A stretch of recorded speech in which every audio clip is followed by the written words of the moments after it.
Welcome, ladies and gentlemen, to VIS64, the official host of the North America Challenger Series for Vainglory. Day one is under wrap. It's already wrapped up, and most of the matches have been concluded. We do have a few stragglers, though. And as we get into day number 2 of this week 1 of the Challenger Series here in the autumn season, we have a really exciting matchup to start you off. It's actually the final matchup of the winner bracket, and it's going to be two really strong, closely watched teams here, Team Parallel and Team Noble Pro. Joining me today at the desk and joining as well as shoutcasters is Forecourt Jester and Tasty Bacon. Tasty Bacon, guys, thanks for joining me. Yeah, absolutely. We started something. Now today we're going to finish it. And, along for the ride, Bacon. Might not be 100%, but it's always good to see you, my friend. Yeah, far from 100%, but I'll be giving my 100%. Even if I don't feel it. But we are definitely going to be getting some matches on here today. A couple of teams going to qualify for the playoffs that third week, which is where everyone wants to be in the Challenger Series. We've already got one team qualified for that. And so now Noble Pro, Team Parallel, one of those two is going to get in for sure. Yes, absolutely. And Tasty Bacon, Forecourt, this has been a whole new kind of system. I think maybe some of the viewers could be confused, so why don't one of you guys break down how this all works, what it takes to get to this week 3 that you've been talking about.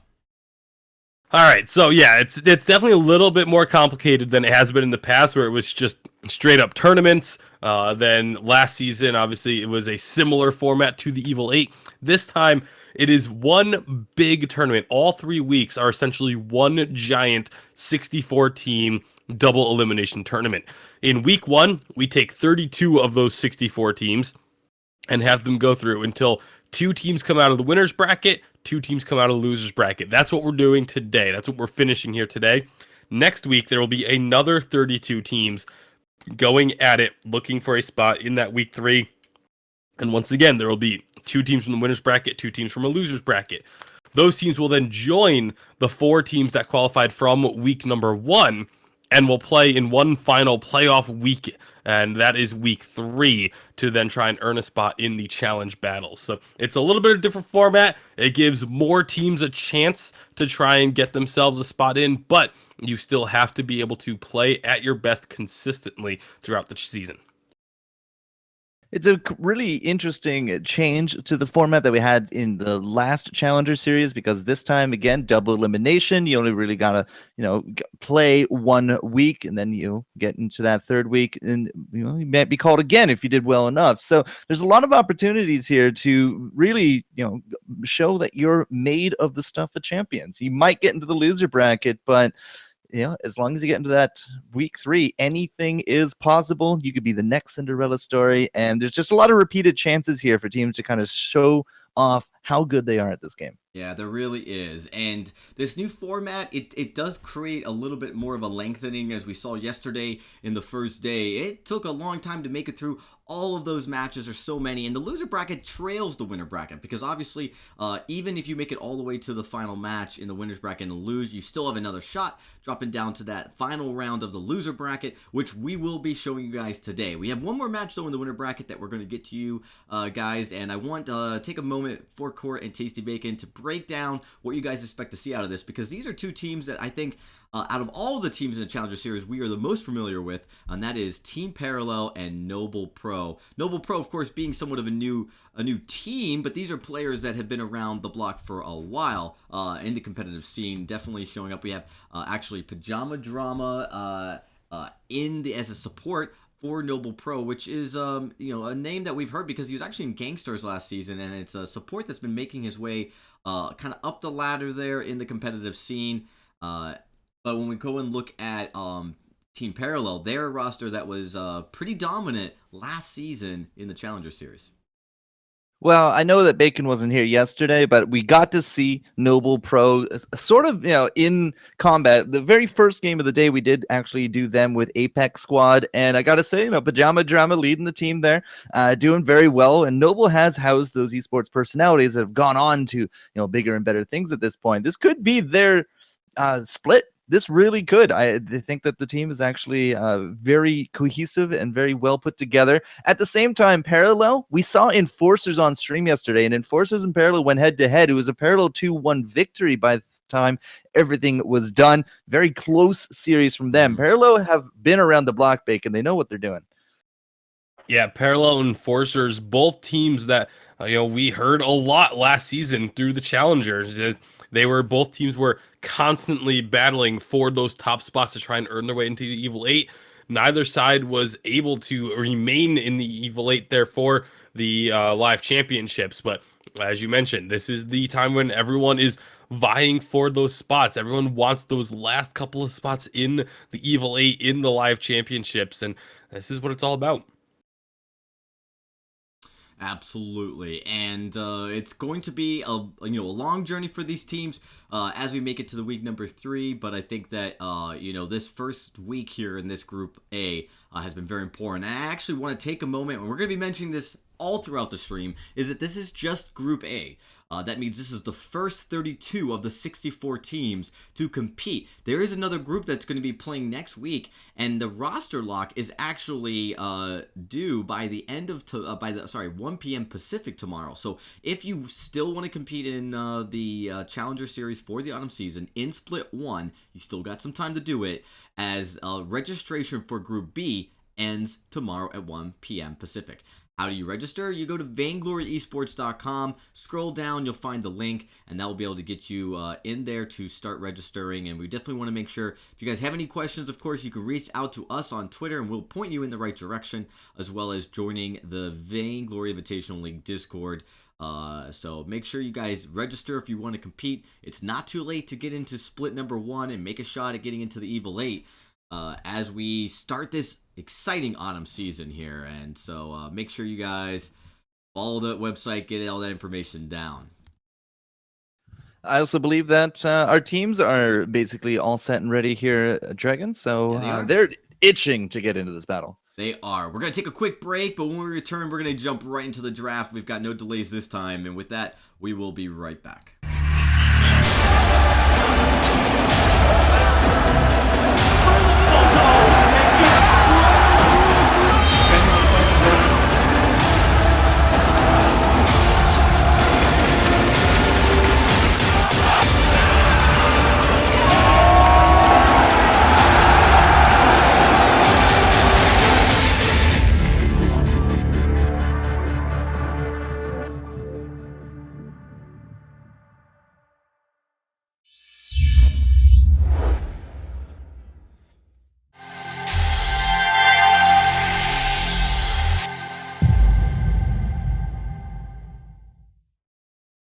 Ben, Sam, and Ken are on separate journeys to defeat the menacing Vile Dragon.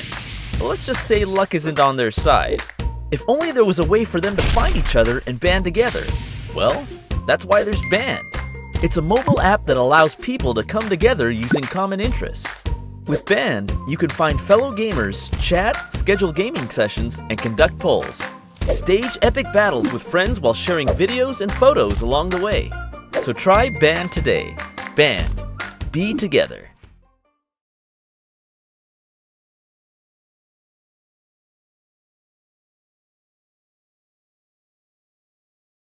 All right, we are back, just about ready to get into match number 1 of this game number 1 here. Just waiting. I actually have a small technical difficulty, as looks like I'll have to start this in just a few seconds. Looks like we're ready to go. Tasty Bacon and Forecourt Jester, take us away. All right, Bacon. We're going to be starting things off today with a little bit of a mix-up of the bands that we saw yesterday. It's actually going to be Scarf and Adagio, and wow, this draft just went so quick. Yeah, very quick draft means these teams know exactly what they wanted to play. You can see the Lyra, Kestrel, and Saw. That is a very, very squishy but very high-powered composition coming out of Noble Pro, and it's being answered with a Finn, a Lance, and a Celeste, sort of that protect the carry type composition. Well, there's also a little bit of chat there in the Twitch chat about how Noble can only play Kestrel and Saw, and well, it looks like they might be sticking to their strengths on this one. But we saw a whole whack of drafts yesterday. Very few Samuels, though, did come out of that. We actually had some Adagio Lyras put together, but it looks like, the Scarf very targeted up against Chen Shua there, and then at the same time, no Adagio on the flip side. So either way, as you said, it could actually be a ridiculously high-powered comp here for Noble, but we'll have to see what they want to do with it. Yeah, well, hey, I mean, if they can only play Kestrel Saw, well, if it ain't broke, don't fix it. If you know that that's what the team does primarily, then just make sure they don't get it. That's on your opponents to try and make sure that they're going to be the ones that can stop this composition from doing what they want it to. All right, so Hideos, what will he do? Will it be Crystal? We saw some Crystal. We saw some Weapon yesterday. Pajama Drama, level 1 up in the lane to help keep Chen Shua at bay. This should let Hideos there just farm up as much as he wants. It's up to Vainglorious down there then to make sure that he keeps himself safe in the jungle. Because Sakai is Slater with this Lance. I know you're not a Lance fan, but, he can make those plays. Yeah, Lance is very strong in the early game. Like, I will not deny that. My issue with Lance is once you get later on in the game. But right now, against Vainglorious, he's going to get a little bit of a heal, but it's not going to be enough. Now Pajama Drama is going to be in some trouble as well. Padrama! That's all I'm going to call him now. Padrama goes down. He actually kind of got baited into it there. Vainglorious saying, help! And, well, then he went down to help, but he unfortunately did die. Hideos in the lane did actually pick up Chen while all that was going on because, again, with that harass, the double range, it's a little too much to handle 1v2 for that Celeste. Now Sakai is looking for where Hideos is because he knows that the jungle is about to be stolen, so he has his own counter invade in mind. Yeah, and Sakai, he's going to get there in time to try and steal away this camp, but he isn't quite going to be able to succeed. Hidia is actually going to be able to get that one. Chen Shua now is here, gets the stun. This should be enough for a kill, and it will be. Nice play there by Chen Shua, rotating down. But look at lane. Vainglorious, he's up in that lane. He knows that if he can't get his jungle, and we got the rotate into the counter, he's going to pick up some of that lane farm. They get some damage on top of that turret to boot. All this time, Slater, though, has just been kind of running havoc there in the jungle. He is level 3, and he's going to find Pajama Drama here if he really wants to. I'm hoping he's not AFK. And I think he was just waiting for the opportunity to go in on to steal those camps. He gets one of them. Now he's in a bit of trouble, but the rest of his team is coming down, so he's just trying to stay alive, and now they've got to fight. Yeah, the collapse. People are just saying, what? And now they got to get out of this one. Pajama Drama, not going to be so lucky. Does get chased down, but we did get Vainglorious out. And all this time, again, Hideos pushing up that lane. He's going to be denying as much farm as he can to that Celeste, and he's looking for his own invade once more. So despite the kills going over here to Parallel, we're still dead even on gold. Yeah, I actually really like what Hideos is doing here. Being heads up on these rotations, he's not going to get that Treant as Slata actually steals that one away. But once he sees that his team's jungle is being invaded, he shoves up the lane as hard as he can, which is very easy for a Saw to do, and then goes down into the jungle and picks up some farm from the opponent's jungle as well. And that's why, like you said, this gold is still dead even despite 4 kills going over to Parallel. Water cannon going out. The crystal saw starting to power up a little bit here, but Vainglorious 1v1 up against Slater. It's really going to come down to the impale, but it misses. Vainglorious now has made himself a little bit of space between him and Lance, and well, he's going to go for the farm, make sure that Lance can't steal it. Gets both there as well. Slater just kind of coming up with empty on this one. Yeah, Pajama Drama is now coming in to just make sure that the invasion is not successful. Hideos, though, taking a lot of damage in the lane. It is gonna go down. The last basic attack from Chen Shua getting the kill. So 5 kills now picked up by Parallel. But again, these rotations from Noble have been so on point that they are not behind in gold as a result. Yeah, Slater finally will pick up his own jungle, and that's going to be putting first the biggest dent, I guess, the first dent in gold that we got between these guys, simply because, again, Saw down and rotating up to lane was Vainglorious just to make sure that it didn't get pushed out too heavily. So either way, he will be able to tie that up here fairly soon. And Hideos, again, into that crystal, Vainglorious for the weapon. Chen going crystal, Slater going weapon. No real surprises here, Bacon.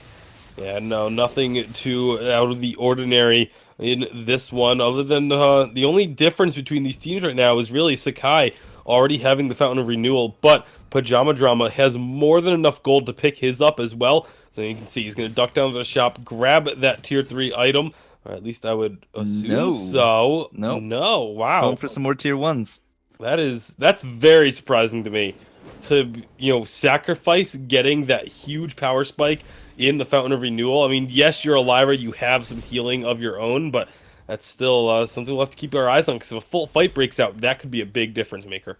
Well, that's a big thing. Now, all Noble have to do is just dance around the fight. They know that they can't go toe-to-toe, especially with no Fountain here. Then all Pajama Drama and crew have to do is just poke and stay a little bit farther back until they can get that going. We don't have a level 6 on Sakai. He did just hit 5, and at the same time, he is trying to do as much as he can to keep Chen going, but Pajama Drama is very insistent on getting those autos off. Yeah, the amount of harassment that Lyra does in the lane is still rather immense, but now a 3-on-1. Oh, big heads up play by Hideos to pop the roadie run the moment he sensed that engagement coming. Really nice job in order to avoid that. I mean, 3-on-1 versus a Saw, that's usually an easy kill, but when the Saw just is able to spot it out, however, Pajama Drama, he's going to get caught on the backside. That should be the kill. Yeah, the level 6 able to secure it there with that Solar Storm, and well, it looked good for Noble. They actually dodged out a lot of the crowd control that we've brought to the table. There was no impales. The Polite Company was a little bit off the mark, and the Core Collapse was actually dodged out from the Celeste as well. But Pajama Drama was just way on the wrong side of that one. They made a triangle with Team Parallel sort of in the middle of it all, and they were able to take out one of the supports pretty easily right there. So Pajama Drama again, no Fountain, not really a good time to fight. Well, actually, believe it or not, Pajama Drama had a Fountain at that point. He had actually rotated down to the shop, grabbed a Fountain, and got caught on his way back to the lane, but chose not to use the Fountain there, which I was actually going to comment on that. As we were saying how, not having a Fountain could be the difference in a fight. Then he goes ahead and just doesn't even use it when he has the opportunity. But now, Chen Shua, the last hit from the Pajama Drama, will be enough for the kill. Right, yeah, those curveballs really starting to add up a little bit there. Still actually has that Fountain ready to go. We did lose out Vainglorious in a 3v1 sort of a little bit earlier there. He went for an invade, didn't actually work out, and now Hideos there still looking to push this first turret. We're past the 5-minute mark, Bacon. You always like to tell us that that turret is very important. Pajama Drama, not very important. He's just going to drop right there. But it feels like Noble's more reactionary here. Their rotations are good, but they don't seem to be making the tempo. They're kind of dancing to their opponent's beat.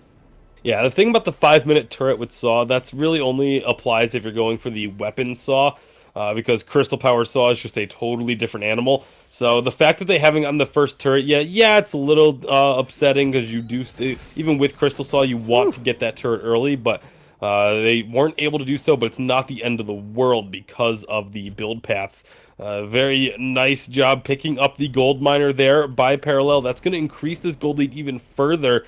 It's now up to about 1,000 gold, which, given the fact that we're 8 minutes in and the kill lead is 8-2, that's a lot lower than you'd think it'd be. But right now, a big one, 2v1. Hideous, he dodges out the Solar Storm. He's still going somehow, some way, still staying alive. But finally, Sakai will put an end to that with a quibble. Yeah, but I don't even think Vainglorious is going to clean up. He finally gets the shot there on top of Celeste, but he's down so low. Sakai is going to just live through the barrage. Pajama Drama didn't throw down any books for the Hideos. They didn't Fountain Hideos. They threw out the Fountain there to keep Vainglorious going, but by the end of it, it is a 2-1. There's the hook in there as well. Slater, you got that impale? He does, but it gets blocked. Doesn't matter. The damage is good. That is a 3-for-1 turnaround, and I got a question. This Lyra has so far not been impressive. Yeah, not really the level of play that you would expect from someone like Pajama Drama. I mean, this is a name that we have seen before in the Challenger. We've seen him at the higher levels of competitive play, and he's normally far better than what we've seen in this match right now. So obviously I wouldn't sleep on it. I wouldn't expect, this is just going to be an easy 2-0 or anything, because I would not expect Pajama Drama to continue playing like this throughout the series. Ooh, nice shot there at the end. Vainglory is able to connect that third glimmer shot. So Hideo's sort of the bait in that regard. They have been able to put up the pressure on top of the turret, and it goes down. That's going to be putting us pretty close to parity for gold, but it's a 2v3 situation. Hideos needs to get his butt in gear, but it's not actually going to have any effect here. Team Parallel is able to just melt away from that one, so they don't suffer any more losses. But again, gold's been tied up. Yeah, gold's been tied up once again, despite the fact that it's 11-4 on kills. That's just not something you see terribly frequently. It's, we do always talk about it though. Kills are not everything in Vainglory. It's all about what you do with those kills, what advantages you take on the map after you get those kills. And thus far, Parallel, they really haven't been able to get anything. They've got 11 kills and still haven't even touched the first turret at 10 minutes. Ooh, they saw Vainglorious, or at least they had some kind of spider sense. Down he goes after that forced accord. 3v1 and a gold mine perhaps is going to be their reward here as well. Pajama Drama a bit too far forward perhaps. Slata goes right into him. Get the in wall. Can't stop that with the bulwark. And Slata, well, he's not going to get the kill. Saw, however, no fear. He just continues going into the lane, and he's not going to be coming down for the gold mine at all. Decent gold payout goes out, and well, do you think he's getting out of this one, Bacon? Yeah, he's definitely going to get out of there. And again, I love the play out of Hideous. I love these rotations that he's making and the decisions that he's making. They knew they were going for the gold mine, so he says, okay, I'll put as much pressure on this turret as I can. And the moment that the gold mine call out came through, that was when Hideous backed away. That was when he said, okay, that's my cue that they're coming for me. I need to leave. But he stayed on that turret until the moment he heard that call out. And he's been doing stuff like this all game. When he sees the opponents in his jungle, he rotates into their jungle. When he sees them at gold mine, he goes and shoves the lane. Like, it's very heads up play. And look at the farm that he's sort of been able to do because of that. 120 to Chen's 91. That being said, Slate is actually ahead over top of that Kestrel by about 10, but 40 CS, 30 CS above your opponent, that's a pretty damn good start. Yeah, well, I mean, he is also 3 kills behind because of all the kills that have been going over. But like we've been talking about, the gold difference, it's only about 1,000 despite 2 gold mines and the kills. But right now, Slata, he's going to be eating a lot of damage, but so is Vainglorious. Yeah, Slata, I don't know how he got out of that one, but it was a good fountain coming out of Parallel. Hideos is sort of left to his own devices, split from the team. He does go down, but we did have the one-shot go through, and Lance did fall. Chen not looking so healthy, but neither does Vainglorious. Do we have that anchor? 30 seconds, so it's not meant to be. Vainglorious will take some poke, but he will get healed up, and I just can't imagine that we're going to be engaging on top of Chen here. That being said, I mean, we don't actually have the portals, so never mind. I'm going to abandon that line of thought. Still, we do have the heals though, Bacon, so their lane presence is good. Yeah, lots of healing coming out of Pajama Drama. Again, it is the Lyra, does have a good amount of health built up now with the Crucible as well as the Fountain of Renewal, so plenty of healing being done. I believe it was 2 sigils went down and got Vainglorious back up to almost full. So that's the power of the Lyra. That's what Lyra can bring to a team in those kinds of situations where it is a bit of a poke fight. Is you're going to win almost every single poke fight if you have that level of healing. All right, so let's take a quick stock of items while we have a bit of a breath. Hideos there, 2 items with the Shatter into the Myth. He just picked up the Chargers there as well. A little bit of cooldown never hurt. Vainglorious still struggling to get that second tier 3, has that reflex block, so don't know. Okay, there it is, the breaking point. Is going to say it's either going to go offensive or going into the Aegis, but, well, Hideos, I don't think he can be very offensive here at all. Does drop Pajama Drama and the portals. It's going to keep her going, but it doesn't matter. Slata rolls in heavy. Gets that kill. That's now going to be probably this turret, if I had to guess, but they're backing off a little bit. I think they're going to go ace if they can. Vainglorious is not giving them that option, though.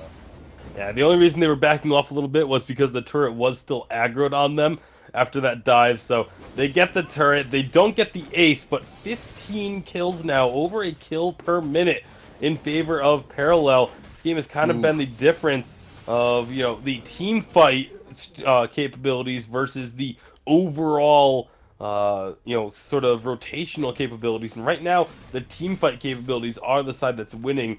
We saw in that last gold mine take a nice job blocking out the one-shot, one-kill, making sure it doesn't get stolen. That's 3 gold mines that have now gone over to the side of Parallel, along with the 15 kills, and now finally getting that first turret. That means this gold lead it's been neck and neck for almost all game, is now suddenly 3,000 gold plus in favor of Team Parallel. Yeah, a lot of that will be attributed to the gold mine and the kills, the little bit that they do actually give you. But, when it comes to the farm, that's where Parallel's starting to lack. But, I mean, hey, a lead is a lead. Doesn't matter how you get it.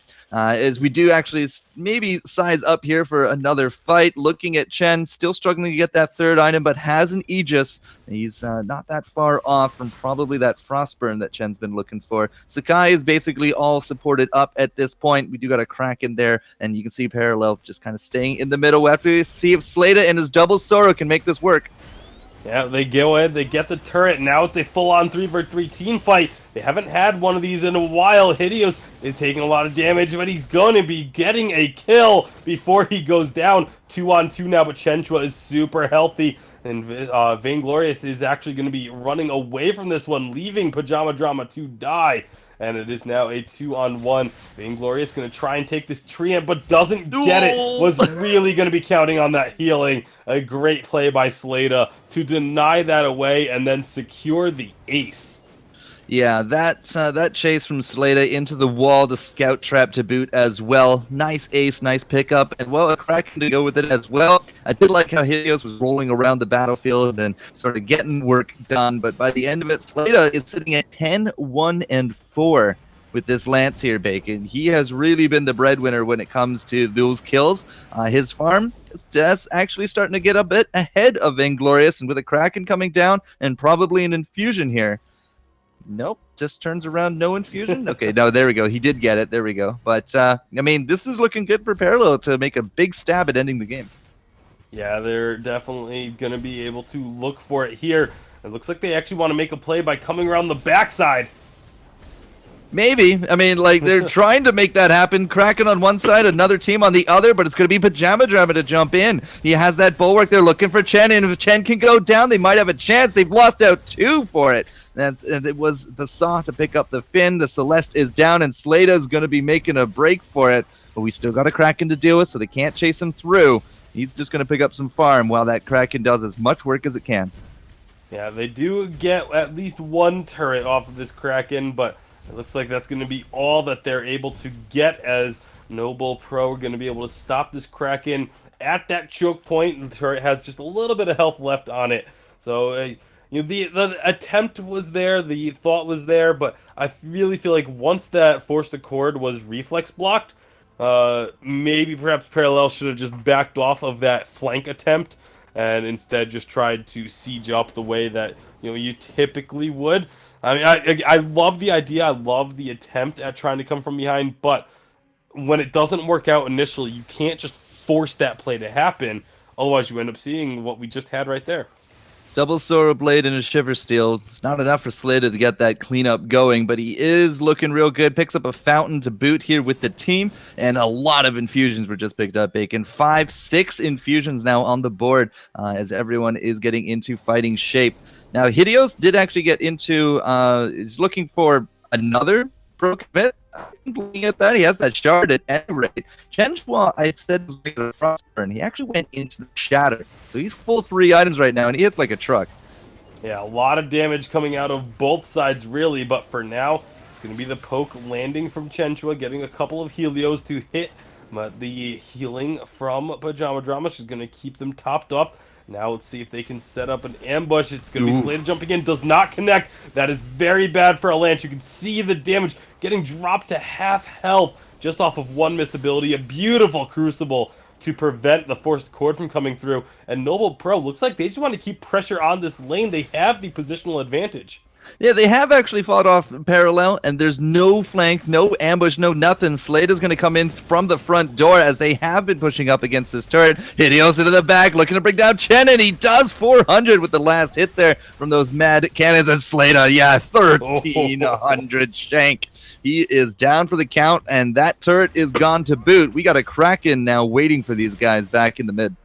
Yeah, and that's going to be a nice sigil there from Pajama Drama, giving Vainglorious just enough movement speed to get out of the quibble and get out alive. Now it's a 3-on-1 if Sakai wants to try and contest this Kraken. We have seen Finns be able to steal Krakens before, but Hideos, he's just going to be going up and running, playing bodyguard against Sakai. Sakai saying, you know what, maybe this one isn't worth it.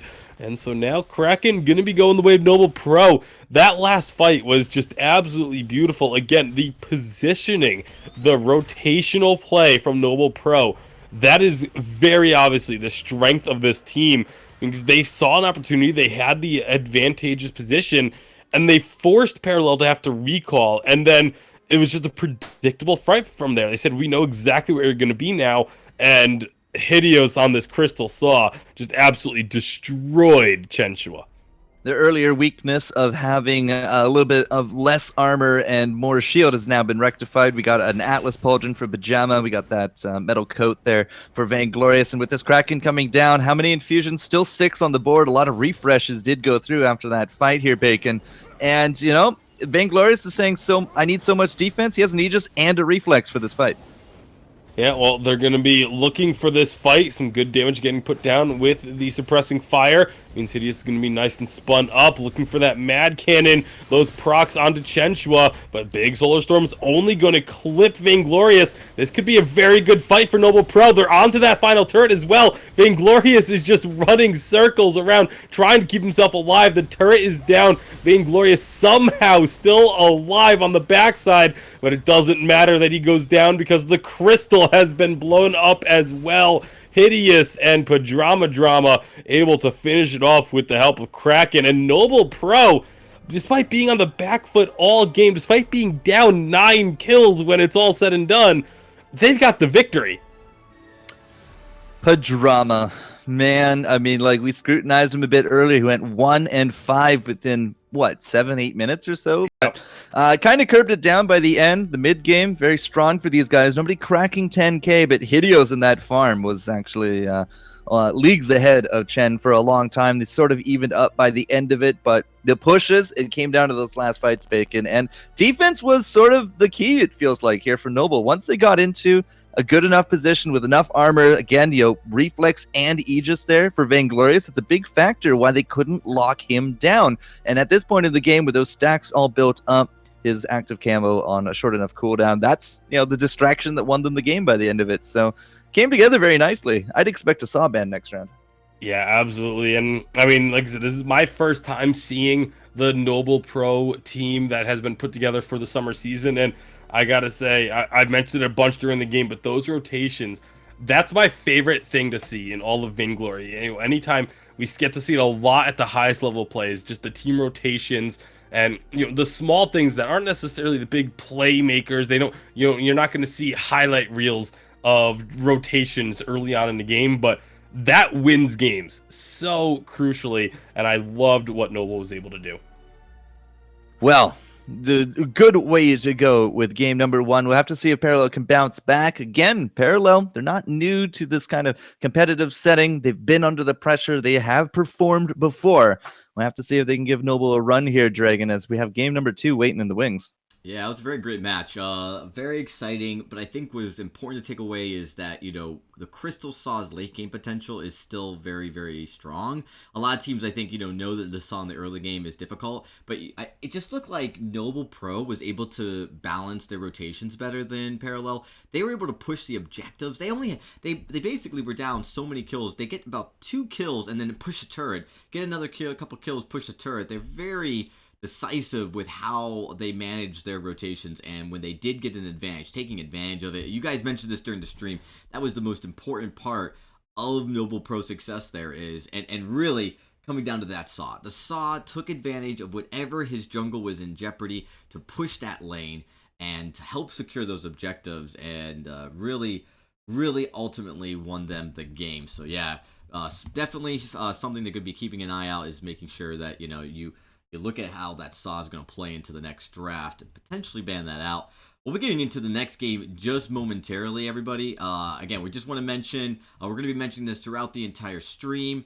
This is Group A. This is the last game of the winner's bracket. This will actually determine who qualifies for week number 3. Group B, which will be starting next week. Registrations are still open. Make sure you guys sign up. Go to vaingloryesports.com and sign up for week number 2. That's a different set of 32 teams, not these teams. These teams are part of Group A only and part of this split 1. So make sure you guys get into that. With that, we'll be right back after this quick break.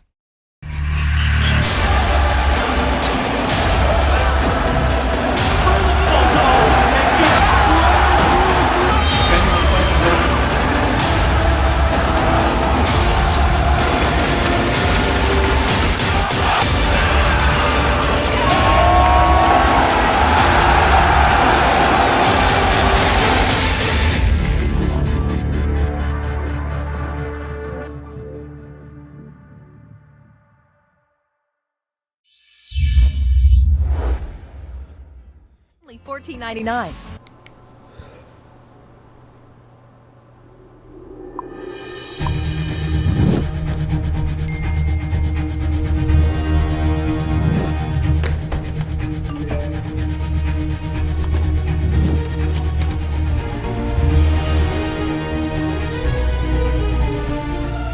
Don't miss the call. Download Band. Communication made easy.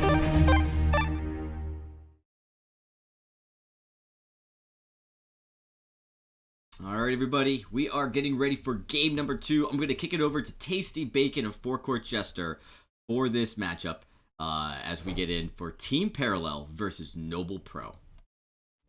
Well, Bacon, it was a good game 1. We'll have to see what Parallel can do game 2. Saw Kestrel eventually did work. Wasn't quite the early game we thought, but they won it out. And, I said maybe we'll see that Saw ban. We still might.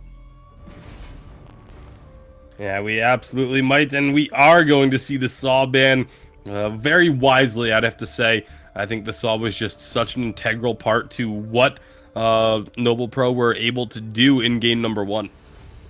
All right, so no Saw, perhaps no Lyra. We have seen some combinations of Adagio and Lyra, but this will also mean that Samuel will be available. But no, now they're going to change their mind. It is going to be the Scarf repeat ban for Noble. They're not willing to give it to Chen in that lane, so, we might even see another Celeste from these guys.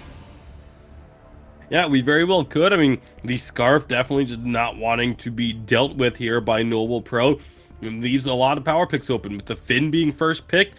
Lyra's still available. The Samuel's still available, even though we didn't see Samuel at all. It got all the way through the draft last game. But looks like Lyra is going to be the option of choice here for Noble Pro once again. And Lyra and Kestrel, it's almost like the dream team is all coming back together. And nope, we're just kidding. We're not going to do that.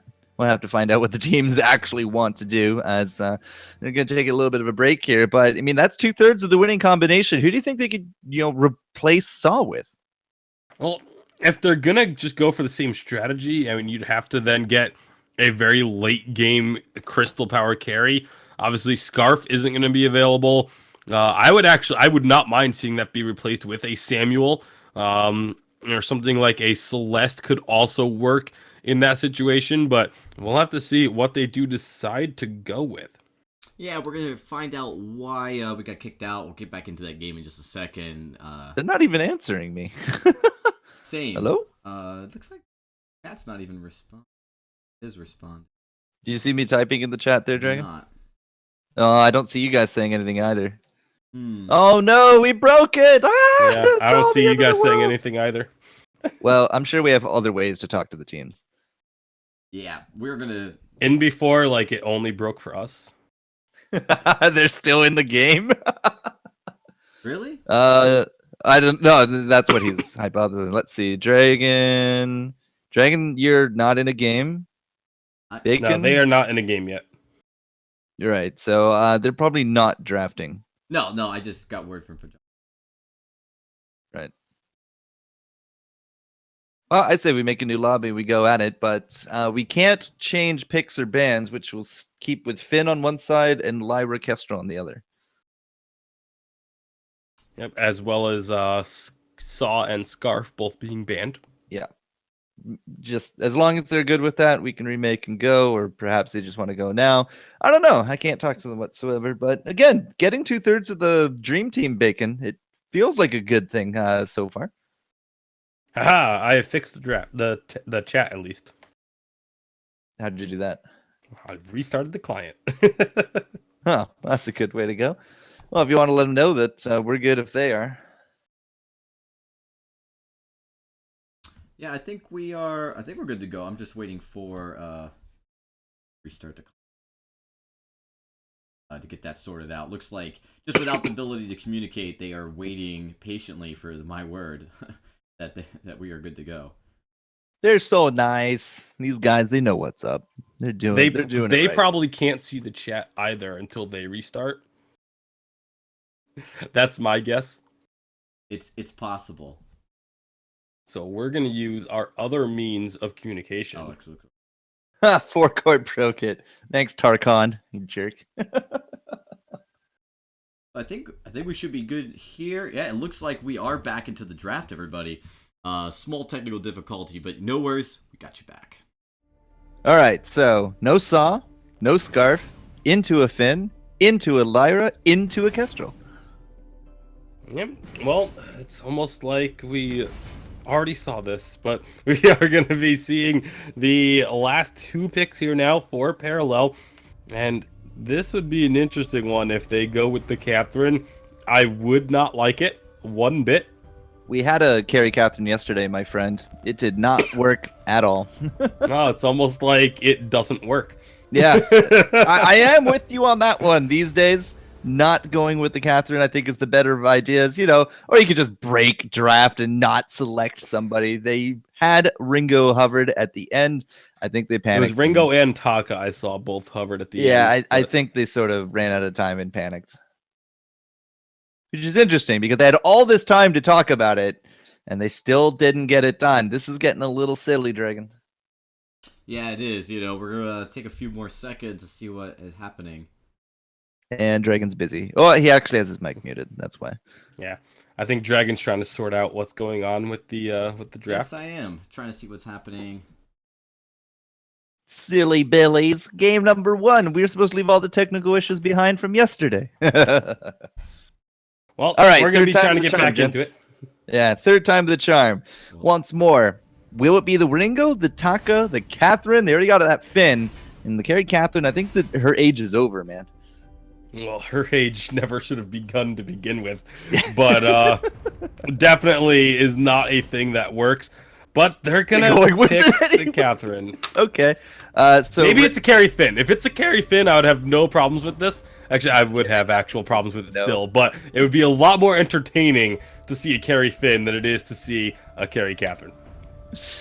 Chen Shua, the kid, he's going to be on that Ringo, perhaps. We have seen him on this Ringo, but again, this does not feel like really a huge pressure comp. Coming out at the end there is going to be that Sky, so Sky, Kestrel, Lyra. It is going to be... There we go. I was going to say Chen in the lane with a Catherine. Doesn't make any sense. It is Slata and the carry, and probably Aftershock. I know, guess sometimes I know, man. you just don't feel like winning a game. That's this bacon's well done when it comes to carry Catherine, huh? Oh man, this is just how you. I mean, I guess they're trying to preserve me for as long as possible because I am getting super salted off of this. Super salted bacon. That should be one of your ults when it comes down to it. Chen is going into the weapon. Does look like Slate has picked up that crystal bit, so probably the Aftershock first. Hideous has actually been in the lane, but this time it looks like Vainglorious is going to be taking the reins. He's going to be there to face up against that Ringo. Yeah, and I want to put the Sky in the jungle, but it's still, again, a fairly similar strategy overall when it comes down to it for the side of Noble Pro. Of course, when you get 2 of the 3 same heroes, you're going to have a fairly similar strategy, but just plugging in that Sky instead of the Saw, it's, again, a somewhat similar strategy. We'll see if it ends up being the Weapon Sky or a Crystal Sky. I would bet Crystal. Yeah, I would expect the Crystal, but we've seen stranger things, like people trying to run carry Catherine. Slater, where you going, man? Where you going? Well, he'll get the kill. That's where he's going. Comes up to lane. They trade it out. It's going to be that Lyra for the Catherine. So we're a little bit better off here from Noble. Vainglorious, has really been putting the damage there on top of Chen with the help of that Lyra. But I don't think Sakai can stop this, can he? I don't think that he can, but we'll see. It's Slater's going to find him. He's going to have that stun. Hideos not going anywhere. He gets caught. Okay, Polite Company is good. We got boots, but you can't get away from the Merciless. Not this time. And he's going to have to get, the Surrey Strike, but it won't matter. He does drop. It's fine. Vainglorious there is in the lane by himself because Chen went back, and Chen is going more into the weapon. So, and it does look like Hideous is going to go into the Crystal. So it's as expected, Bacon. Yeah, absolutely is as expected. Not necessarily as appreciated, but we'll see. Right now, up in the lane, a 2-on-2 fight ends in a 1-for-1 trade. A lot of trades going on here early on. 300 or so gold between them. Right now, it's just Sakai and Pajama, and Pajama will pick up as many last hits as he can, trying to deny, what little farm he can. If he can get Sakai out of the picture, might go a little bit better, but I don't think he can take out Finn by himself. Yeah, it's definitely going to be a tough task, and Finn obviously is very, very tanky. But nice sized minion wave here for Chenchua to farm up as well. So he's going to be getting a good amount of gold into his pocket. Oh, there goes Slayer. Yep, that's... Carry Catherine, what you going to do? Triple Crystal Bit Catherine, what you going to do this early on? You got nothing in a 2v1 with ranged carries. Yeah, not at all. Did go for the Storm Guard banner first, so getting that little bit of a quicker farm, but I don't understand why people are still trying to make this carry Catherine work. Well, I mean, maybe there will be a miracle later on. Parallel, they had a good start last round, but ended up falling by the end of it. Perhaps it would be the other way around. But for now, here comes Slatus trying to just bully out this Noble team. But with just so low on health at this point, Parallel not really able to fight too well. Yeah, and that was their strength of game number 1, was their team fighting ability. So if they're not going to be able to have that team fighting strength, you have to wonder how they're going to be able to do in the rest of this game. But Slada, again, carry Catherine. Chase down, man. Going to be kind of not doing much. Well, with Finn basically stuck in the lane, with that, Stormguard banner, Slada, in theory, has no problem farming. The problem is that Hideos is not giving him that chance. Look at just the intercepts here, right? Vainglorious already just says, no, Chen, this is you cannot enter. This is a no-enter zone. Pajama Drama has been zoning very well here as well. Might be even on the kills, but the gold lead is starting to develop, especially after Hideos, clears through his own jungle here. Yeah, this is just going to be continuing to be a farm going in the favor of Noble Pro. Vainglorious is going to get caught up underneath this turret a bit and take quite a bit of damage, but because he was underneath the turret, is going to be able to get out alive. Knight Death from above going to come out from Hideous. They're looking for a kill, but Sakai going to end up blocking a lot of that damage. And Vainglorious, I mean, there's really no reason to get that close again, but he does and ends up paying for it. Even with the level 6, right? I mean, we are so far ahead here with the Sky. It's not a weapon Sky. Can't dance around and can't get those auto attacks. But at the same time, he did have a really good death from above. He's not done yet here. He's trying to bring down Chen. The Bulwark does not quite hit him, and the lock-on's not going to be enough to bring him down. Sakai just getting in the way. So when they turned it around, they had that Polite Company and Slated with that stun. You're right. I mean, there was no real reason for Vainglorious to kind of go for it, but yeah, they did. And that is really... the back and forth nature is keeping these guys not that bad off. When you compare them left to right, it's really just Hideos with the huge advantage right now. Yeah, and that seems to be a trend for Noble Pro. Hideos is a very big carry for them and taking advantage of situations when he spots them. There's 4-4 on the scoreboard, about 1,000 gold lead, a little bit more than that actually now, thanks to the turret going down in favor of Noble Pro. So they do get that first turret. That's obviously going to help them with being able to apply even more pressure, being able to live out of the opponent's jungle a little bit more, and things like that. Very early turret being taken down before 6 minutes. So that's always a good sign for your team when you're able to get that level of pressure in the lane. They pushed it faster than a CP saw. That's how fast they pushed it Well, there. that's not really saying. CP Saw doesn't exactly push turrets that quickly. Therefore, I'm still right. I'm technically right, and that's the best kind of right. Yeah, well, I'm not going to argue that one because I wholeheartly agree. I know you Either do. way, I've made a living off of being technically correct. So we're going to go ahead and see the rest of, Noble just kind of branching out, each member doing their own thing. Vainglorious farming up the lane. Pajama Drama just trying to get some vision of the opponents. Meanwhile, Hideous continuing to farm up the jungle at an alarming rate. I mean, Hideous has 51 CS. The highest CS in the game is 55. So, oh. Nice hook right there. Vainglorious is going to take a little bit of a break. I'm not sure if Hideous can actually bring this one back. It's a nice collapse from Parallel. But with that Storm Tremor at the end, they even steal out the gold mine. All of a sudden, we're back to gold parity here. And that was all on the back of Sakai. Really nicely played with that anchor, sir. But, between the two of them, yeah, farming is great. But objective control, that was no control right there from Noble Pro.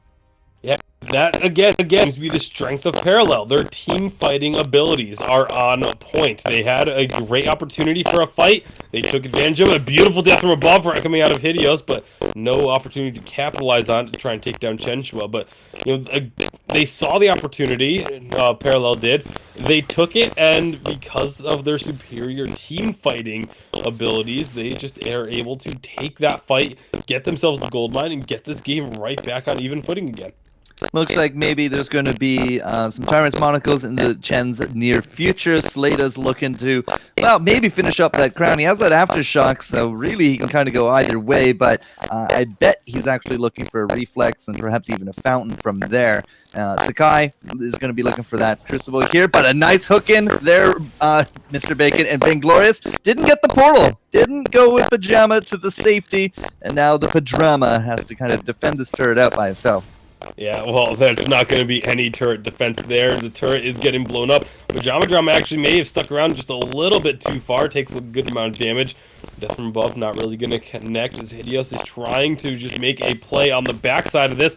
One shot, one kill. Does hit Chenshua, but really not much is going to be happening as a result. Minions blocking out a lot of that forward barrage. But Hideous, he still wants to go for this. Fountain of Renewal is going to come through from Sakai, though, and that will keep the team healthy enough to get away, despite Hideous's best efforts. When he is chasing this very far, but they just are not going to be able to find any kills. Yeah, he kind of lost it at the end there. Just ran out of things that he could pursue with. And honestly, it didn't really look like he was hitting that much either. He might get the kill here on top of Slater. Maybe not. He's just going to get the body blocks there from Sakai. Hideous might actually be falling off. Yeah, well, I mean, it's not so much that he's falling off, it's just that he's started to go for a little bit of defense and things of that nature. Doesn't have the items that he should have right now, but they are still going to be finding one kill, as that is Slater going down. They did force Chenshua to have to go back to base, but you can see, even with having the immense amount of CS that Hideous had, he was at 51 CS while everyone else was at 55. Now Vainglorious has up to 82 and Chenshua 78. Hideous is still at 59, so he definitely has not been getting a lot of farm over the past couple of minutes. That being said, they did just get another turret, but maybe they're actually going to pay for it here. What a pull-in, my goodness. Hideous, though, does actually get the kill into the end of it. Vainglorious was avenged. He's coming back now. Is he actually going to look for a kill here? Sakai is a big target, hard to dodge out. Pajama Drama is still living as long as he can, but Slater eventually does get his number. It's the kill going to Sakai, 9 and 6. I thought perhaps, just getting that turret and backing off was going to be the best course of action, but then an anchor is thrown into the mix. Yeah, Sakai's anchors have been absolutely on point with those forced accords, constantly pulling in 2 or even 3 members of Noble Pro, and it's really been why Parallel has been able to stay in this game, because they are definitely losing out on objectives. They're losing out on farm, but because of those team fights, because of their ability to get kills and then get the gold miners as a result, they are still actually with a slight gold lead despite missing out on one of those turrets. So it's still a pretty close game. That's what you're saying. Pretty Maybe. much, yeah. Yeah, okay. No. Just thinking about it there, I needed one of those emojis where you're stroking your chin like, That was yeah. more of a coughing fit with my microphone muted. Okay. I was covering for you, sir. Do feel better for us because we need you full power here this weekend for Evil 8. So, 9-6, about 1,000 gold between him or so. Got the Aegis there for Slata. So he did actually not go into a fountain or anything. Did go into the Aegis instead. Slata then tanks out the one shot. Here comes the Hellfire Brew. Does actually land on top of Hideous, but a nice Crucible says no. I think that actually got the the blast tremor there as well. And we pick up a kill of Piece. Hideous now going deep, gets the second. Now he's behind enemy lines, but Drama, he's trying to take up turret, but it was the quibble. Will Sakai actually get this kill? It's not meant to be, Bacon. Yeah, no, Sakai, while he has been making some hero plays for the team, not going to be able to pull that one off there. Does keep the turret alive, though, so a hero play in and of itself to make sure that they don't lose out any additional objectives off of this, but now they're going to be just looking to make a move out, grab some jungle farm, and again, the gold is still even. There's still the gold is actually even still technically in favor of Parallel. Actually, it's not even technically. It is in favor of them by about 1,000, but it's the carry Catherine is just. I really, if they had an actual jungler, that Parallel would actually be pretty far ahead in this one. So here's something that you don't see every day. Tornado Trigger for Chen Shui. Yeah, I mean, Tornado Trigger, it's an item that a lot of people have kind of turned away from. Typically, if you want the attack speed, you're just going to go for a breaking point. If you want the crit, you just grab a Tyrant's Monocle. But he is still going to be going for a Tyrant's Monocle here, so getting that attack speed and the Tyrant's not going to go for a breaking point, and, well, that might be why, because he's just getting blown up, and if you can't stay alive in a fight, the breaking point isn't going to do much for you. However, Noble Pro, they're just going to be grabbing a clean and easy ace here, 13.5 minutes in. I was actually a little nervous about Vainglory. He looked like he was too close to the front line there, but he's able to dance very easily around. Crucibles and reflexes used everywhere. Did not get a fountain out of Sakai. That's a worrying part of that fight. Yeah, I'm not sure if it was due to CCs or what the cause was, but either way, without a fountain coming out, that's trouble. But Chen Shui taking full advantage of that Tornado Trigger right there with the massive attack speed and finding a kill. That's the thing. When he does get these crits, when he does get those attacks going, the Forced Chord is going to get blocked. Chen Shui, as long as he can stay alive on the back lines of a fight, he's going to be pumping out a ton of damage when he has that Twirling Silver active. Absolutely, sir. So when he can get the auto attacks, it's great. When he gets blown up, maybe not so much. Does have that Tyrant's there that I was looking for a bit earlier, so he's full 3 items just before the 15-minute mark. The steal is attempted with the one shot, but it comes out a little bit too late as that immense gold payout does go over to Parallel, and we're still neck and neck, Bacon. It's kills and kills, 11 apiece. It's an extra 2 turrets to go over to Noble, but an extra few gold mines to go to Parallel, and that is putting us basically neck and neck. Yeah, Parallel has gotten all 6 gold mines in this series thus far, and if you were to tell me that team got all 6 gold mines over a 2-game series and had a lead or even in kills pretty much at all times, I would say that they were probably a shoo-in to have just taken that series pretty commandingly, but not the case when it is Noble Pro on the other side, because this team has been able to do so well with their rotational and their objective focus in the lane. Not so much of an objective focus on the map because of, again, all those gold mines that have been going over to their opponents, but they've got vision, they've got the setup. Yeah, and the timing is good. Pajama Drama initiates, and they immediately just eliminate out Chen Shui. The reflexes don't matter here, sir. And now, Pajama Drama, you can see him just dancing there with Sakai. We got Vainglorious down there. The Kraken is activated here as well. Hideous is looking for the kill on top of Slata, and there's not really seemingly much that Slata can do about it. He is going to fall, and he will join Finn in death. That makes it another ace, and Noble Pro now about to get their Kraken. Yep, Kraken going to be going over, and this is all that Noble Pro has to do. They've actually recognized very early on that pretty much if they just take down Chenshua, they win the fight. It's that simple. They blow up Chenshua right away. Slada is the only other, I guess you would say, damage threat, but that's obviously hasn't been a threat for them. And they just split up Sakai and Slada at that point and go ahead, clean up the kills, clean up the ace, grab themselves a Kraken, and now Noble Pro with the kill lead for just about the first time in this series. I think they actually may have had a kill lead earlier in the game.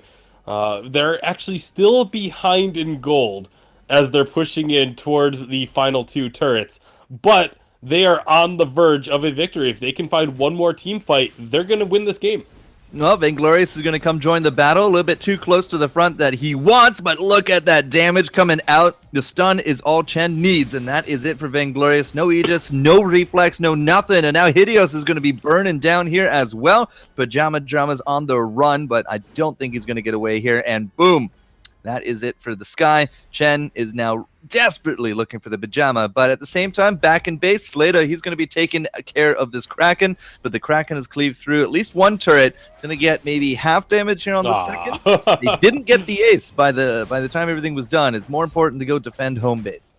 Yeah, I was actually watching the chase of Chenshua trying to hunt down Pajama Drama. Pajama Drama, once he realized that he got far enough away that Chenshua was giving up the chase, actually turned around to try and stop the recall to see if they could get a little bit more damage out of the Kraken. But again, that's the fight where if Chenshua is not targeted down immediately, if he's able to position himself on the back lines in a safe-ish position, it's not even a safe position because that was definitely not a safe spot for him to be in. He was taking a lot of damage, but he was safe enough that Hideous couldn't get the damage down onto him. It was really just a 1v1 between Vainglorious and Chenshua, and Vainglorious needs a little bit of time to get those stacks up, whereas Chenshua just has all damage right up front.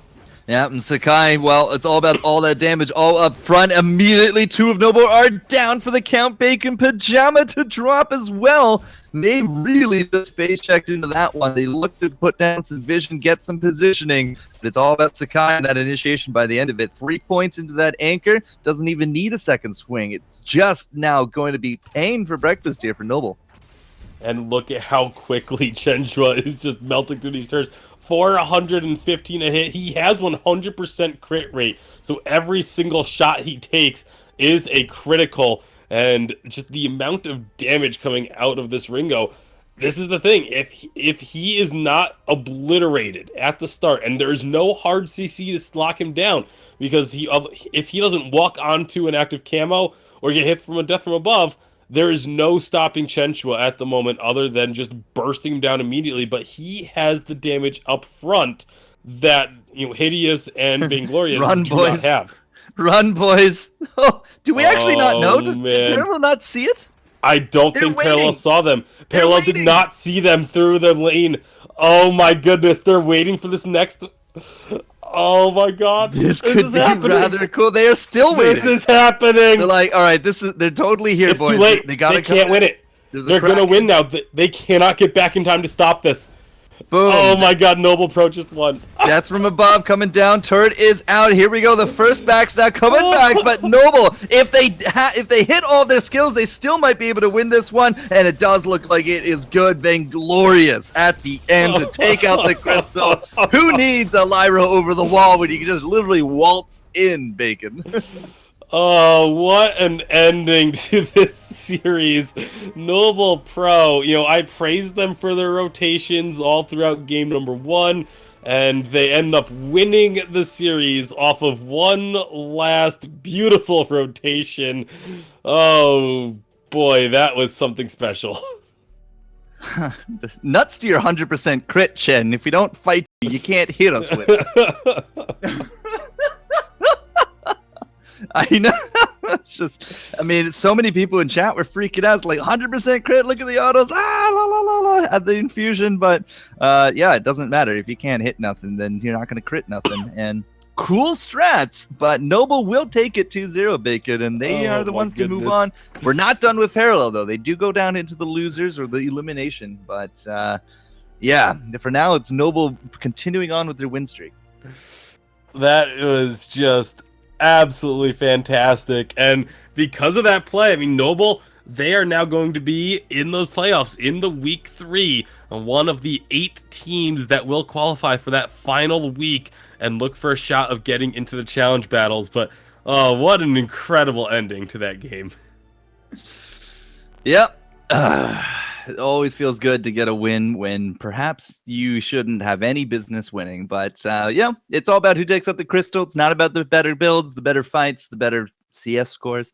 It's all about the crystal, my friends. So, Dragon, that's it for round 1 today. That is it. Wow. That is round 1 of the winner's bracket. We still have a lot to do in the loser bracket. We've got a lot of games coming up for you. That game was extremely exciting. I'm here watching it. And Forecourt, you have to knock, you got to feel like really bad for Parallel, because they were starting to turn those team fights around. They were playing phenomenal. That team fight they won in that late game, they were just dominant. They were doing so much damage once they could jump onto Vainglory, take them out early. But yeah, great call. The fact that there's just no vision on the top of that lane is something you see a lot of pro teams start to prioritize. They don't want to get backdoored. When there's only 2 turrets, 1 or 2 turrets left for Court, you'll see teams backdoor even when there's 2, because if they can just focus it down quick enough and surprise them, they can get that crystal for the win. The Finn had a contraption. Like, didn't think to put down traps. It's almost like you got to say they deserved it at that point. Oh, well, and if anything, though, it was a very exciting matchup. And to see, I think, honestly, the teams were very, very even in their matchups. Parallel did a great job. Noble Pro just, some of the more smarter plays. Maybe that's coming from Pajama Drama at the lead. He's been around some of the top-tier players, was in Gangstars, playing alongside Fuji there for a little bit. Probably learned a few things. So not surprised at all, but we are going to take a quick break. When we return, we will be getting you guys into our first game tonight for the loser bracket, which will be We Too Sexy for VG going up against Mutiny. We'll get that for you guys in just a moment when we return.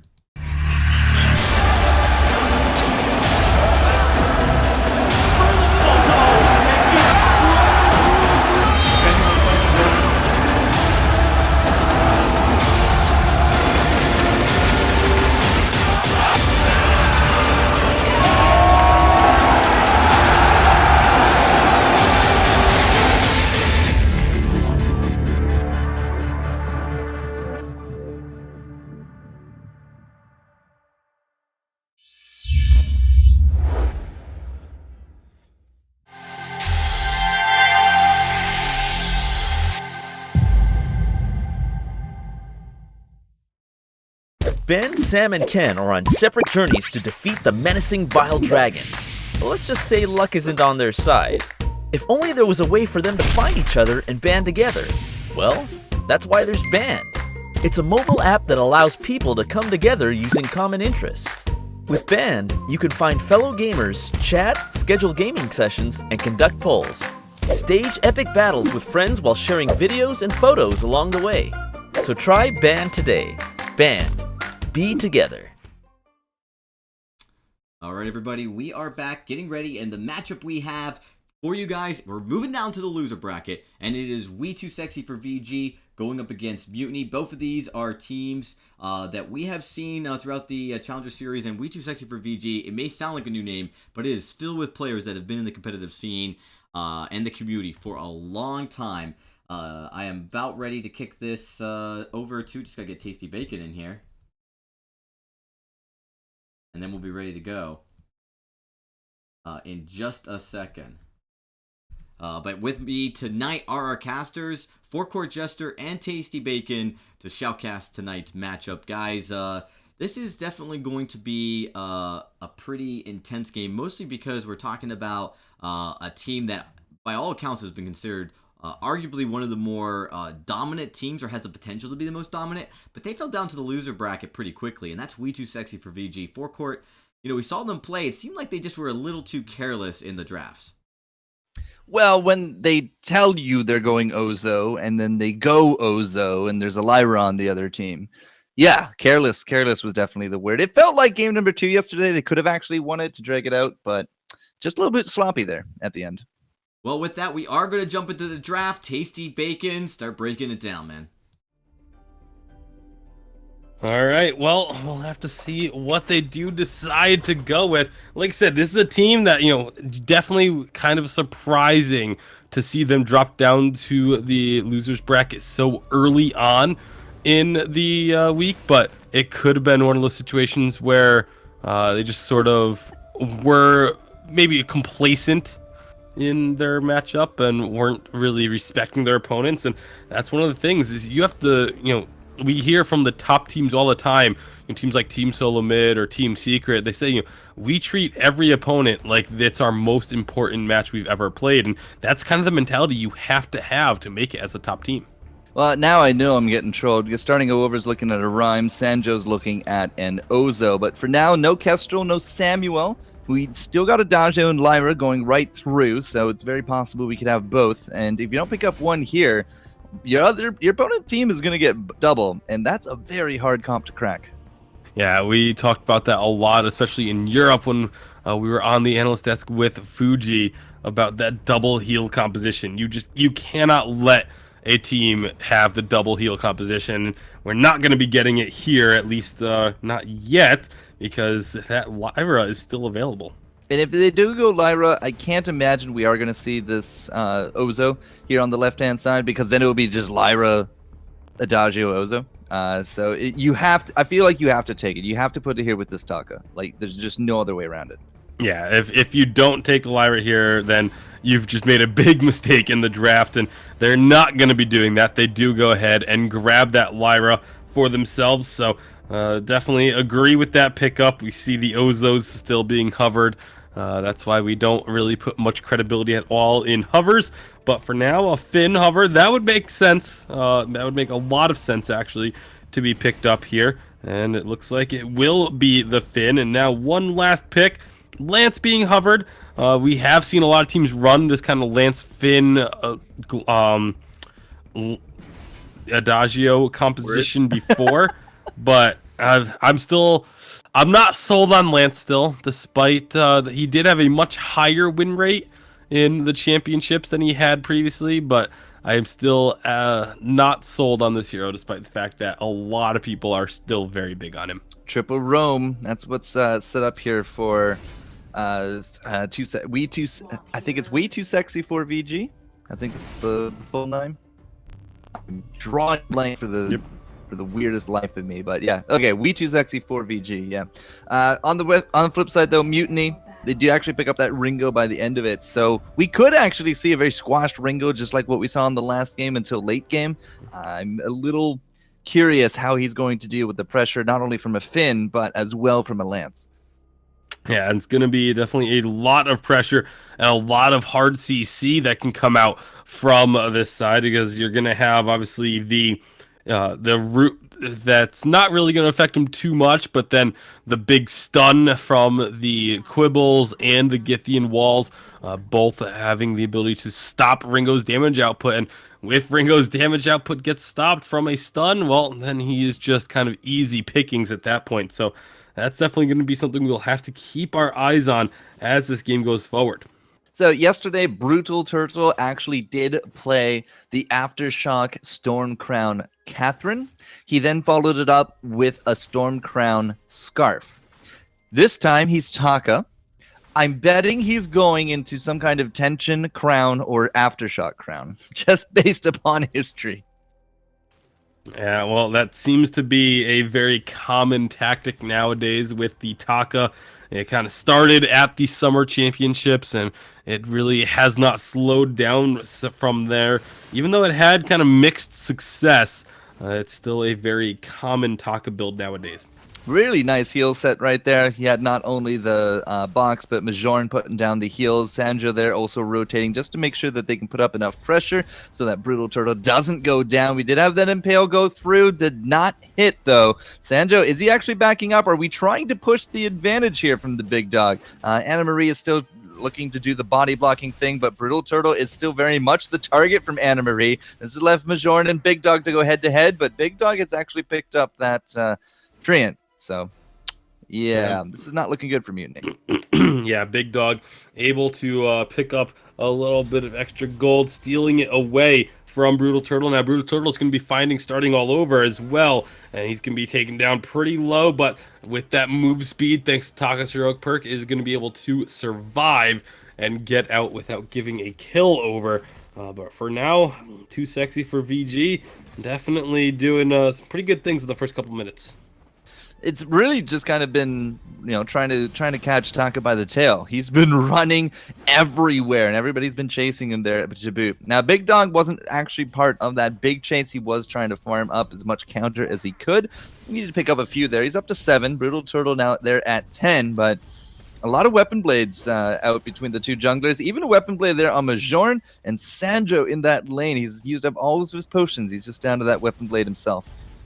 Yeah, lots of damage still being dished out in this lane, though, but still no kills going over, just a lot of pressure. Starting all over is going to be putting out plenty of damage with the Adagio. Oh! And Marie going to be going forward. Finally, there's our first kill.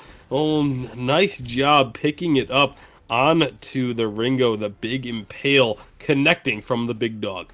Yeah, Big Dog very nearly got a double from that as well. Majorn very, very close to landing in top of that. We had to get the in-wall to keep him stunned up as well, but it wouldn't have mattered. The auto attack after the Impale was more than enough to bring down the Ringo. So he's coming back to lane with some boots, has that heavy steel there as well. Brutal Turtle going for some health after his weapon, but it seems to be all offense here for the Big Dog. Yeah, they're definitely just going to be really looking to put that damage on, looking to keep the pressure up, and trying to shut down this Ringo, trying to make sure that he can't get going. But Anne-Marie, the idea there is to keep the minions from getting to the turret, but was not respecting the damage output of Sanjiao on the Ringo.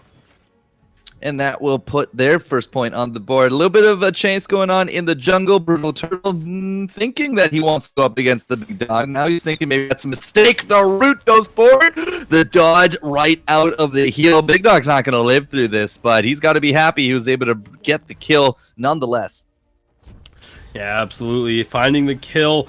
And, well, they may not be done yet because starting all over has just picked up 1. Is he going to get 2? The buff wears off, but it's still plenty of damage coming out. Starting all over. Oh, he's going to go under the turret. Nope, realizes maybe he's a little bit too far. And now Brutal Turtle may be looking to find a kill as well. But starting all over, once that buff gets put down, the damage is insane.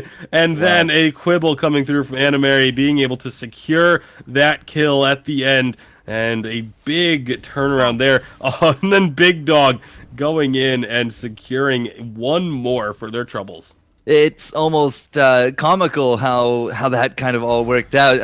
Starting all over sort of with that bold forward foot.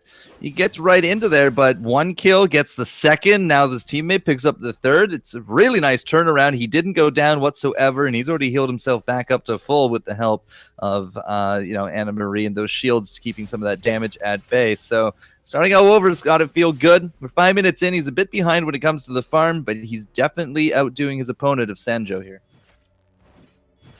Yeah, definitely going to be a difficult road up.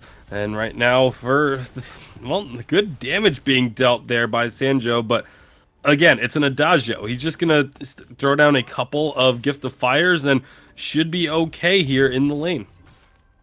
Brutal Turtle is not going to get hit by that lunge. We still are going pretty much all offense here for Big Dog. He's still looking to hammer home that damage. We do got that Stormguard banner from Brutal Turtle, so you're going to be seeing that combo coming out. It's enough to get on top of the Adagio. Starting over, not respecting the 3-man collapse. They still might get Anna-Marie. Nope, doesn't actually look like the damage is going to be there. We had Brutal Turtle go off into the jungle. We do have Big Dog coming around for the flank, but he's not going to find anyone. Yeah, no one home at that point, but for now, 5-3, still on the kills in favor of Too Sexy for VG. And there's going to be Brutal Turtle just stealing away these jungle camps, but he is going to get found, and now starting all over, has the buff on him, and is just dishing out this damage, but doesn't quite have enough. The root, though, from Big Dog, along with 1 more basic attack, will be enough, and that is another kill going over to the blue side.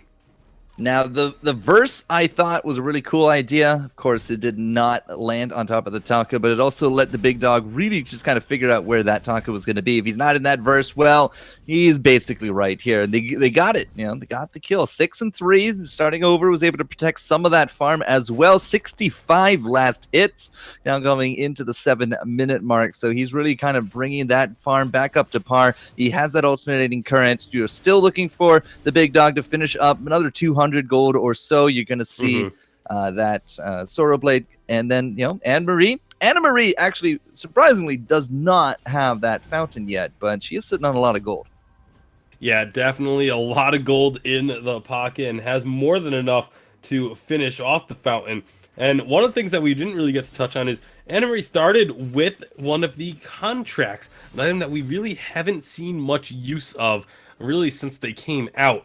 But just wanted that little bit of extra energy and healing, especially when you're going to be camping in the lane. It's actually not a bad pickup at all, and we're going to be seeing, Big Dog doesn't connect, but he wants this kill, is not going to find it, instead eats a lot of turrets. Yeah, but starting over as well, got ambushed. Brutal Turtle able to get that kill. We know that the big dog is down here somewhere. Majorn not willing to be the person to face check, looking for it. And Big Dog goes over that well. Brutal Turtle is going to try to solo out this gold mine. He will see Big Dog down here.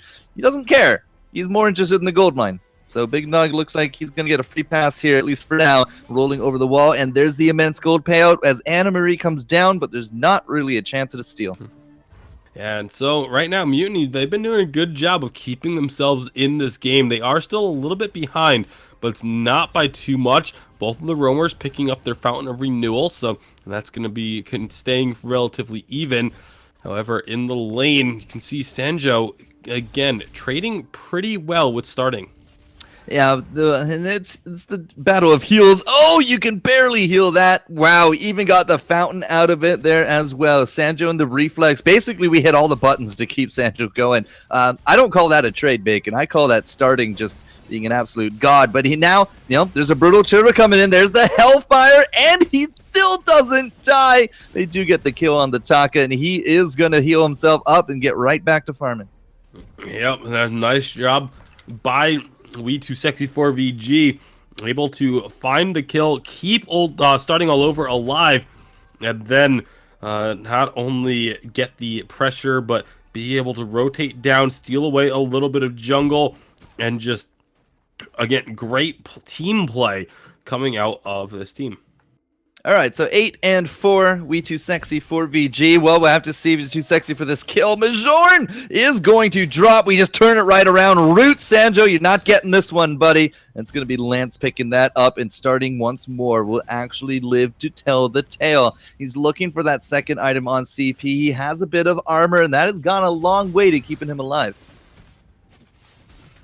Yeah, it absolutely has. I mean, the armor working out wonders for now.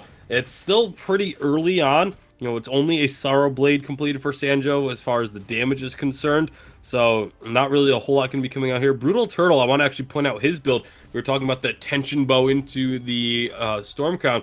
Actually went Aftershock Storm Crown. So a slight variation on that Tension Crown build. But we've seen this one a couple times as well. It has not had the same success that the Tension Crown has had, and well, it's not quite having the success that Brutal Turtle was hoping for here either. It didn't have it yesterday. In fact, all of Langley Lang's builds have kind of fallen flat in not only Challenger, but Evil 8 as well. So we'll keep an eye on that. As Starting picks up that second item, he might be on track for a third at the rate that he's going. You might see by the 13-minute mark or so. And Majorn just too close to the fire. He's going to get burned. The anchor there as well. Stunned up, and the verse. That is the best combo you can get right there. Sanjo's going to drop here. Starting over might go down. Brutal Turtle is looking for those hits. Does not happen. We got that ace buff. We got a push going, and we have a 14 and 4 score here, Bacon. Yeah, this is starting to turn into a little bit of a one-sided affair. And Mutiny, they kept this close for a very long time, but it really feels like We Too Sexy for VG are just pulling away with this one. 14-4, like you mentioned, about to grab their second turret of the game as well. It means this gold lead has just jumped up to about 4,000 in their favor. And it's just, it seems like they just kind of broke the doors off this game wide open. Immense gold payouts to add to that as well. So as you said, 4,500 gold starting, as I said, by 13 minutes. If he has another item, it's basically game over here for Mutiny. I don't think there's really much they can do about it. Nice portal usage, but starting saw it coming. And he just pivots, gets that kill, no problem. Sanjo and Majorn now going to be on the run. And we are going to be looking at 18 farm in 12 minutes. I mean, starting all over again is just starting to run away with this game.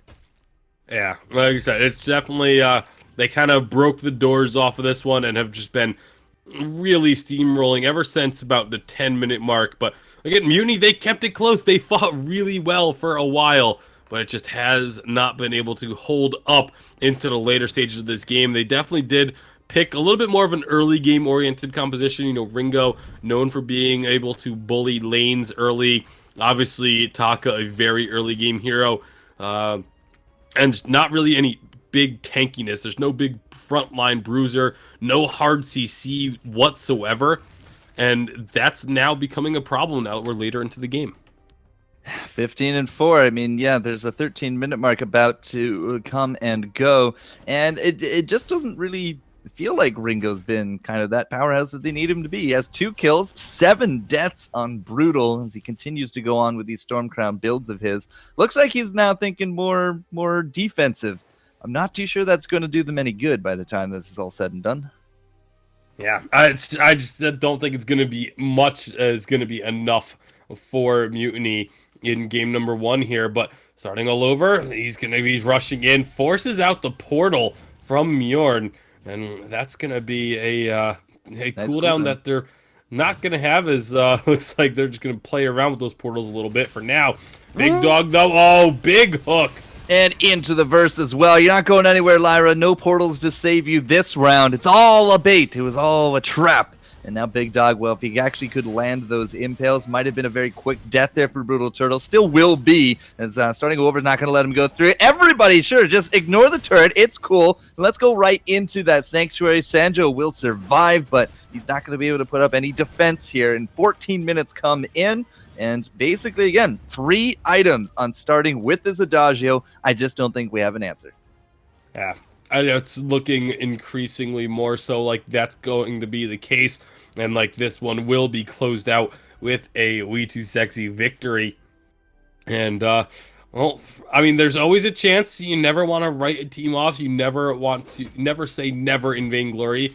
You know, we always talk about how the game's not over until the crystal is destroyed. But this is going to be an extremely difficult climb back into this game if Mutiny is going to get back into this one. Yeah, 7,000 gold is no cakewalk. Gold Mine is going to be on its last legs. VIS64 VG, not exactly putting up a big front for it, and it's not a steal. It was very close, though. Anna Marie able to pick that one up. Another verse, and that is it for the Ringo. Goodbye, Lyra. Well, okay, Portal's still running away, so goodbye. And there goes the Taka on top of it. Mjorn will live, but the Kraken might actually be enough to win out the game.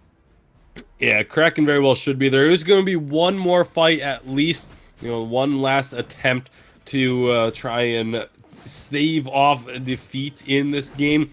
But with how strong starting all over has gotten, with how strong Big Dog is at the moment still, going for the Sorrow Blade into the breaking point on the Lance, which is a little bit different from what we normally see. Normally a lot of people just stack up those Sorrow Blades. He went for that little bit of extra scaling. But, I mean, right now, just the amount of damage coming out of the blue side, it just seems to be too much for Mutiny to deal with. Yeah, there's always the difference in the builds when it comes down to the Lance, right? It's either, you know, the Sora Blade into the breaking, or the double Sora Blade, or, well, I can't think of the last time we saw a Crystal Lance in anything at this high of level, but I mean, I personally like the double Sora. I think Von C was onto something there, but Big Dog has had attack speed since almost minute 1. He started off with a weapon blade. First item pickup was the salvo, so or the swift shooter, I should say. So he's been gunning for this build for a while. Yeah, this is definitely what he's been looking for pretty much since the start of the game. So he had an idea in mind and has just been making it work. Brutal Turtle going to be jumping in, but you can see just immediately getting dropped. Sanjiao doing what he can on the backside, but It's not going to be enough. Big Dog even rolling back in despite the low health. It looks like starting all over doesn't even care about the fight. He's just going for the turrets. Well, the fight's not the important part. The important part is winning and getting that crystal down. They've already killed out the Taka. Starting is actually going to go home. That is how confident they are. Maybe he just wants to get that little bit of extra item so he looks good on the score screen. But turret is done. Both of them are out of there. Anna Marie is still taking shots, but there's a very healthy Kraken still working on top of this crystal. And I think there's a little BMing going on here, Bacon. I think We Too Sexy saying either we win here or we're bad. And Anna Marie's now turning around. Is this actually going to be enough for a win? Oh, yeah. Yeah, it's still more than enough. Kraken has plenty of health, and that will be the victory. And that's going to just put Mutiny behind the 8-ball here, backs up against the wall. This is, again, the loser's bracket, so you'll lose here, and you are done for the split. So Mutiny, they've got one more game to get themselves into the next round. The BM is real, but the skills are definitely there. We Too Sexy for VG. Get a GG out of this one as 20-5 for the score, Bacon. But I gotta wonder, starting all over is again prophesizing. If they get Adagio and Lyra, he will play Ozo. It is publicly said. He put it in chat, and the mind games almost worked out yesterday. I just don't think they're going to get an Adagio Lyra together. That's just almost a death sentence by itself. Yeah, I mean, the Adagio is just so strong. I really feel like Adagio is one of the heroes that needs to be banned every game, pretty much, because thus far, it really just doesn't seem like anyone has an answer for him. Well, I mean, he lost yesterday. So there was definitely an answer. We'll have to see if Ozo is going to be something that they opt to go with despite knowing the risks, because that's what they did yesterday, and they couldn't recover. Even getting Adagio Lyra, We Too Sexy for VG did not win yesterday. They went down 2-0. So we'll have to see, is this going to be now a bit more serious? Are they still going to be monkeying around? What do you think, Dragon? I mean, we will find out very shortly. I think that, if it's going to be a no Ozo or a no-Zo, I think that starting hopefully has learned his lesson from trolling. I mean, that did not work out for them last match. Kind of advertising what you're going to go. We saw the opponent team, Enix, they actually drafted perfectly into it. They said, all right, you're going to go Ozo? We got you. And they did just that. The Kestrel with the Celeste played it perfectly into it. And that's something that maybe if you see Kestrel or Celeste ban from We Too Sexy, maybe they'll try to pull it out then. But I think it's probably advisable not to, at least not if the enemy team's going to be anticipating it by any measures for court. I think starting over is taking shots at me in chat. Maybe a little bit. Well, we're going to get back to this match in a bit. We are going to take a quick break, and when we return, we will be starting game number 2 of this best of 3 series. We Too Sexy for VG, looking to close it out and move on to the next round. Can they do it, or will Mutiny surprise again? We'll find out right after this.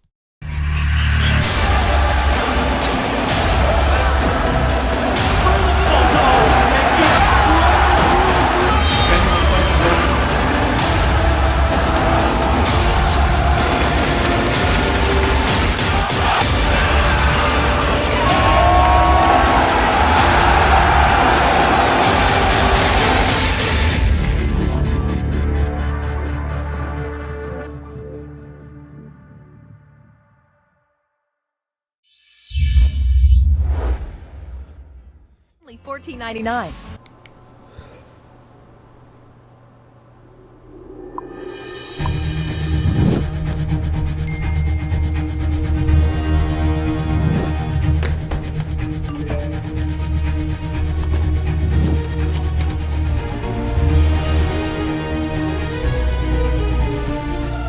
Don't miss the call.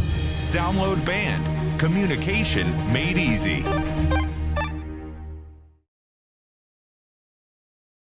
All right, and as we get ready for game number 2, I'm going to be kicking it over to Tasty Bacon and Forecourt Jester to break it down. Guys, let's get into the draft and see what we got. Well, I have to kind of keep my mouth shut a little bit because we just made a deal about what starting over is going to play, so I don't want to give it away, just in case.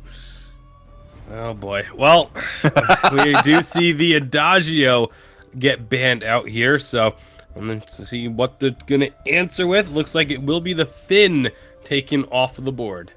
All right, so no Adagio, no Finn. So because you don't get Adagio, Lyra is still definitely a high-tier pick, but Mutiny thinking maybe go for the Lance. We've seen actually more Lance first pick in the Challenger Series over this last week than I think I've seen pretty much in the last month. Well, I mean, it's been a common pick. I mean, a lot of like I said, a lot of people are still really big on this one, even though I'm still not the biggest fan. But we do see Lyra Samuel coming through, our first Samuel tonight, which is kind of surprising because he has been such a powerful pick.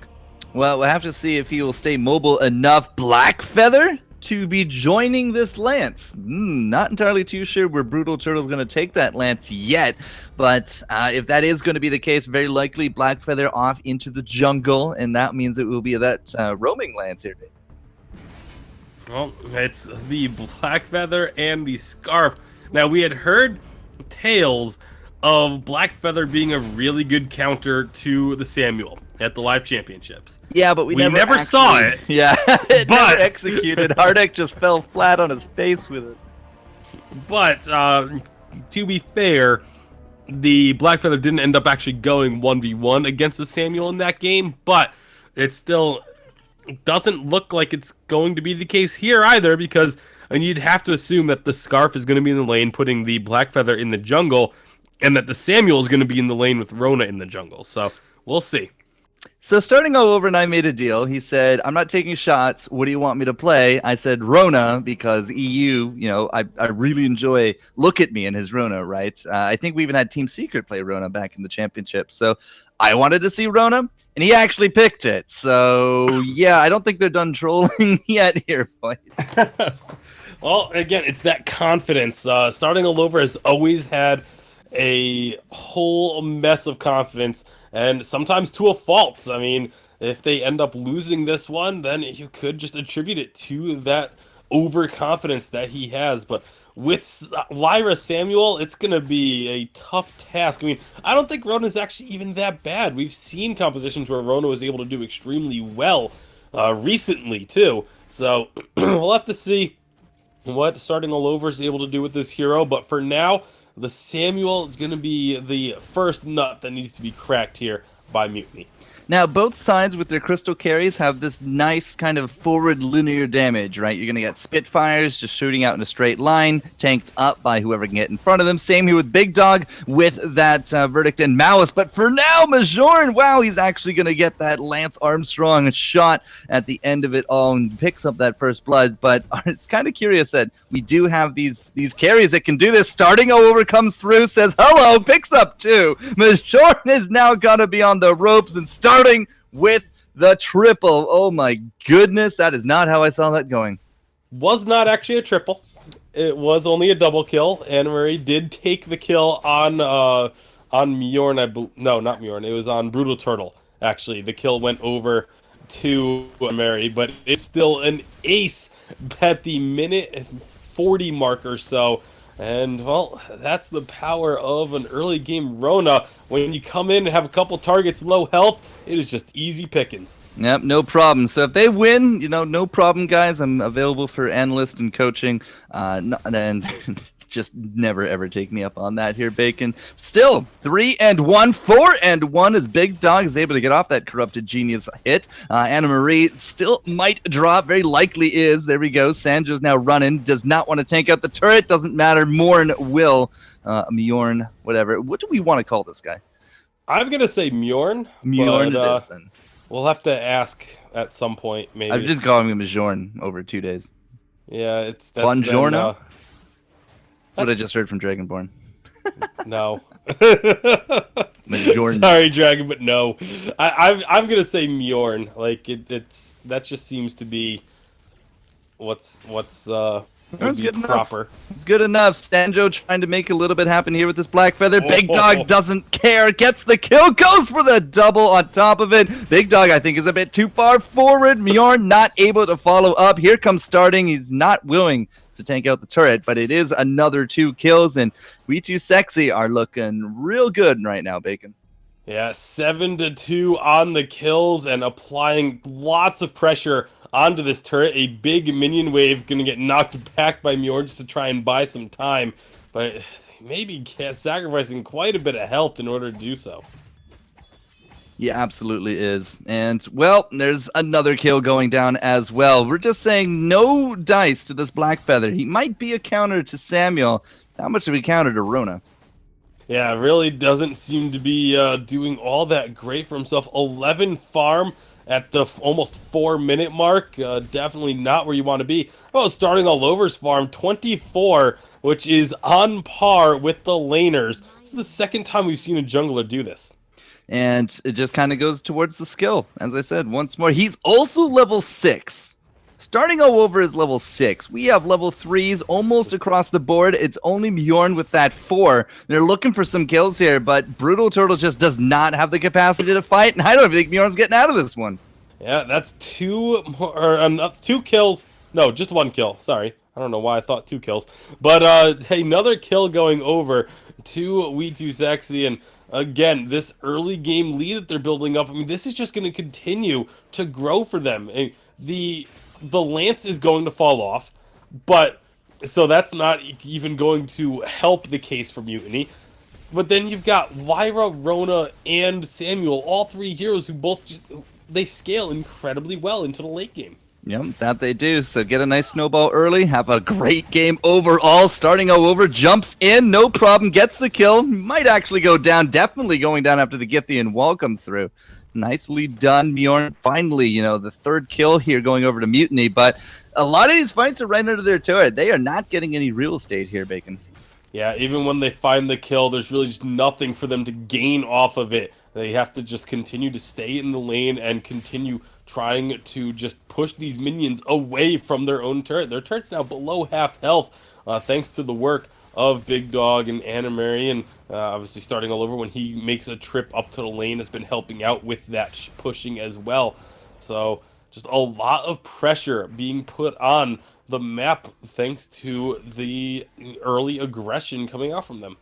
Nice farming there in lane from Big Dong. There's a lot of pressure with Mjorn and Sanjo. And here comes Sanjo once more. They are not actually going to be able to collapse on top of the Big Dog with no impale. We don't have level 6 there for Sanjo yet. Starting all over, though, is level 8. The Githian wall into the stun. That's actually going to stop out that engage. So he's just going to hop, skip, and jump right back into the jungle. And just going to see if he can find anything to steal away. But there are no minions actually up at the moment. So likely just going to make a return trip up to the lane, but there's no Samuel there, so this could be a tricky situation. Doesn't seem to matter. Starting all over, jumping right onto Brutal Turtle and eliminating him. Big Dog wins the 1v1 up against the Lance there as well. Now it's up to Sanjo to prevent this ace, and it looks like he will. Starting just ran out of tools to jump on his face, but again, just look at the items coming out. Not quite tier 3s, but at 6 minutes in, we got not only some health, armor, but attack speed and that heavy steel. Starting to go over is really just kind of gearing up to finish out a few of those tier 3s sometime soon.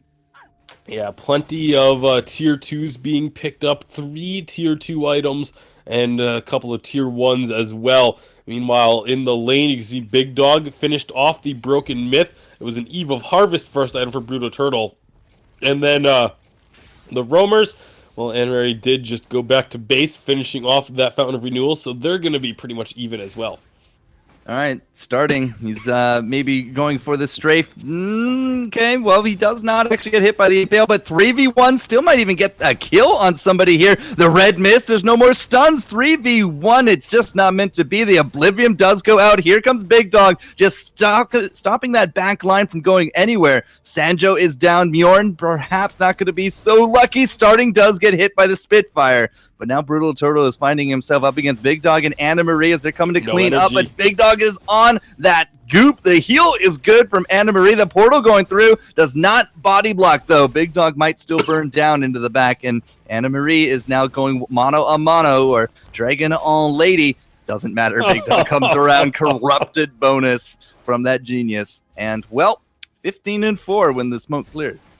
Yeah, that was very nearly a great play from Brutal Turtle to turn that one back around, but just not quite having enough damage to take down the Big Dog in that trade. I thought for sure Big Dog was going to fall because at the start of it, he had almost no energy. The heroic perk getting him enough back to be able to dish out some more damage. And then I think he saw, just getting by on the skin of his teeth and walking back in. One basic attack was all he needed to finish off the kill. All right, 8 minutes in. First item finish up as Big Dog has that broken myth. We did get that Shiver Steel from starting. So again, going a little bit more utility, needs that stick-to-itiveness if he does want to start looking into some big damage. Now's the time. Sanjo has a breaking point first, wants to see how many stacks he can get out of it. He's not actually going to be part of this fight. Starting over, just no fear. Jumps in. That was a questionable impale at best. Mjorn does actually dodge out the Oblivion, though, and, well, turret is done. Big Dog looking to chase down Mjorn a little bit. Gets only one hit from the Verdict and Malice, and, well, I think for now they should just split. There is a gold mine ready to go. It looks like Anna Marie is going to start it up.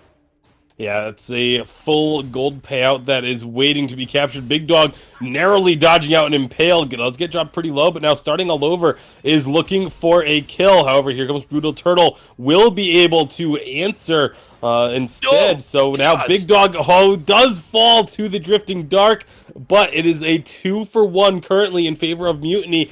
Let's see if they can get onto Anna Marie. The slow from the Goop, not quite going to do enough. So the gold mine goes uncaptured, but it is 2 kills going over to Mutiny, and they desperately needed those because they have been starting to fall very heavily behind. Yeah, if you look at the gold, they've brought it back to about 3,000 or so. The gold mine is still standing here, but Big Dog did just finish up an Eva Harvest. We got treads for Anna there as well, and we are going to be looking for that Sorrow Blade, I think, from starting. It's going to be a Sorrow or a Breaking. He has all the components really for both at this point, so we'll see which way he wants to go for it. Brutal Turtle is struggling for a second item, so with this latest boost, I mean, this might be enough just to bring those kills back in line here for We Too Sexy. You can see starting over again, no fear. He knows that he has a big advantage, and he's going to press it. That's it for Brutal Turtle. Yeah, that is absolutely going to be it for Brutal Turtle, and, well, that's kind of just the way this game's been going, starting all over with so much pressure, jumping in, jumping out, and the rest of the team just following up on it. They've only gotten the one turret thus far, 11 minutes in, but they have had all of the pressure and all of the advantages. They're now going to finally go grab that gold miner. That's going to get them even further in gold, assuming it doesn't get stolen away here. It's going to be close, but no, the Bulwark is good enough. They keep him at bay. Mjorn to go one way, starting over, looking for the kill on the other. Can't actually jump over the wall to follow Sanjo, so he actually gets denied. Big Dog is still looking for Mjorn, though, and that's a little bit of a chase now happening. Mjorn kind of walking in a straight line, getting funneled down, starting over, makes an appearance. Anna Marie with the heal as well as the red mist. You're not going anywhere there, Pearl. He is done and out of there. Anna Marie trying to push forward, looking for the kill, starting, jumps 2 turrets, and he's still alive, not tanking out to the fatal damage. They do clean up too. Yeah, 2 more kills going over, and now Sanjo may be trying to go for a return, but could just be in trouble himself, is going to just stay alive, thanks to the Fountain of Renewal that he had actually built for himself. But there's just, again, so much pressure. It may not even be enough because Big Dog is still hanging around. Finally, Brutal Turtle gets there, clears out those minions, and forces We Too Sexy for VG to have to back away from that turret. However, meanwhile, all this is going on. Starting all over was just eating up that jungle farm. Mjorn trying to make a play happen with the Githian wall. It was a nice knockback, but you're just not able to capitalize on this. Yeah, starting over not being there just meant that all they could do is kind of ebb and flow at that point. So there's some damage. They returned it. They all retreated. It's all good. Sanjo kind of reminds me of a little bit of an older meta when we went into these melees to help out with the carries. Sanjo picking up that fountain reminds me of like a Koshka. How so? The build path. I'm trying to figure out how like that relates to Koshka. I'm sorry, I shouldn't make you think too much here, Bacon, considering the state that you're in, and we do hope that you do get better here. I just don't see the connection to Koshka. Like... Okay, well, we'll get to that as Sanjo's about to die. So he dies, it's cool. So Koshka would get like Aftershock into Fountain or a Crucible or something like that, right? Sanjo's gone into Breaking Point into Fountain. He's I guess that's the way jump Koshka in, get the used to damage, be. get out, use the double utilities. Oh, see, that's the way Koshka used to be. Now That's what I said. A previous patch meta. Well, I thought you were when you said Koshka, I thought you were talking about like current Koshka, and that's why I got really confused. It's okay, Bacon. I'll keep it light and fluffy here for the commentary. Starting Over's waiting to jump this wall. He is as soon as he gets sight of Mjorn, Brutal Turtle even, like he just jumps, he's good to go. But it doesn't actually happen. They don't chase it through. His farm is at 90 farm. Sanjo 56. Yeah, that's definitely not where you want to be. I mean, 21-6 on the kills kind of tells another story about this game as well. It's just been very heavily controlled by We Too Sexy for VG. And they're definitely very much in control here. 5,000 gold, and that's no joke, Bacon. No joke. So, do you think we're going to get another gold mine? It's coming down pretty close, 30 seconds or so, and we're going to see that Kraken. We do got an infusion there from starting over. We've had one on Brutal Turtle here for a little bit. Lots of items now have been completed. Looks like perhaps some lifesteal is going to be in order here from Sanjo if he can get that Serpent's Mask, but feels a little too late to kind of prioritize it. Yeah, definitely a little too little too late, but we're now starting all over, going in Red Mist. He's going to keep him alive for now, but he's taken so incredibly low. It ends up being a 1-for-1 to start, but you can see just the damage being continuously put out. Brutal Turtle actually getting quite a bit of work done. Is it going to be enough, though? Big Dog trying to find the damage onto Brutal Turtle and getting some good work done there. Is going to be getting enough for the kill. Now it's just Mjorn left. Oh, going to get behind the minions. Will they be able to block long enough? Malice and Verdict does not connect, but these basic attacks and the healing will be enough for the ace. And the ace comes through, 24-7. Big Dog, you might not have expected him to turn right back around with the Drifting Dark, but he dances in it, gets right up to Brutal's face, dodges out the impales, and, well, it's a scary thing, right? 2 to 3 items on a Samuel by, 15-minute mark. It is rather tough to deal with, and he has a good amount of defense to go with him. He has that coat of plates, the Aegis there with the shield on top of things, and, well, he just went into a metal jacket, so... Yeah, third item offense is all that's really left for him in this game. And once that happens, there's almost no stopping Big Dog. He's at 11-2 here in 15 minutes. Yeah, it's just, this game has really kind of felt like it should be over a while ago, but they're still hanging on. Mutiny is putting up as much of a fight as they can. It just seems like it's going to be an inevitability at this point because they cannot win these fights, and the kill lead is just steadily increasing. And Kraken is available. Let's see if they actually go for this. Starting all over is going to start it up. This is exactly what I would have expected them to do. They should be able to, at this point, take the Kraken and just go push in and win. Right. It's just down to the choke point. Once they crack that, it's the double turrets, and I do think we have enough punch here to kind of make this game a nice 2-0 for them. So starting, he has, would you believe, he's actually gone into a Stormguard banner at the end of this. All that objective control that these guys hold is pretty outstanding. Yeah, it's, it's pretty one-sided. This is...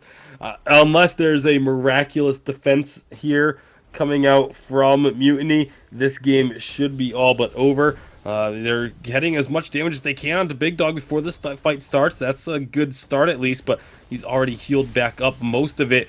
And now, well, they're looking for the fight. They get an impale, they get a stun into the wall, but is it going to be enough? You can see lots of damage being dished out. The Red Mist keeping starting all over alive.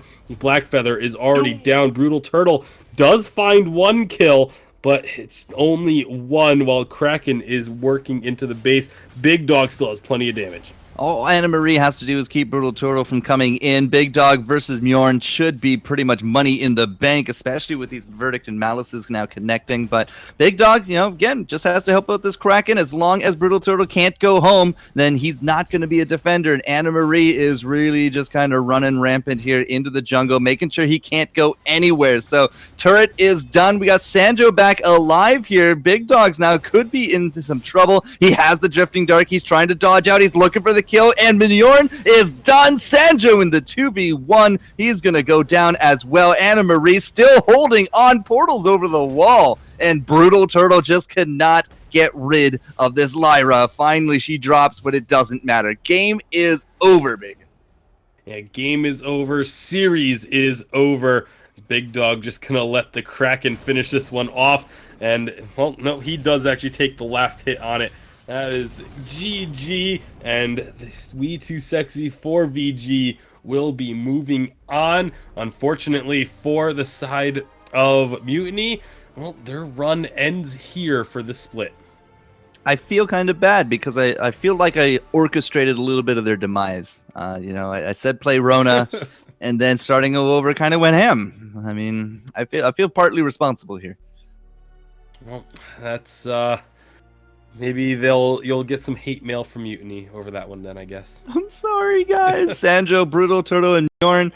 Perhaps better luck next time. There will, of course, be more options down the line if they do want to put that foot forward again. But Big Dog, 14-2.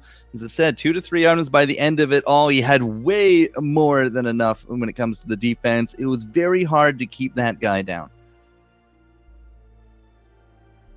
And because of it, 14-2, as I said, good score. He did very well. Anna Marie, can't really take away from what she was doing on that support there either. Had the treads, had that Atlas Pauldron, and at the very end of it, kept Brutal Turtle busy. Could not defend anything, and that was a big reason why we were able to end the game when we did. So the Lyra, can't give these guys Lyra, and who knows what else these guys have up their sleeves when it comes to the drafts. For now, though, Dragon, second round all done. We know that it's We2Sexy 4VG to move forward. Absolutely, and they're moving forward to play, I believe it is Impact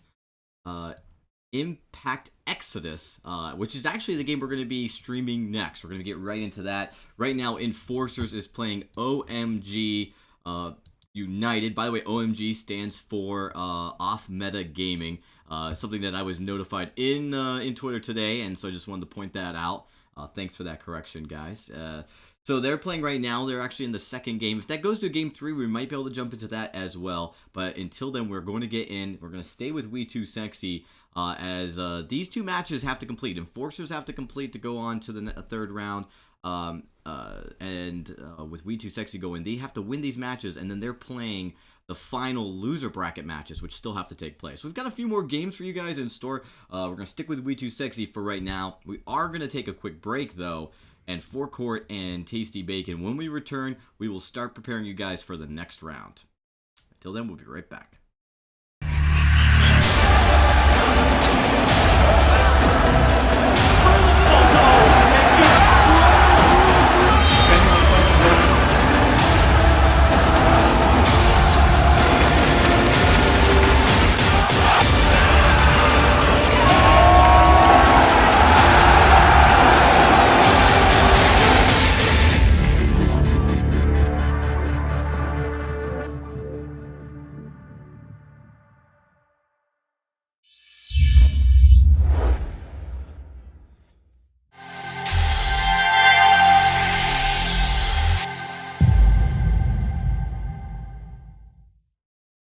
Ben, Sam, and Ken are on separate journeys to defeat the menacing Vile Dragon. But let's just say luck isn't on their side. If only there was a way for them to find each other and band together. Well, that's why there's Band. It's a mobile app that allows people to come together using common interests. With Band, you can find fellow gamers, chat, schedule gaming sessions, and conduct polls. Stage epic battles with friends while sharing videos and photos along the way. So try Band today. Band. Be together. Welcome back, everybody. Short break indeed. Forecourt, Jester, and Tasty Bacon We are sticking with VIS64 for this next stream as we get on to the next round of three, third round, I mean, and it is going to be going up against Impact Exodus. Here's a team we actually haven't seen much at all of, so this is going to be one of the first Impact Exodus streamed games that they're going to be having, and we're going to get a shot for them to see. We're going to be, it's going to be going into a pretty powerful team. You guys just got done watching We2Sexy take care of Mutiny, and now they're moving on, and from all accounts, guys, it feels like this team is looking like they're ready to keep rolling. Forecourt, we saw just Anna, the support play she had, the portals, she's just really confident with her support play. You give Lyra to these guys, and it ends up being 2v1 in lane. It ends up being portal initiations all over the map, and it's really is hard to deal with Lyra when it comes to a lot of these drafts, especially drafts that kind of incorporate some of those, quote-unquote counters or off-meta picks, right? Mm-hmm. Blackfeather, for example, is like, all right, well, she ports on top of you, and Bulwark. Okay, now you can't go anywhere. Now you're not doing damage. Now you're sitting there like an idiot. Okay, now I can do damage. Heals, more heals, and then we do it all over again, right? She's just such a good counter, and it plays into the aggressive nature of this team very nicely. It does, and but they also gave Samuel, and I think that it's important to note that Samuel on a strong laner like Big Dog is like giving someone a Dodgeo in the sense that it's a high capped hero, but it's one that when played correctly it can be very difficult to manage. We saw that with starting all over on the Rona, it really wasn't a huge factor. Big Dog was cleaning up the lane in the early game on his own quite nicely with that support. Lyra, of course, definitely helping out. And I think that's something that, this team's going to be challenging. Whether you give them Adagio or Samuel, in the lane, Big Dog is definitely doing a great job. Anna seems like she can play almost any support. I don't know if you're really going to be able to help focus out the Lyra, although we've seen a lot of teams, they do ban the Lyra just because of that early game aggression snowballs the games. You can't really support aggressively like that in early game with any of the other supports. So just from a strategy point, it seems like you're right, Forecourt. They can't give them the Lyra. Now, just because they can't give them the Lyra doesn't mean that you have to ban the Lyra. It just means you have to first pick it, but first pick is actually not going to go to the OMG's crew. Off metagaming, was it? Oh, Impact. So I was just talking about the sorry. game. So it's a pair. This is Impact. It's Exodus. Impact Exodus. Thank you. Yeah. Well, that being said, they're not first pick. They are second pick. So banning it might be a good idea, but if you don't ban it, if you don't ban it, they're going to pick it. Mm-hmm. If you do ban it, then Big Dog in starting over just going to take Adagio. So there's no good choice here. You're definitely got your backs up against the wall against this team. We2Sexy. They're looking strong. But that's something they're going to have to consider as you strategize around this team. Again, we did see that Rona play was good. I just think starting all over can play anything in the jungle, so you really can't worry about that. You really have to focus on just being on the best comp you can while mitigating that support play. I mean, you don't want that early game aggression taking you out so quickly. Well, we know that he hasn't won with Ozo yet. True. But I don't think we're going to see a little bit of kryptonite there. If starting all over can't win with Ozo, then what the hell chance do I have? None, Forecourt. There's none. Ozo is a no-zo. All right, we got Tasty Bacon back. Tasty, what do you think? We've already watched this team perform quite impressively. They're going up against Impact Exodus, which we haven't seen a lot of. Really, what's going to be the key to success for We2Sexy and also for Impact? Well, I mean, for We2Sexy, I think their biggest enemy at this point is themselves. As long as they don't get complacent, as long as they don't get overconfident and cocky, well, then they seem to have a pretty good shot of winning their matchups. For their opponents, again, like you mentioned, we really haven't seen much of them. I don't recognize actually any of these names, so it's not in the second. I haven't seen him play before. Well, I haven't seen him play, but he's in chat all the time. Well, that doesn't. that has nothing to do. Oh yeah, okay. So they're in chat all the time. That has nothing, no indication of how well they played the game. I'm in chat all the time, and I'm awful. I mean, low-hanging fruit right there. Save me, Dragon. I can't. It makes no sense why we'd pay attention. Some of us can't worry about the chat as much as others maybe. We're almost ready to get going into this first match, but we do want to take a quick second to let all the viewers, all you competitive players know out there that you guys are watching the A group, Group A of this first split. This split lasts for 3 weeks, and the tournaments are essentially, it's one giant tournament over 3 weeks. But here's how it works, guys.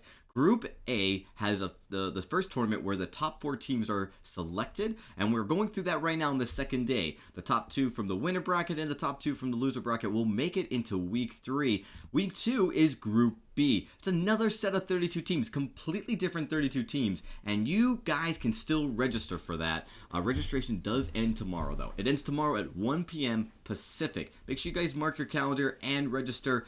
We still have a few open spots. Those are filling up quickly. So if you want to play competitively in this split for the autumn season, you guys are going to want to go to Vainglory Esports, register your team, and we'll see you on the fold. With that, guys, we are almost ready to start this matchup, and I think the big question is going to be, what is Starting All Over decide to troll and play in the jungle? That's going to be the question.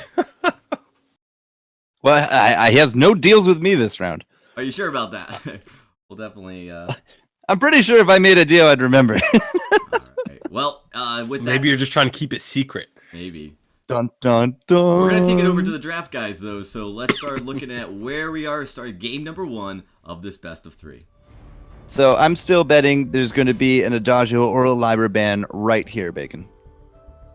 Well, that's an interesting ban. If it's Samuel, then, well, it's kind of anybody's game. Like, We Too Sexy can easily pick up the Adagio for Starting All Over. They can easily go for the Lyra. Whichever one they do pick, and it is the Adagio, you have to pick on the flip side. Otherwise, you're going to get the double heal comp, and it's really hard to lose with that comp. Yeah, well, they do give up the Adagio there for the first pick, so an immediate Fortress pickup right after the Celeste. So Lyra is available. Okay, I mean, it's dangerous to do things like this, guys, but Fortress, I want to say, is kind of like an underrated pick. I mean, we saw really good work with him with a few roamers. What? The Finn instead of, like, Lyra is available. Lyra is an option. What? Carry Finn, you're getting your thing here.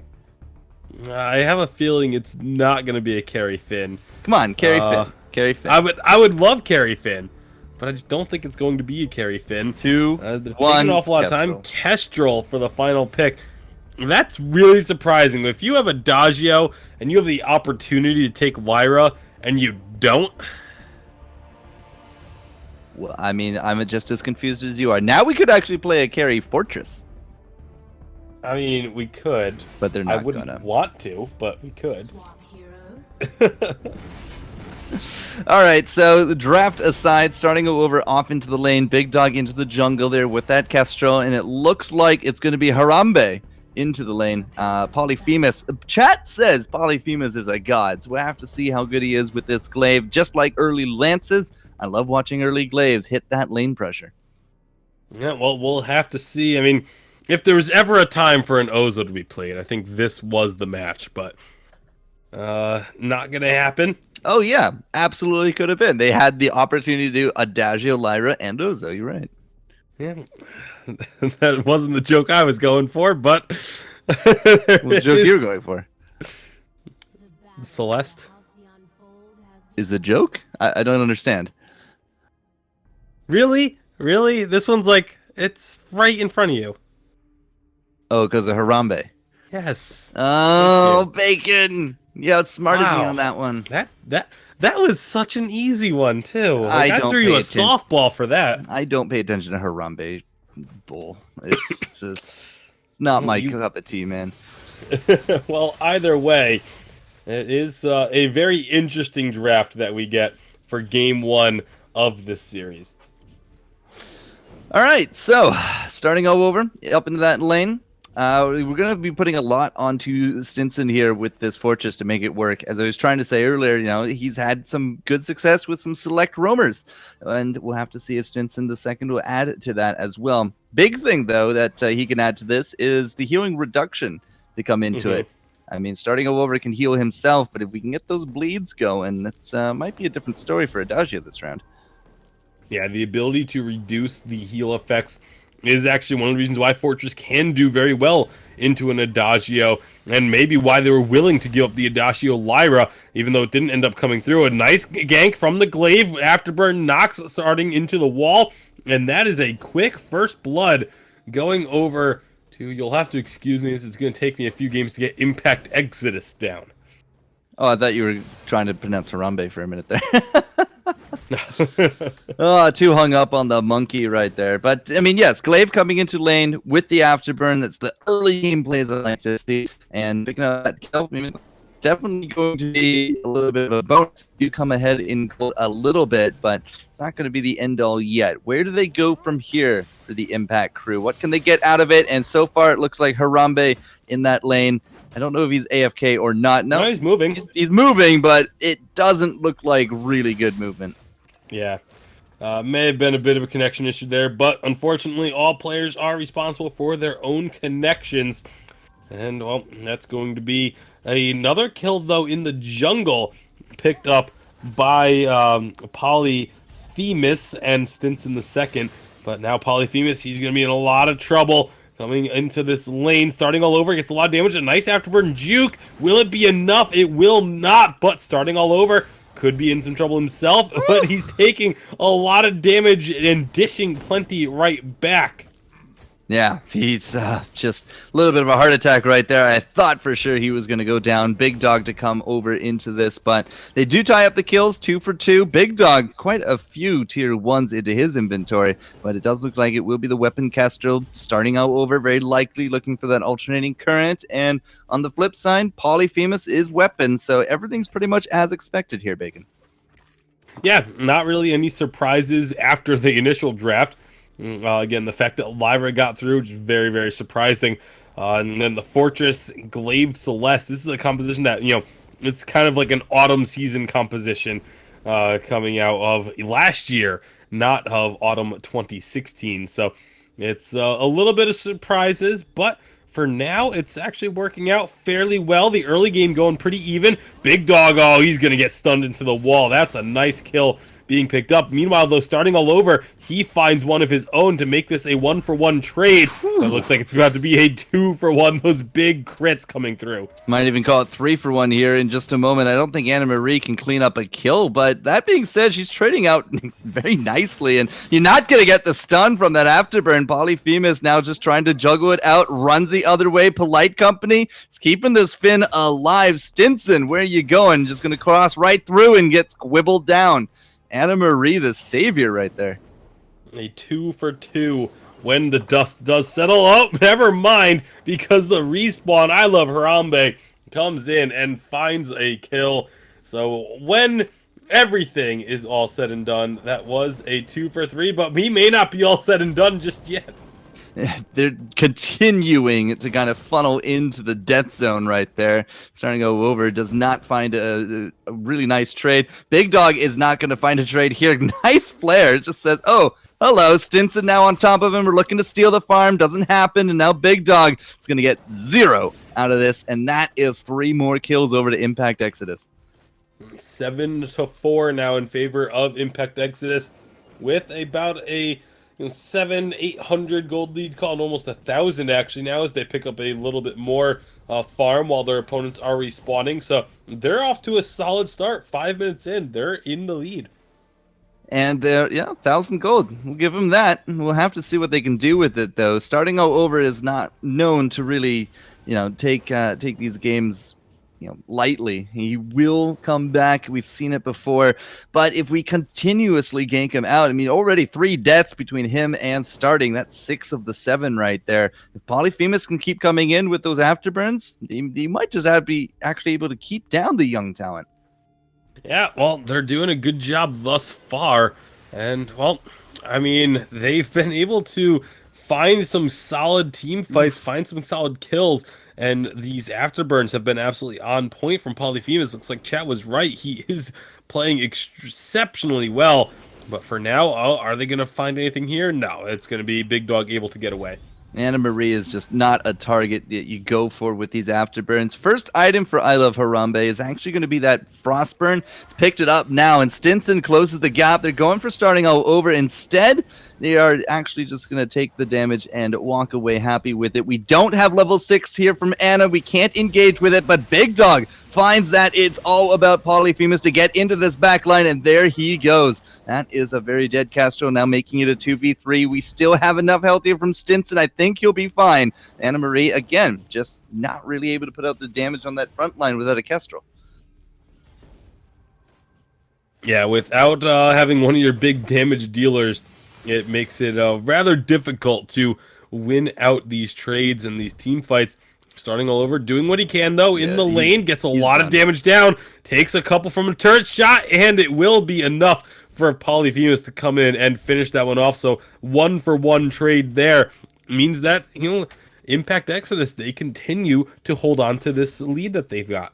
And Starting does actually have that alternating current. It was a big reason why he was looking for that kill. That little bit extra gold gets him home after the death. He now comes back a little bit stronger. We also now have that Sora Blade from Big Dong, so the fighting potential of We2Sexy 4VG just went up again. But Harambe, I mean, he has that Frostburn. He's looking for that Eve. He'll get it here soon enough. Poly, though, it's a little bit behind when it comes to the offense, but he has way more than enough gold to make up for it. So you should be seeing him cash in fairly soon. Yeah, should be looking to go ahead and make that trip down to the shop and finish off at least a tier 3. Has enough for a Sorrow Blade if he decides to go that route, which is what I would expect to see come out for the first item. But right now, looks like this could be trouble. Yeah, we are going to have the Wolves, and who called them out? It's going to be Stinson, and they jump starting. He does have a really nice verse, but it doesn't matter. Polly's able to get out of the danger zone, have that fountain ticking for them. That is it for the Kestrel as well, and Anna Marie now going to be fleeing for her life, but 3 very healthy Exodus members. It's enough to bring down the big troll. It's an ace just so very close to denying it. Starting over came up immediately afterwards. But that being said, ace to push forward and a gold mine as well. See how much damage we get on this turret. Yeah, they're going to be looking to get some damage on the turret. Most of the focus, though, is on this gold miner instead. And so big, immense gold payout going over 300 gold per player. Cool. It does look like we are going to get a pause, though. So what's the gold difference between these guys? 16k to 17.7. So that's, it's growing. It's actually getting up there. 1700 gold between them is what? Tier 2 item or one or two of them between the two teams. So, that item advantage will start kicking in, especially if they keep taking fights like they have been. Yeah, I mean, they've been able to really kind of bully around We2Sexy for VG, which,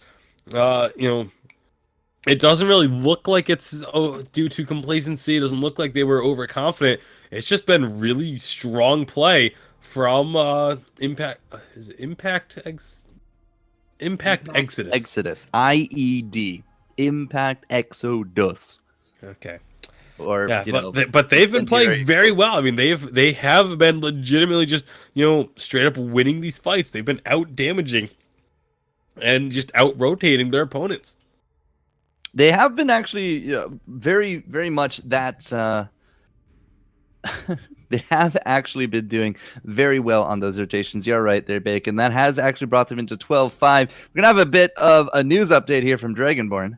Yeah, we actually have probably one of our first surprising. I would have to unmute his mic. We do have probably one of our first surprising upsets alerts is that Enforcers, a team that I think a lot of us were expecting to go pretty far in this tournament, they fall to OMG United. A little bit of a new coming org and upstart team rising up through the ranks, and they are showing what they've got, taking out Enforcers, and they're going to be moving on to the final round of this loser bracket.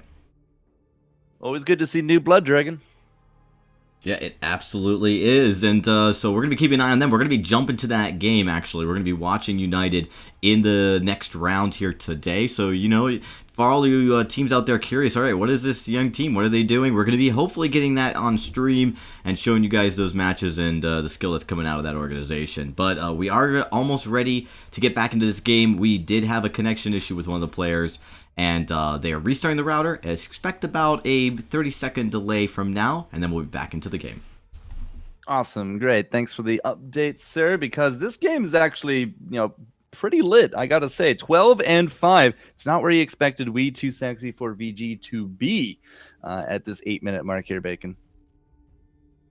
Yeah, absolutely not. I mean, the We2Sexy4VG, obviously, definitely the favorites.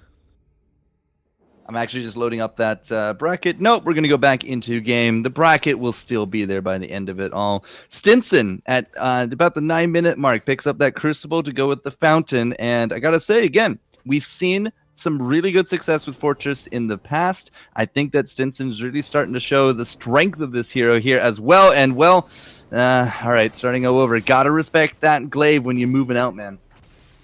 Yeah, absolutely do. The glaive damage is real, and it just got shown how real it is right there.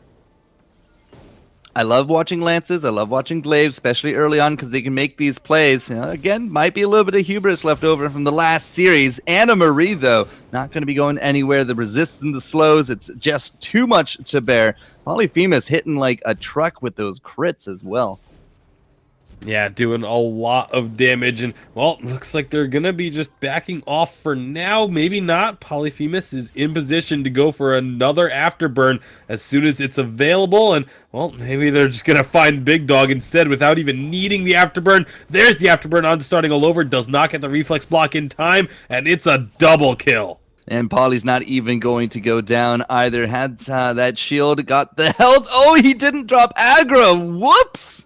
Came right back into it. Must have been the best of the situation of the timers for We2Sexy4VG, but not exactly the expected kill that they were thinking. Anna, there we go. Bring her in. The Quibble's not there to follow. We used it on the creeps just moments ago. A wasted opportunity to take down Harambe. Yeah, absolutely. They had the chance there, but we're not able to capitalize it. Instead, we're looking at a 16-6 kill lead. 3,000 gold lead nearly in favor of IED, and they're gonna be looking for even more as they come out, clear out these minions before much damage can be dealt to their turret. And starting all over, he's gonna look to steal away some jungle, but Polyphemus, he's gonna have something to say about this. Doesn't get the steal, and instead Afterbird's very defensively when the Fortress ult came out, so that was a little bit of maybe miscommunication there, but they're still looking for the fight. Yeah, big stuns from Anna Marie there as well. Big Dog will actually trade it out, but it doesn't really matter because Polyphemus into the back. The Whirlwinds are good with the cleaves as well from the Twisted Stroke. Man, this guy is just absolutely on fire. 8-2. Harambe to pick up another kill there as well. 8-4. And, that is just going from bad to worse here for We2Sexy4VG. They're about to lose out the gold mine. It's 11.5 minutes in. They might even lose out this turret. That's a lot of buff minions. Yeah, that is a lot of minions that are going to be able to destroy that turret. And the gold mine's going to go over once again. Another immense gold payout. So things are looking very, very good for Impact Exodus. I love Harambe into the lane. Supernova, it's good. Anna, are you going to throw out that anchor? We get the one shot from the downward angle. Harambe is down to half there, but 19-7, they are not able to get a return. The gold mine going over means about 4,000, 3,500 gold between the teams. And 12 minutes in, we're starting to get into the dangerous country of 2 to 3 items for these carries. We're going to have that Kraken coming up here soon. If we don't have a turnaround for We2Sexy, I think they might just actually be on the ropes to lose this one. Yeah, that's looking so good for their opponents right now, for Impact Exodus. They are just, again, they're playing this composition phenomenally. And this composition, I was very iffy when I first saw it, but they are making it work 100%. Big Dog can be trying to find a fight, gets the stun, but it's not enough. And that is going to be another ace. Is that 3 aces now in a row? I mean, we can basically go for a really good hand in poker at this point. I mean, we are holding all the cards here from Impact Exodus. They're even going to get another turret from this. You can see Polyphemus picking up the farm. There's no point in going... Okay, that was weird. No point in going for the gold mine, though. But, I mean, the gold is getting, again, farther and farther ahead. One more fight, and you're going to lose out that choke turret. And then from there, could just be a Kraken and win.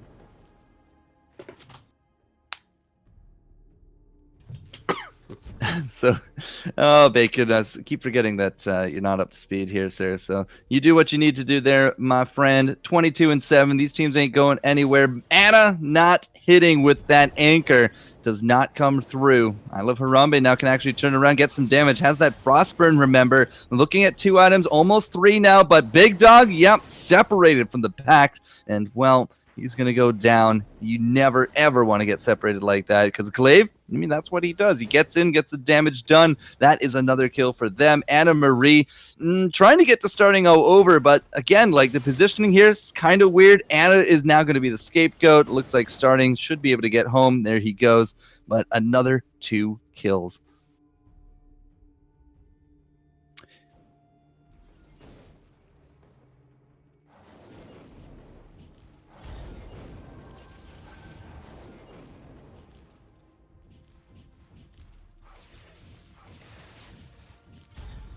Decent gold payout collected.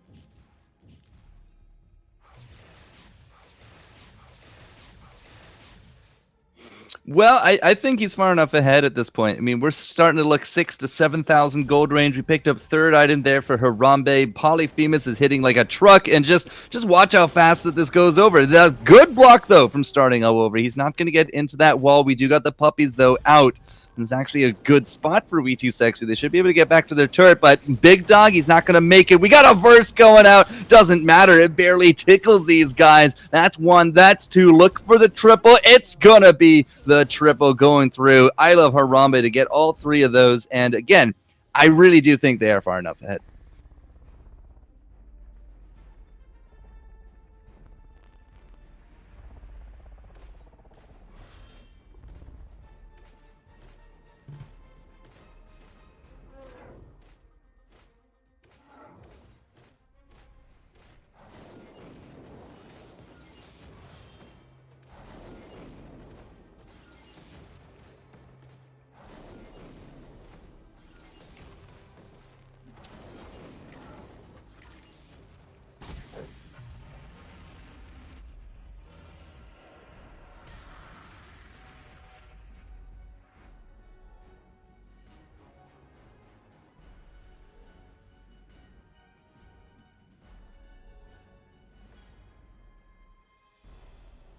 Well, they're not going to get it this game, but we've sent out a search party. I think we found the Bacon. He's returned from civilization.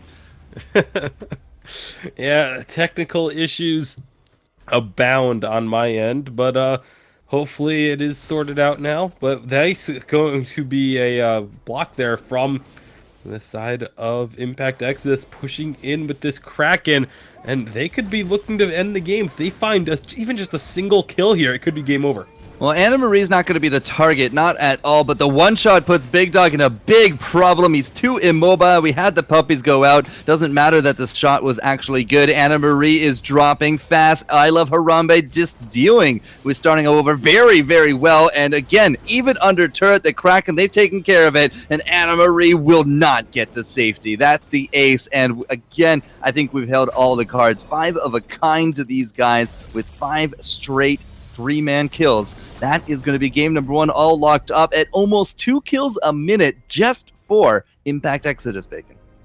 Yeah, that has just been really impressive all throughout. Polyphemus, you know, we heard before the game in chat, people saying he's a god. Well, that's definitely being proven here. Phenomenal play coming out of the jungle for him. You know, it was a team of players that we didn't really know. We hadn't seen them play before.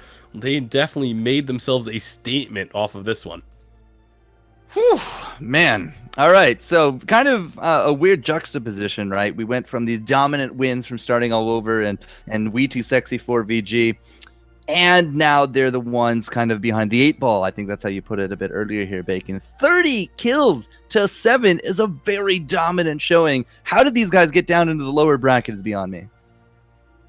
Yeah, I mean, I have no idea. Obviously, like I said, we didn't really get to see them before, and they just got into the lower bracket off of just a couple games ago. It was Terminal who ended up in the final game against Ionix on that half of the bracket that took them out. So they will actually be moving on here now and going up against Team Parallel in there for that one of those spots in week 3. So, well, actually no, they won't yet because that was only game 1. Yeah, we still have another game here to do. Let's not get ahead of ourselves, Bacon. I know that time they look so dominant that there's no way they're going to lose this one. No, 30 kills. Yeah, just move on. 2-0. We don't want to deal with this. Now, again, starting over has made a deal. I'll have to see if he honors it, though, when he's behind the 8 ball like this. Yeah, I mean, at times like this are when it's very risky to make deals like that. So what deal have you made now? I'm not gonna say it until it happens, Dragon. I think I want to keep this a surprise, so I'm just gonna give it to you, man. We'll get this game going here soon. Well, we'll reveal that surprise. I mean, I'm curious what it is. Starting all over, I mean, the last deal he made was okay. He ended up winning the game, although I think that it's a different circumstance. Different circumstance. It was okay, he says. They won dominantly. They won dominantly, but it was a different circumstance. It was a much lower seed. This team is seeded 13. They're seeded 12, right? That's very close. It's essentially saying statistically they could be almost equal, right? There may be a small difference. A lot of it has to do with the fact that starting all over is more known player that could definitely influence the seeding. His record has definitely shown that he can be dominant. So we'll take a look at that in just a second as we get started for game number 2. So almost ready here. And we're probably going to just jump right into it because it looks like all the players are ready to go, guys. So no point waiting around too much longer as these teams look like they're pretty hungry to get this game over. I think We Too Sexy feels like they may have dropped that one a little too easily and they are looking for revenge. Okay, well, we'll see how game 2 goes, and I'm just, again, going to be keeping in the back of my mind what starting over said he was going to go, but until then, it's now going to be first pick round for Impact Exodus? Okay, Yu-Gi-Oh! Impact Exodus. It's been forever since I've seen Yu-Gi-Oh! Bacon. That's a little off topic. Exodus. 5 cards. Yeah, I don't know. I said it and it reminded me, and well, that's where my head went. Well then. Well, that is hopefully not where these players' heads are going to go because they are battling for their tournament lives here in this split. And, well, Impact Exodus, they are on the verge of a berth into the finals of the group of the loser bracket. It's very confusing to try and like name the round that we're on because of the way that the tournament is formatted, but essentially they win this game, then they have one more series to go and to get themselves into the final weekend. So they are very close, but not quite there yet. No Adagio ban, no Lyra ban. Not really surprised to see kind of the two of them cycled as a first pick potential. Adagio to the left, and Lyra is going to be off here to the right. Finn is a no-go, same there with that Samuel, but a Lance to go with our Lyra. We might see this Fortress again. If it ain't broke, don't fix it. The aggression definitely fit Impact Exodus very well, I think. Yeah, it definitely worked out for them. Was very effective, and well, I wouldn't be upset if they grabbed it again, but it doesn't look like that will be the case, as they have the Adagio and the Catherine to go along with it. We'll see what they decide to round out the composition with. Carry calf? No. I would definitely not recommend it here either. There's but a Krull. Now, Krull was banned against them in game number 1. And I wasn't sure if it was a throwaway ban or if there was an actual Krull player that they feared on the side of Impact Exodus. And it looks like there was a Krull player because it's coming out now. Come on, we too sexy. Are you gonna honor the agreement? Are you gonna honor the agreement? They're not. There is no saw being played out here, Bacon. It's gonna be that Kelly instead. So it's starting over is actually gonna be playing Lane Lyra. Assuming they don't trade, but yes. Prepare for battle. Are they gonna trade? Nope, it's not happening. No, they are not. Okay. Anna Marie's yeah. gonna be on the roaming lance. Well, this will definitely be interesting to say the least. You know, I actually, if they had grabbed the Lyra earlier, I would have been perfectly okay with actually adding Saw into this composition. We saw Saw have incredible power earlier in the night, so I would not have minded the pick whatsoever if they had gone for it. Well, that was our agreement, and the agreement was not honored. Oh well.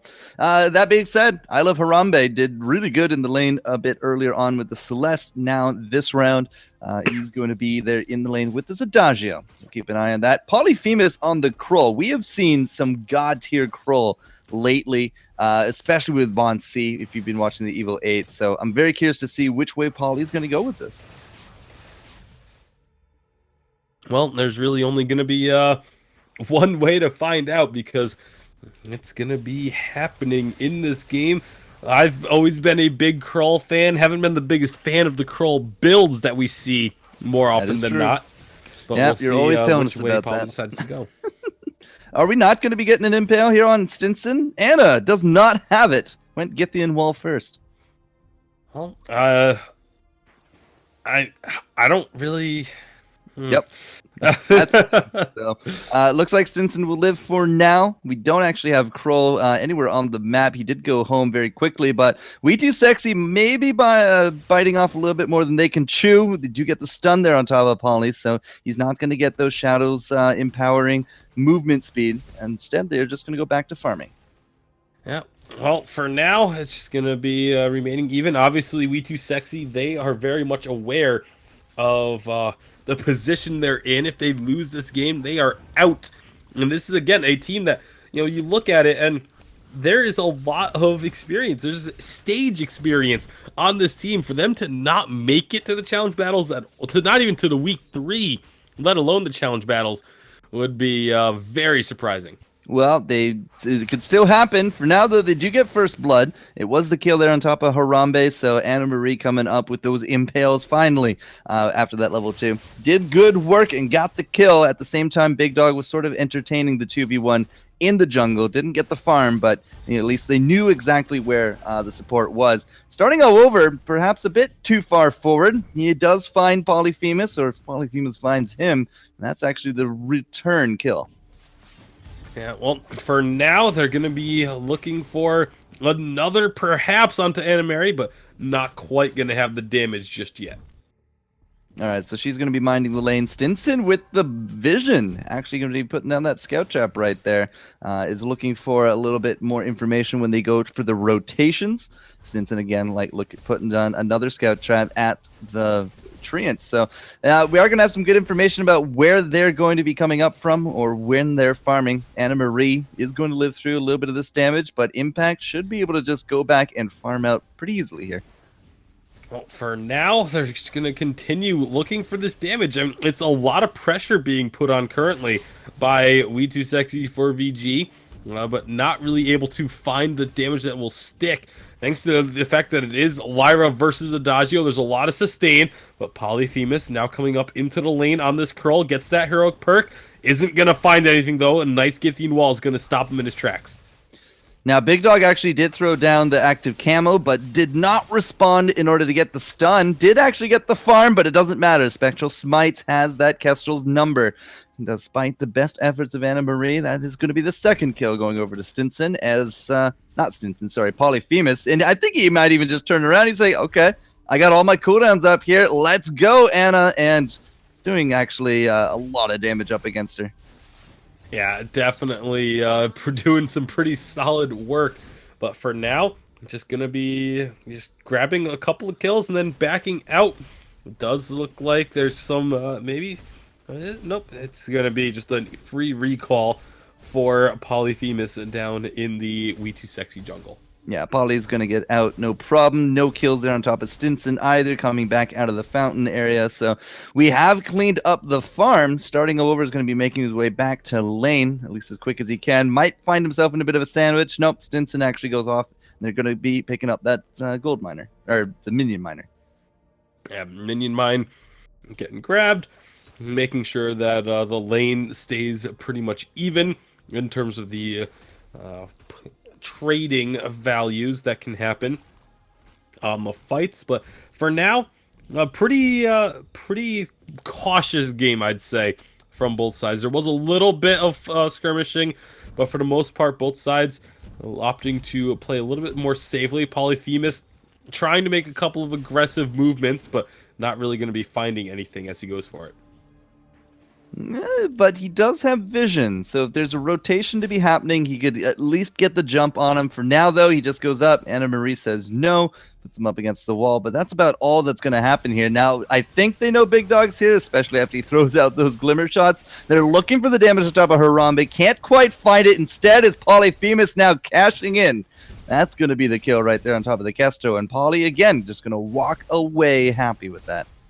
Yeah, nice job. It was actually the Catherine that got the kill, but the work put in by Polyphemus to get the damage out there. Fountain of Renewal going to be coming through, the first fountain of the game. So Anna Marie going to be behind the 8 ball a little bit if another fight does break out, and they're going up very aggressively. Here comes the rest of Impact Exodus. Yeah, the sandwich is good. We do actually have the portals to go through. Remember, it is that carry Lyra, not a support, but gets stunned up. Anna Marie with the body block. And that is not going to be the jump on top of starting. Instead, Paulie makes his exit. Really nice reactions. The portal out was a big lifesaver right there. Yeah, really good job to keep the team safe and not give up another kill. I love Harambe. Going to be taking a lot of damage. Does put down the Gift of Fire and a Fountain of Renewal coming out in order to make sure that he stays in fighting shape. But for now, the gold is still slightly in favor of We2Sexy, but Polyphemus, he's been having a pretty good time in the jungle. Hasn't really been stopped at all, has been able to farm up, keeping on par with the big dog.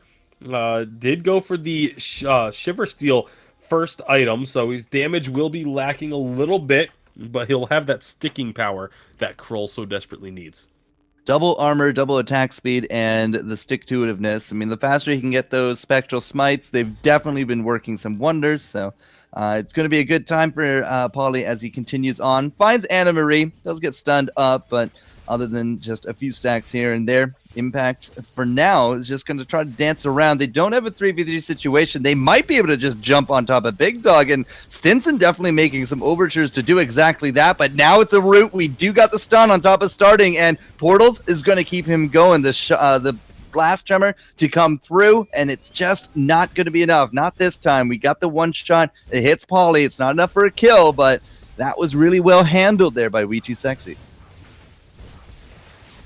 Yeah, they do a good job. They get themselves 2 kills off for their troubles, and also going to very likely get this turret because they have quite a bit of pressure, a large enough minion wave that will be the turret going down. So this gold lead going to extend for them a bit further. No, Polly, he might get a little bit out mind gamed here. He basically walked right into the bush. They had no vision, and the route is going to be good. That is a very dead Krull, and I think some of that early advantage is starting to slip a little here, Bacon. Yeah, definitely seems to be the case. I mean, they didn't get a huge early advantage, and it does look like We2Sexy, the power of this Kestrel starting to really ramp up. The Crystal Lyra starting to do quite a bit of damage as well.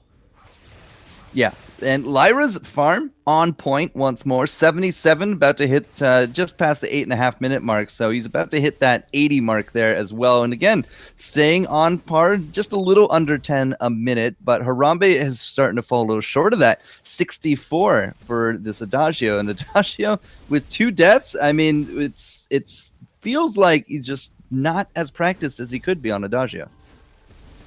Yeah, I mean, it definitely doesn't seem to be the case. We did actually have, quite strong Adagio play earlier today. Starting all over has both won and lost with the Adagio, but it looks like I love Harambe definitely not quite having the kind of game that he was hoping to. Now starting, he's used out the portals. He's kind of out of tricks when it comes to getting out of sticky situations. If he goes a little bit too much more forward, he could have been in some trouble. Nice sidestep, does actually throw down the reflex and blocks out the Hell's Heart. So it is going to be an attempt, but Impact Exodus gets denied. I'm going to have to back off. Now, Harambe is going to be coming back. It looks like he's looking for that broken myth to go with the alternating current. We haven't really gotten too much farther here with Polly. Now, how do you like to do your Kroll here, Bacon? I actually prefer to see a Kroll get a bit of damage early on. Go for a Sorrow Blade. Obviously, you want to get your boots upgraded as early as you can as well. But the argument you always hear is, oh, well, you want to get really tanky so that you can get those stacks built up so you can do the damage later in the fight. But I don't know, I've always just been a huge advocate of building damage on the Kroll. Not many people do with it, but we'll see. Maybe one day someone will start actually using it in Evil 8 and winning with it, and everyone will realize just how strong it is. But for now, they're not going to be finding that damage. No, they found enough. That's it for the Kestrel. Starting over is not looking so good here either. Does have the portal out, but he's just trying to kite out Polly as best he can. If we can get a root, a stun, something, he can't cash in these stacks. Doesn't matter. Hell's Heart is going to be stopping up all over, and Anna Marie is going to be on the run. Has to use those combat rolls, but we're going to have Merciless Pursuit, pretty much just in pursuit, and Anna Marie gets collapsed upon there as well. Won't be an ace, but it will be a nice 3-kill turnaround here, assuming she does go down. We don't have the energy for Stinson. Doesn't have the cooldowns, doesn't have the energy. Okay, so Anna Marie gets a free pass here. Yeah, that was a very interesting team fight. It looked for sure like it was going to actually swing the other way, but the damage from the big dog ended up being enough to, or not being enough, sorry, to get them through that fight. But Polyphemus and Stinson the second being tanky and survivable enough so that I Love Harambe could just dish out enough damage and, well, enough crowd control and enough slows, and they ended up finding themselves a team fight victory. Worked out well. Another thing is that Stinson has those treads, right? Those tier 3 boots can make a world of difference, especially when you have the Shiver Steel to go with it here from Polly. And the stick-to-itiveness, like, that's what you got to keep, right? They were able to survive through a lot of the damage there from We2Sexy, and then they were able to just maintain that stick-to-itiveness for them. So Impact, 5 kills, not quite ahead in gold yet, but they did a lot of work just trying to bring this gold up to parity. Yeah, they've absolutely have been putting in work. And again, this team, Impact Exodus, even if they don't win this one clean 2-0, if they end up losing this one, I mean, I feel like they've definitely opened some eyes and put their names on the map. Polyphemus, for sure, is definitely someone that you're going to be having to keep your eyes on as we go forward in this season. But right now, they're still looking to try and get themselves a victory. They are still down in gold, about 2,000 gold behind. I Love Harambe. Oh, he's going to get slowed up quite a bit. Does get to the safety of a brush, though, to break that vision. And so starting all over cannot continue to harass him and to regroup with his teammates. 109 to 131 for the farm as starting over continues to get farther ahead.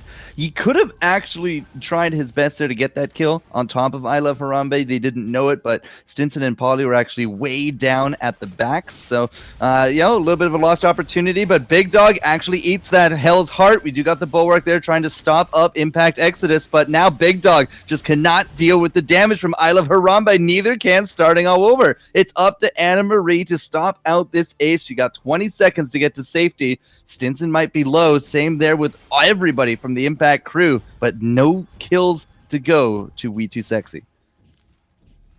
Yeah, no kills, and, well, that's just going to be a problem for them if they are not able to win out these fights. Eventually, the Lyra is going to kind of fall off a little bit. the lance is obviously going to heavily fall off, and this Krull is just going to get harder and harder to kill. Will eventually get some damage under his belt, I would hope. It does have 3 defensive items in the inventory. And Adagio, we all know, just scales unbelievably well into the late game. So that is definitely going to cause some issues for We Too Sexy. I mean, once we get that Aegis there for I Love Harambe, he's already at 2 items, and it's hard enough to kill him as is, it seems, so that will be something to take a big stock of. We do got the Hell's Heart to go out. The Boomerang does come through. Anna Marie just cannot go anywhere with that stun. But, you know, the rest of the teams actually kited this out very well. Polly not able to stay on him this round, and now I Love Harambe is going to drop as well. Looked like a decent engage from Impact, but We Too Sexy weather the storm. They might even be able to pick up Stinson here at the end of it, and with all these speed ups and roots, it's going to be good. We do have a Kraken Bacon. He just came onto the fold, and I think that's a big objective to take here. Yeah, they find the fight finally. We were just talking about the fact that, you know, if they can't get these kills, if they can't get these fights, it's going to cause a lot of problems for them the later this game goes. But they do manage to finally find one. They get the ace. They get a turret off of it thanks to those minions. And now with Kraken being very nearly captured, oh, there's going to actually be Polyphemus dancing around, starting all over a little bit. But the Kraken is going to get captured, and that is going to be trouble. Trouble in Paradise. Impact Exodus, you know, very dominant game number 1. Not quite the same here in game number 2, but they are going to be backing up, probably looking for some infusions. We do got one there on Poly, the second there on Harambe. And at the same time, starting over in Big Dog and going to be pushing forward there with their own. Poly actually might be looking to swap it up. He has a crystal, just picked up a weapon in his inventory. It's not going to be long for that 12 to kind of fade off at this point, Bacon. Yeah, it's if they can win this fight, we end up in this situation a lot where if you win this fight, you win the game. But they're getting a lot of initial damage down onto Polyphemus. He's back into the base. Obviously does not have a brush to try and build up that heroic perk on here, but they're going to be going in anyway. Yeah, but a stun from the Big Dog. Triple stun is good enough. Starting over, though, not good enough to live through that one. Big Dog looking for the stuns again and the survivability. They need to split here from Anna. They're kind of converging, and unless Anna's going to turn around to help out, it doesn't look like they're actually going to give her time of day. So Anna will survive, but again, the carries are out of there. 2 turrets and a little bit more from this Kraken. Can't say that they didn't get their money's worth, but in terms of the gold, this will put us pretty close to even. Yeah, it's going to be very close to even in terms of the gold, but there is a big advantage still for We Too Sexy because that turret did go down.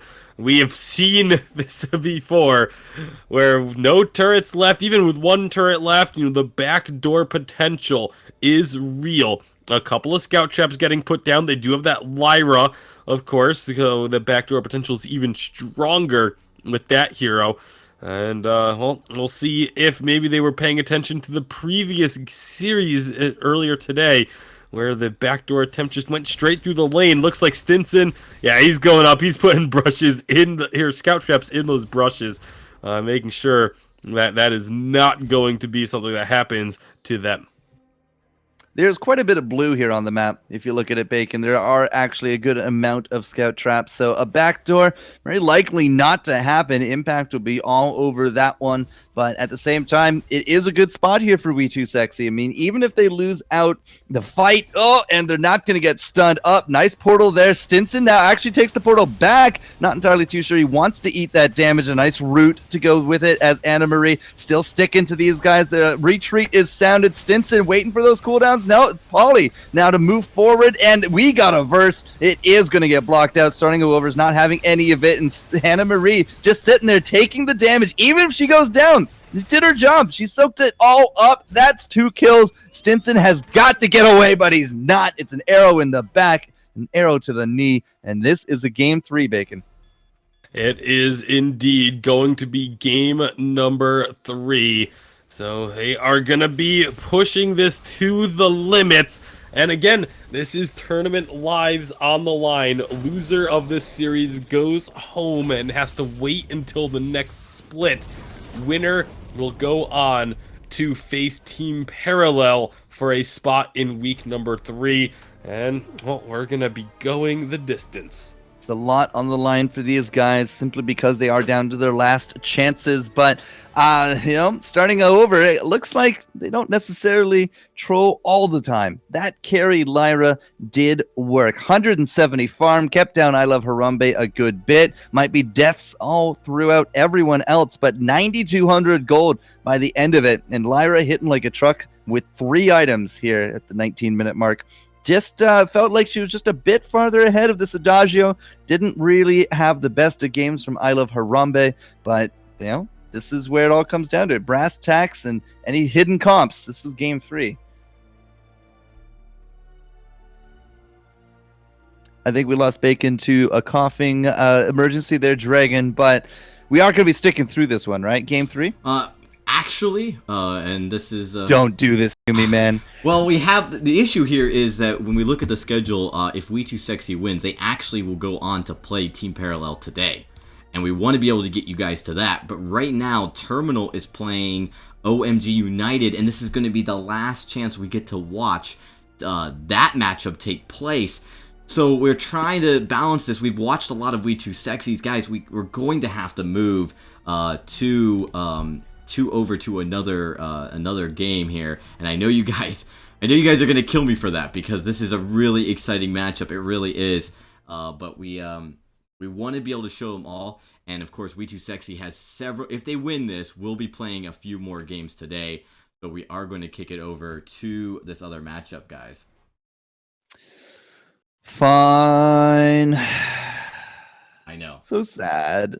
All right, well, I guess we'll find out who wins just through sheer virtue of they're going to join the next game. But I gotta say, it was a nice back and forth match. I don't really know who's going to bring it forthward in that one, but what's the situation for this next one?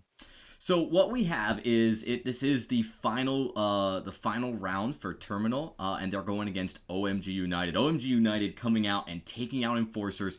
Surprising, I think, many, and that is where we're going to jump over to. I actually got to get this information in, and so we're going to be jumping over to that matchup. Yeah, it's going to be Team Terminal. I'm just talking to their captain, Advanced Warfare, as we switch over. So.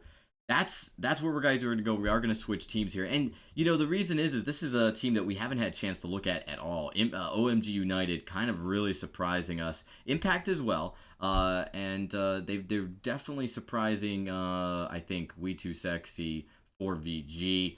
But there's still a whole nother series to go after that game as well as this one. This is actually game number 2. So we're jumping in kind of into the middle of this series. Get you guys into the action. We'll be updating you guys continuously as we get through of how the matchups are going between We2Sexy and Impact as well. I think maybe we should take a break then. Well, with that, we are. We're going to take a quick couple-second break. We will be back in less than 2 minutes. And when we get back, we will be bringing you guys OMG United versus Terminal.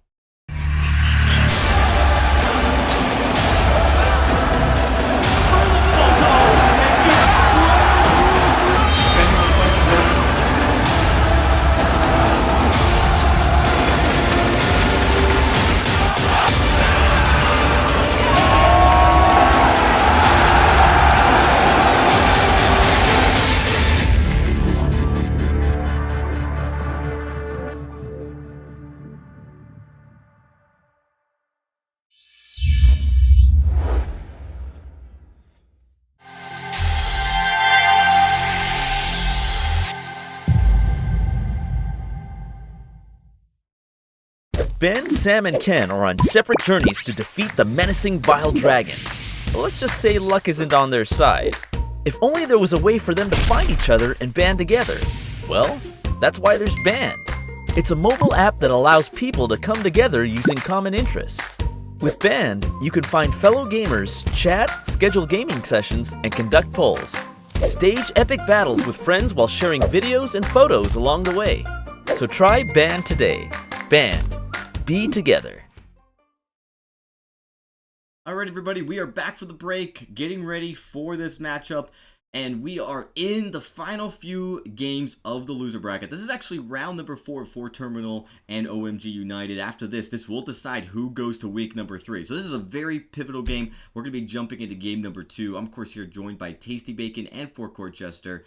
As we get ready for this match, I do again just want to remind everybody that's watching that this is group number A group, and Group B will be taking place next week. And if you're a competitive team and you're wondering, wait a minute, I registered, why am I not in this group? You are probably going to be in Group B, and there's a few more slots left.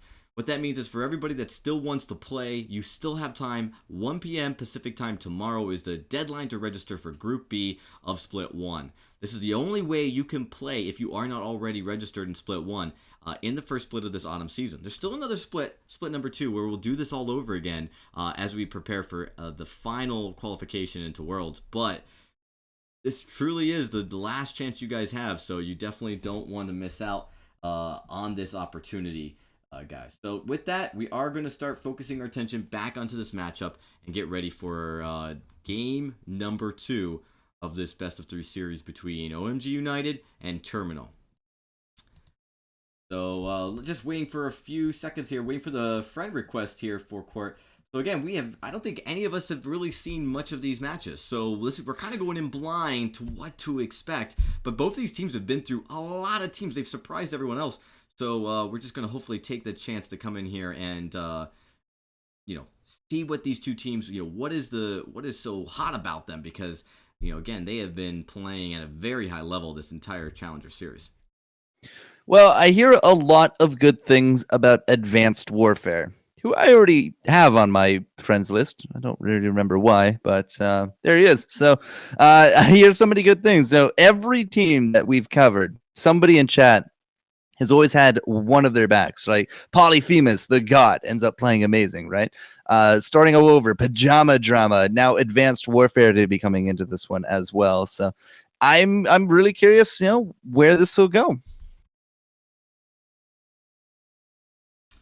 Same here, and we're actually going to get a quick update on who won the first game, as that just concluded a few moments ago before. So it looks like OMG United did win game number 1. Really surprising, I think, the entire fold here. And this who's on the side?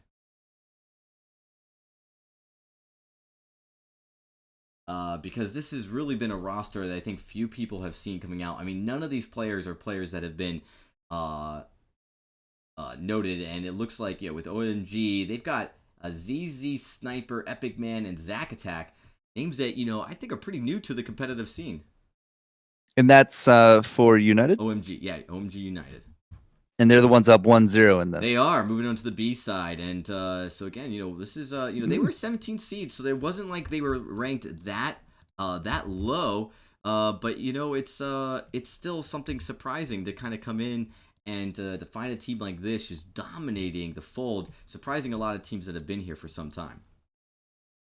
These guys don't seem to understand that you're saying Tasty Bacon for invite. Oh, they must think. They must think I'm just talking about bacon, which is definitely not something I don't think about on the daily. But there's a difference between good bacon and tasty bacon, and yeah. He keeps mentioning me. Are they streaming chat? Well, sort of. If you say anything bad, we're going to call you on it. But Terminal and OMG United. So it's funny because as much travel that I've done, United Airlines, they dock at the terminal. That's how I'm really keeping these guys kind of separate in my head.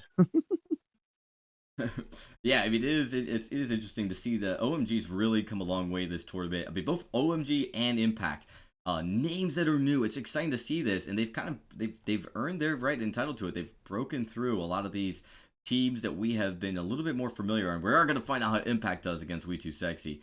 I think a lot of people expecting We Too Sexy to kind of take that over, but you know what? It's anybody's game. Impact looking really impressive in those 2 matches we saw.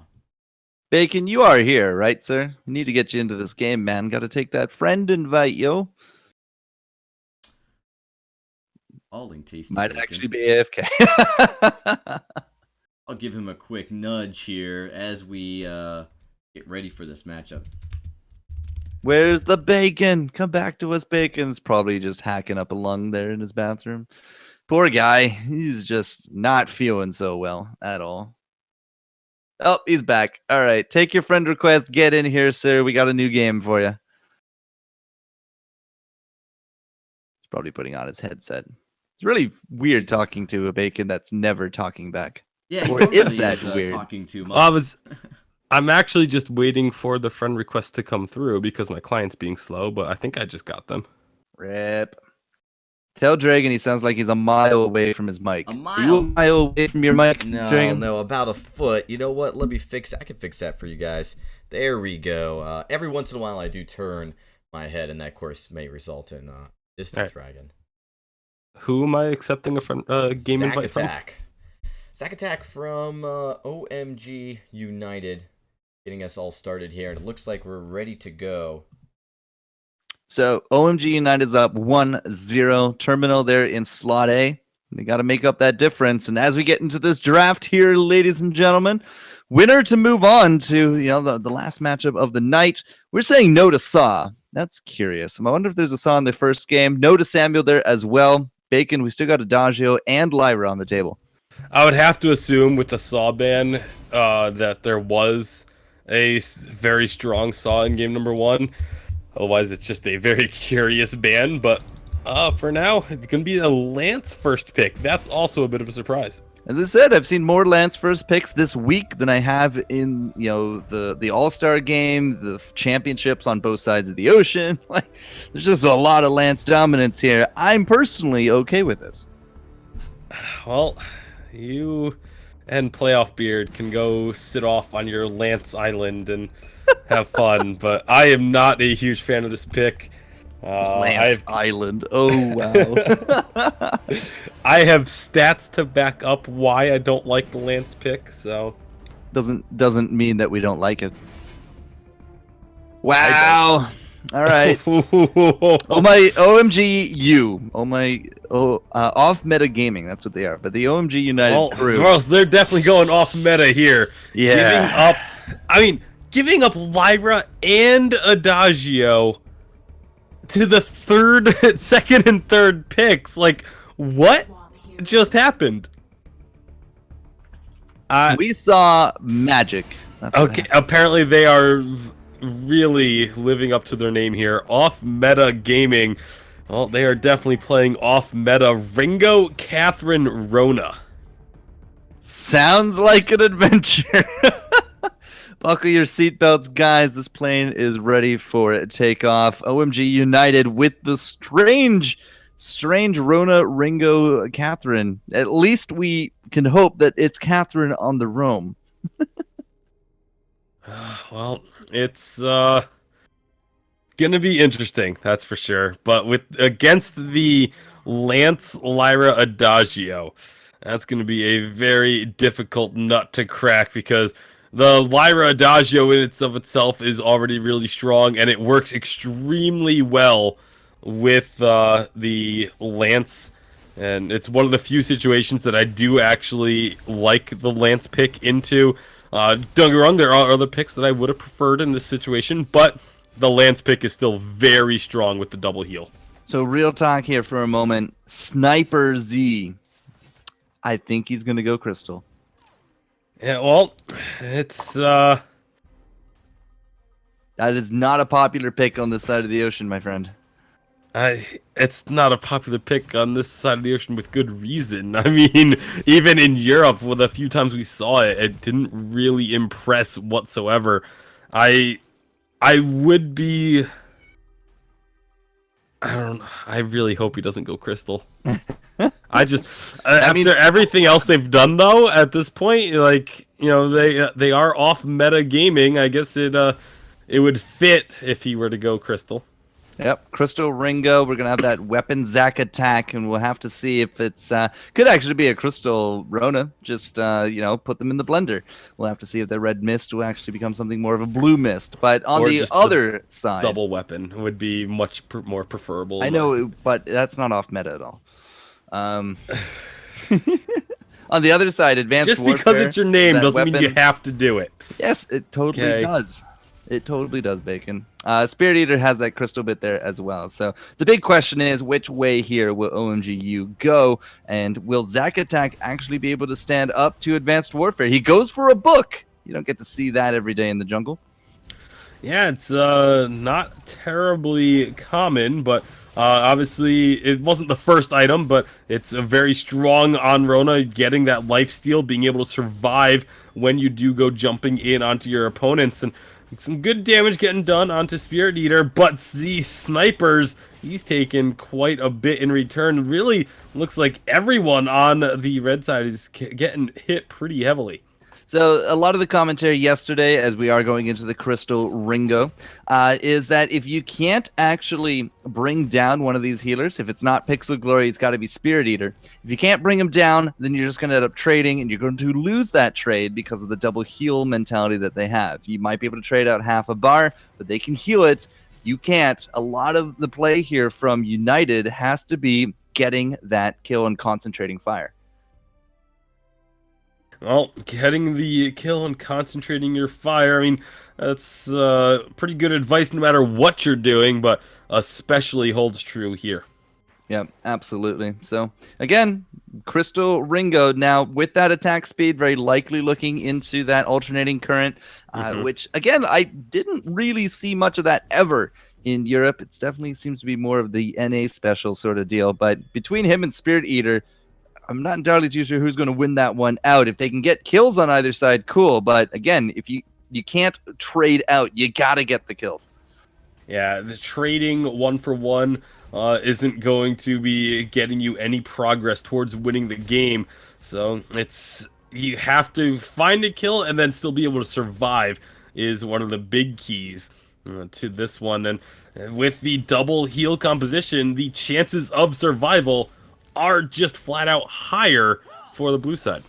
All right, so now this is where the big test of metal comes in. Spirit Eater, we have that bulwark. They don't want to touch it, and because of that pressure from Pixel Glory, they're not able to collapse and get the kill on top of Spirit Eater. So again, they heal it up, no problem. They're just going to go right back to pushing out this lane. Advanced Warfare into the jungle is level 5 now. So once he hits that level 6, he's basically full kit, ready to go. And if they can get impales on snipes, I mean, the range damage from the two crystals there is just going to be outstanding. Yeah, it absolutely is. And now, so refresh. This is Terminal that OMG is up against. Yep. It's Terminal just kind of kicking Zack Attack there to the curb. Lots of damage from Advanced Where did Warfare. they get Basically, SSAR from? It's probably an old Team Clan tag. That's it bothers me. It bothers me a lot more than it probably should when teams like have tags that are nothing close to what their actual team name is. I don't know. I mean, it could have been anything, but no. 5-star there is totally Terminal.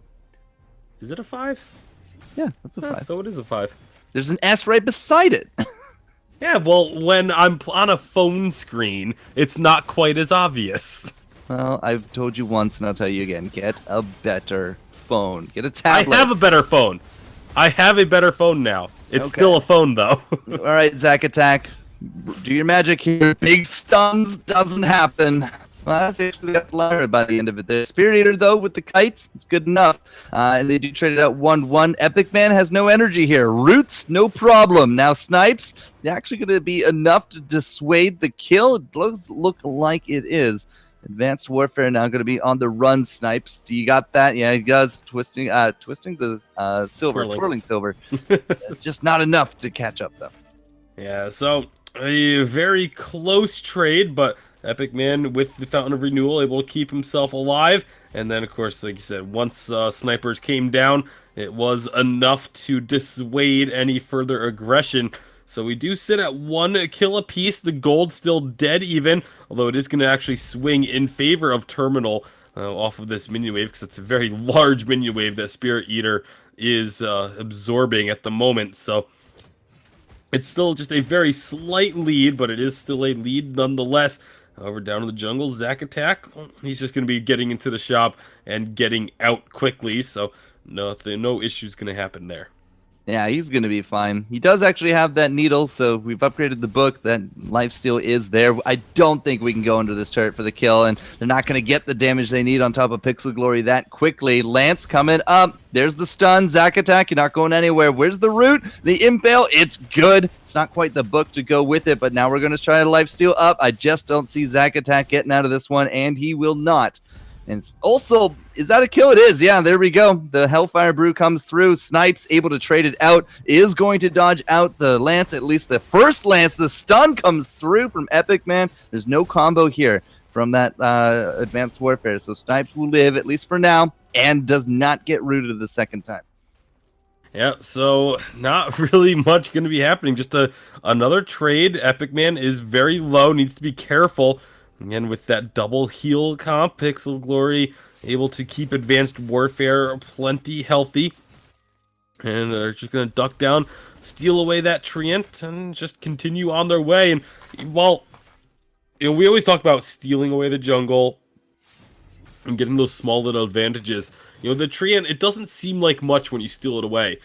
And it, individually it's not. But if you do that multiple times over the course of a game, eventually that does lead up to enough of a gold disparity that it could actually be the difference in a fight. It could be that little bit of extra damage you need from a weapon blade that you're going to have as an advantage over your opponents. So, those small things, even though they seem small at the time, you need to take advantage of those every opportunity that you can. And that's the trademark of some of the teams in Evil 8. Every time, they push up, they swing down, steal, rinse, repeat. Gold advantage will then just eventually come from there. Another stun to stop out the combo from Advanced Warfare, and it is good enough to keep Snipes alive. The 2v3 and the Ringo will survive. Zack Attack kind of coming late to the party, has himself a Serpent's Mask. But in terms of positioning, does not look like they have really the drop on top of Terminal here. So they're just going to continue to put in this pressure and looking for the trades as best they can. Yeah, well, for now, they're not going to be finding those kills, but the pressure is definitely being applied here by Terminal. As it is just very defensive play coming out of OMG for now. Sniper's just kind of looking to continue farming up. He's doing a pretty good job. 85 right now, the highest CS total in the game. Then, to have a CS lead over an Adagio is generally a pretty impressive thing to be at. Advanced Warfare just getting a little bit of poking on, but right now, OMG, they are stuck underneath this turret because they know if they rotate down to try and take their jungle, this turret's going to get shoved in. And if they just sit there on this turret, well, their jungle's going to get stolen like it is right now. So they do finally make a move. They found Pixel Glory, but is it going to be enough? It's not. Zack Attack, though, is able to chase off Spirit Eater. Here comes the damage as well. We didn't have that reflex block up. Zack Attack still trying to chase down the Spirit, but it does look like Pixel's going to live for now. Cannot say the same for Snipes. He is done and out of there, and Zack Attack still cannot close this distance, cannot find Spirit Eater. Gets rooted at the tip right there, and, well, Advanced Warfare rolls through, picks up the kill, and they make it a 2-0. Maybe we need to think of a Shiver Steel here for Zack Attack. Yeah, definitely Shiver Steel is pretty important for a Rona to have. Looks like it's going to be built into one very shortly. Does have that Dragon Heart in the Just inventory. Yeah. So usually ends up being the Shiver Steel.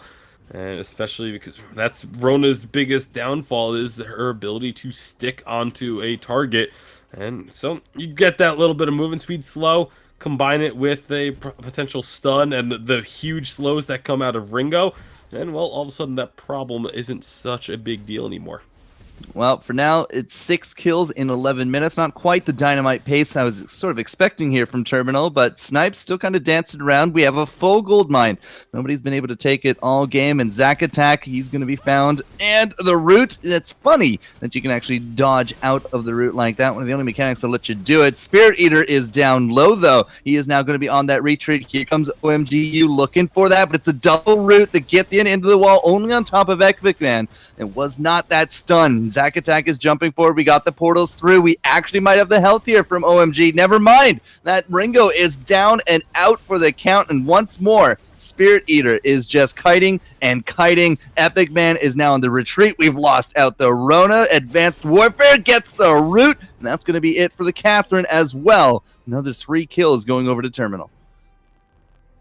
3 more kills. The ace buff, the minions shoving in. This is going to be a turret and a gold mine. And just like that, Terminal are going to be finding themselves with a pretty sizable gold lead. They were up by about 1,000, and well, that is just going to take off with the turret going down. Here comes the gold mine payout, and just like that, you're up looking at a 2,000 to 3,000 gold lead instead. It's definitely looking good to tie this series up, but OMGU not out of this one yet.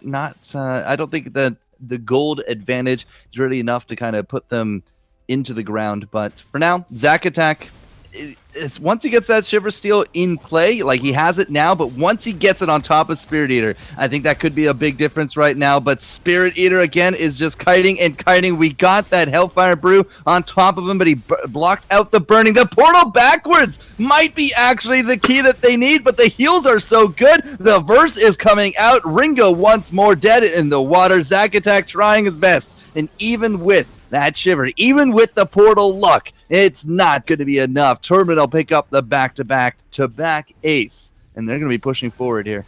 Yeah, the healing is just too much for them to deal with.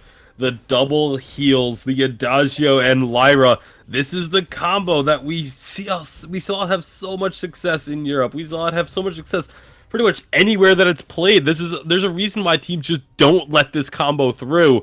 Well, they decided to go ahead and let it through here. OMG did, and well, it's definitely looking like it's backfiring.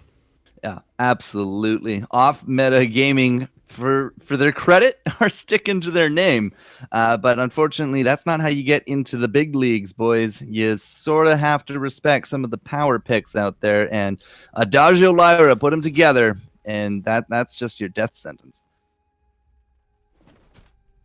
Yeah, well, I mean, the death sentences are absolutely real right now, as they're going to be looking for another fight. Zack Attack gets rooted and stunned and is just eating so much damage. One more hit. There's the portal back through, but that's right into the range of Spirit Eater. We had a lunge there for good measure from Advanced Warfare anyways, but if you thought that the 3v3 engage was hard enough, there's absolutely nothing that OMG United can do in a 2v3 situation. So for now, let's take the gold mine. It's going to be the last one of the game. We got that Kraken to bear in 30 seconds. And with the gold mine done, we basically have all the positioning that we need here from Terminal to set up endgame.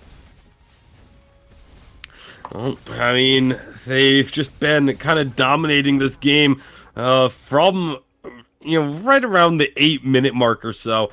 It was pretty even up until then. But once this composition started to come online, once these heals started to get more strength behind them, it's just kind of been Terminal taking over.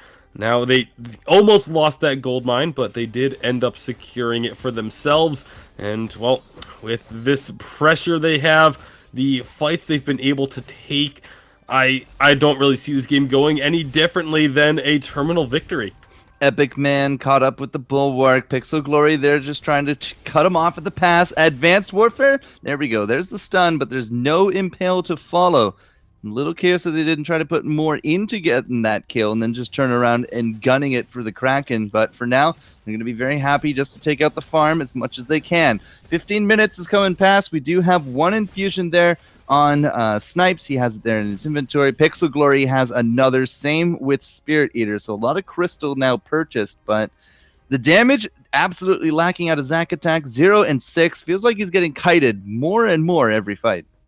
Yeah, it's just becoming harder and harder for this Rona to really do anything. With only having this is the problem that Rona can have, especially against a double heal composition, is the lack of damage. You have the Serpent's Mask and the Shiver Steel to keep yourself healthy for a little bit and to slow down your opponents, but you just don't have the damage output you need to break through that healing. And I mean, it's just there's just so much trouble for the side of OMG right now being able to break through the sustain that's coming out of the terminal. And 11-2, the gold is just continuing to grow, and well, it looks like they've got themselves another fight. Bulwark into the back. Yeah, Snipes unfortunately getting jumped by Pixel Glory. Zack Attack doesn't know where to go, and Epic Man in the front is slowly starting to lose out that war of attrition. Here goes the Hellfire. It does actually burn a little bit there, and well, Rona just getting kited all day. 1, 2, and 3, like dominoes, they fall. But they did get a kill this time on top of Pixel, but with 3 dead and a Kraken now to bear, that's a lot of minions to be pushing in on top of this turret as well, Bacon. This is going from bad to worse very quickly for OMGU. Yeah, I mean, it can't really get a whole lot worse at this point. Another ace given up, and now Kraken coming down the lane. The turret is going to get destroyed by these ace buff minions. There's not really a whole lot of hope left for OMG at this point. Now, the good news is the minions, that's all they're going to get out of it. But the bad news is there's a Kraken now going to be coming down that lane. We got the 2 items there for Advanced Warfare, Aegis, as well as an Atlas to boot. We got 3 of those infusions now ready to roll here for Terminal, including double item on Spirit Eater and, well, just a whole mess of finished tier 3s on Pixel Glory as well. The gold advantage has held pretty true for these guys. It absolutely has. I mean, they're pushing it with the Kraken now. All they need is one good pick again, which they've been able to find. Oh, but that's a nice Hellfire Brew to start things off. But again, look at the healing. Spirit Eater was staying at pretty much the same amount of health even while burning down, but the fight is actually being brought to them. OMG, they finally find themselves a team fight. Maybe too little too late, though, because the Kraken still in the base, still working on this turret. And the Kraken actually might even pick up that turret there as well. We all know the dangers of backdoors this late into the game, but I mean, signs of life. OMG United, they finally got basically the fight they wanted, but a lot of that was facilitated because the Kraken was pushing in. In terms of the cash, I mean, between the minions, the ace, the 2 turrets here, definitely a better trade going over to Terminal, but that Kraken giving over 500 to each player, that's brought the gold lead down from the 4K, 5K mark to about 2. Yeah, it definitely has closed that gold gap, but at the same time, it's Lyra, Adagio, Lance, and there's an exposed crystal. This game can end, at a moment's notice at this point. You can see OMG putting down a lot of scout traps, making sure that they don't get backdoored, or at least if they do, it's not going to be quite as easy, but now we got traps. Yeah. Plenty of traps to spot them out if they do try and go for that backdoor play, but honestly, I don't even really feel like Terminal need to even go for that backdoor play. They can just group up and just shove down the lane. There's no turrets that they have to be afraid of. That's kind of why that last fight even happened, was they didn't want to go diving underneath the turrets, and it allowed OMG to set up, but this is not allowing OMG to set up. Yeah, it's a little curious. Advanced Warfare actually going forward at the same time if Pixel didn't actually land. The Impale Spirit Eater kind of left to his own, but he's still kiting out. He does drop this round. We did get enough damage in the bank there from Zack Attack, so it's a 1-1. Pixel, does he have the heals? Advanced Warfare has a lot of damage here, but Zack Attack keeping himself healthy as much as he can. Doesn't matter in the end. Will drop to Advanced Warfare. Now it's up to Epic Man to really make sure that the game isn't over, but that's a tall task here, Bacon. Epic Man up against these two and a creep wave. It's going to be hard. Yeah, 20 seconds before snipers will be back up, and I don't think it's going to take 20 seconds for Advanced Warfare to destroy this crystal. Not with the Sorrow Blade and the Breaking Point. Obviously, Breaking Point not going to have any stacks left on it, but it doesn't matter. The crystal is destroyed, and Terminal take the victory. So, game 3 of our last series, and game 3 here now as well. I do believe Starting All Over did pop into the chat and said that they did win. So, We2Sexy4 VG have moved on. Terminal bringing this to a tie. And if they have another game like that, they're going to be the ones here to move on as well. And super exciting stuff that we're seeing a lot of game 3s today. Yeah, obviously, everyone is just really bringing their best here to try and get these victories, try and get themselves into that third week, having the opportunity to play for a spot in the challenge battles. That's what all these teams are for. It's 64 teams signing up for this opportunity. Actually, likely even more than 64, but that's the top 64 are getting chosen to have this chance. And well, they're trying to make that opportunity, make the dream happen. Everyone wants to be the Snow Avalanche, the team that comes out of the challengers and ends up winning the entire championships. And well, this one leading up into Worlds is even more important. And so to have the chance to go from challenger to Worlds, that is a huge opportunity. I think Xing Yi said it best: from challenger to champions. You too can actually now get your own Cinderella, but you got to be good enough to do it. Dragon, I don't know what game number 1's shenanigans were like, but if OMGU won with off-meta comps, do you think we could see that again? I mean, I believe they've been staying true to their name, right? They've been playing comps that are just not unique, but we have seen individually these heroes work very well with other comps. Maybe they'll try something a little bit more common, but that's how you find these comps, is by playing them. It's hard to say if these are comps they test, or if they say, we're just going to go in, we feel like we're comfortable on these heroes, we can play mechanically well, and hope that will get us over the edge. One thing I want to bring attention to, the chat was mentioning, is that attack speed and then eventually a breaking point on Lance. You typically don't see on a carry Lance breaking point, because he's really supposed to be doing burst with that impale. So, and that weapon ratio scales better with Sorrow Blades than it does with like a breaking point. So I was curious if you noticed that forecourt, what your thoughts were when you saw that kind of building into it. We see breaking point more often than we see double Sorrow Blade. Like, just go watch all Challenger of last season plus all of Evil 8 this season. On Lance. On Lance. I'm not saying I agree with it, but it seems to be the more accepted of the roles. Yeah, I mean, it's just something that I saw the chat was mentioning. I couldn't remember if I had seen it, because, you think about the burst, you've seen it. When I watched Statisbig play, maybe he does play a little bit of both, so I guess I stand He did corrected. both on the weekend. Yeah, he did both on the weekend. Double Sorrow Blade and then breaking point. Would like to see how that pans out, because if you're tanky enough, which this one was, Advanced Warfare doing a great job. It ultimately got him the victory, 8-1 and 8, carrying that team. It was really incredible. It was just something that pointing out an interesting decision to go with the breaking point over the Sorrow Blade. In this case, much more advantageous for the way their play style was going into this comp. We are going to take a quick break, and when we return, we will get you guys game number 3. A quick note, though, that We2Sexy did win over Impact Exodus, and they will be moving on to play Team Parallel. Game number 1's underway. As soon as this match is over, though, we'll be getting you guys into that series as well. So don't go anywhere. We've got a couple more games left in the tank before we end this week. It's been a pretty exciting ride so far, guys, but we'll be right back for game number 3.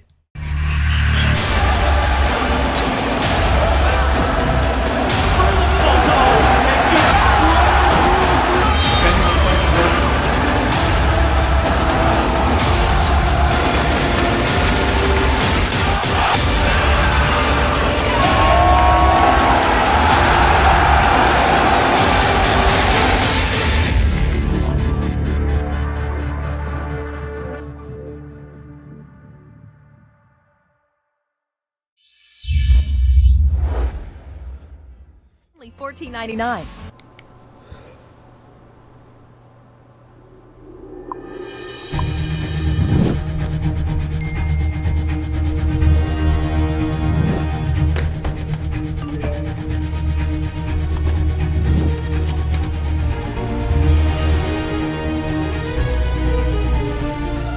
Don't miss the call. Download Band. Communication made easy. All right, everybody, So game we number are 3. back here. We are live, getting ready for game number 3 of it is still OMG United versus Terminal, and looks like sorry about that forecourt as we kind of jumped into the live session very quickly. Looks like we're about ready to get started here, but this is going to be game number 3. Team Parallel versus We Too Sexy is actually happening in parallel. The game 1 will conclude by the time we're done with this game number 3, and then we'll jump over to that series. So just to clear that up for everybody watching as well as our casters, as we've been hopping around between games, and so it's gotten a little confusing. Just a bit, yeah. So I mean, if we are going to be staying with this, game number 3 could go either way at this point. I think there's definitely some good mechanics from OMG United. One of them so far is in not inviting casters. Still waiting on mine. But that aside, if they can win with an off meta, that will be pretty huge against Terminal. You may have to restart your client because he has invited you. Gotcha. I'll do that right now. He hasn't invited Dragonborn yet, though. But oh, I see how it is. Getting a little bit less love here in the stream, but I'm going to restart as well just in case issue with mine. But I agree. OMG obviously winning the first game. I think that going with the meta they did with the Rona, it's always challenging. You don't see it played a lot, and curious to know if it was a comfort pick or if it was an ultimate decision that they felt like, we are not going to play meta. I've seen players do this where they refuse to play what is ultimately the meta in the hopes to prove that they can win no matter what. But a lot is on the line here, a lot to risk to make a point. As we get into this series, there's a decent amount of money if you can make it into that third week and ultimately win the prize and make it to the challenge battles. Too much that you'd want to ultimately forfeit over such a thing. So, but we'll see in a bit for court. I would have to say, though, even watching it felt like there were moments when OMG United really had a chance to get back into this game. But really great crucibles to block some of those burns early that really kind of slowed the impact that Crystal Ringo had. Some of that burst damage mitigated that and helped prolong the fight. I mean, there were some very long fights, ultimately going on the side of Terminal, which really plays into that breaking point that we saw in the lab.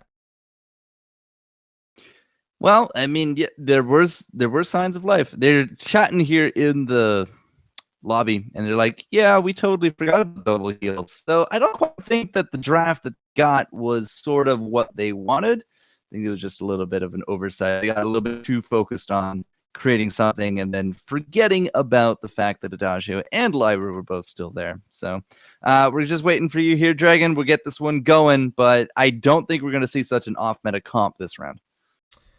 Yeah, I mean, we'll see, because, if they can ensure that at least the meta comp doesn't go into the way of Terminal, they should be in good shape. But, to kind of do that, you have to pick some of those picks out away from them. So, game number 3, it looks like we're about ready to start. Tasty Bacon and Forecourt. I'm going to kick it over to you guys to get us into the draft. What are your thoughts there, Bacon? Well, I would definitely hope to see something a little bit more closer to the meta, at least from off-meta gaming. Well, looks like, our thoughts on that Saw may be accurate, because that is another Saw ban coming out. Yep, another Saw. That's 2 for 2. I really have to wonder what happened in game number 1. But Lyra for the ban. Samuel to come into that, though. Have seen one Samuel today. We'll have to see what OMGU can do with it here. Taka and Finn, though, on the flip.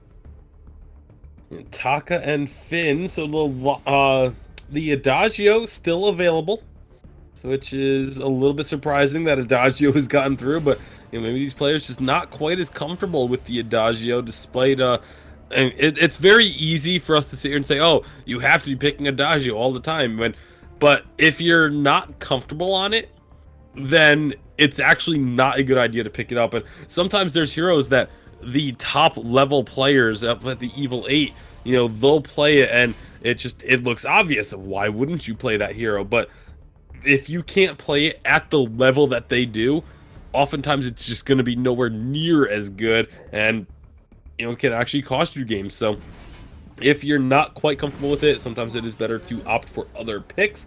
But that is going to be Adagio as the last selection here from Terminal.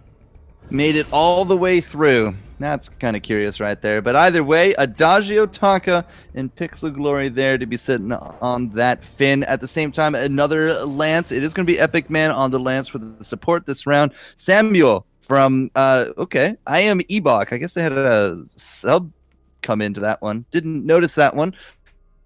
Wasn't too sure about it. To the lane, though. So it will be a jungle, at least I assume at this point, a jungle Samuel. So that's kind of cool. They have another team member ready to go, and they are going to swap it up. No more Zack attack.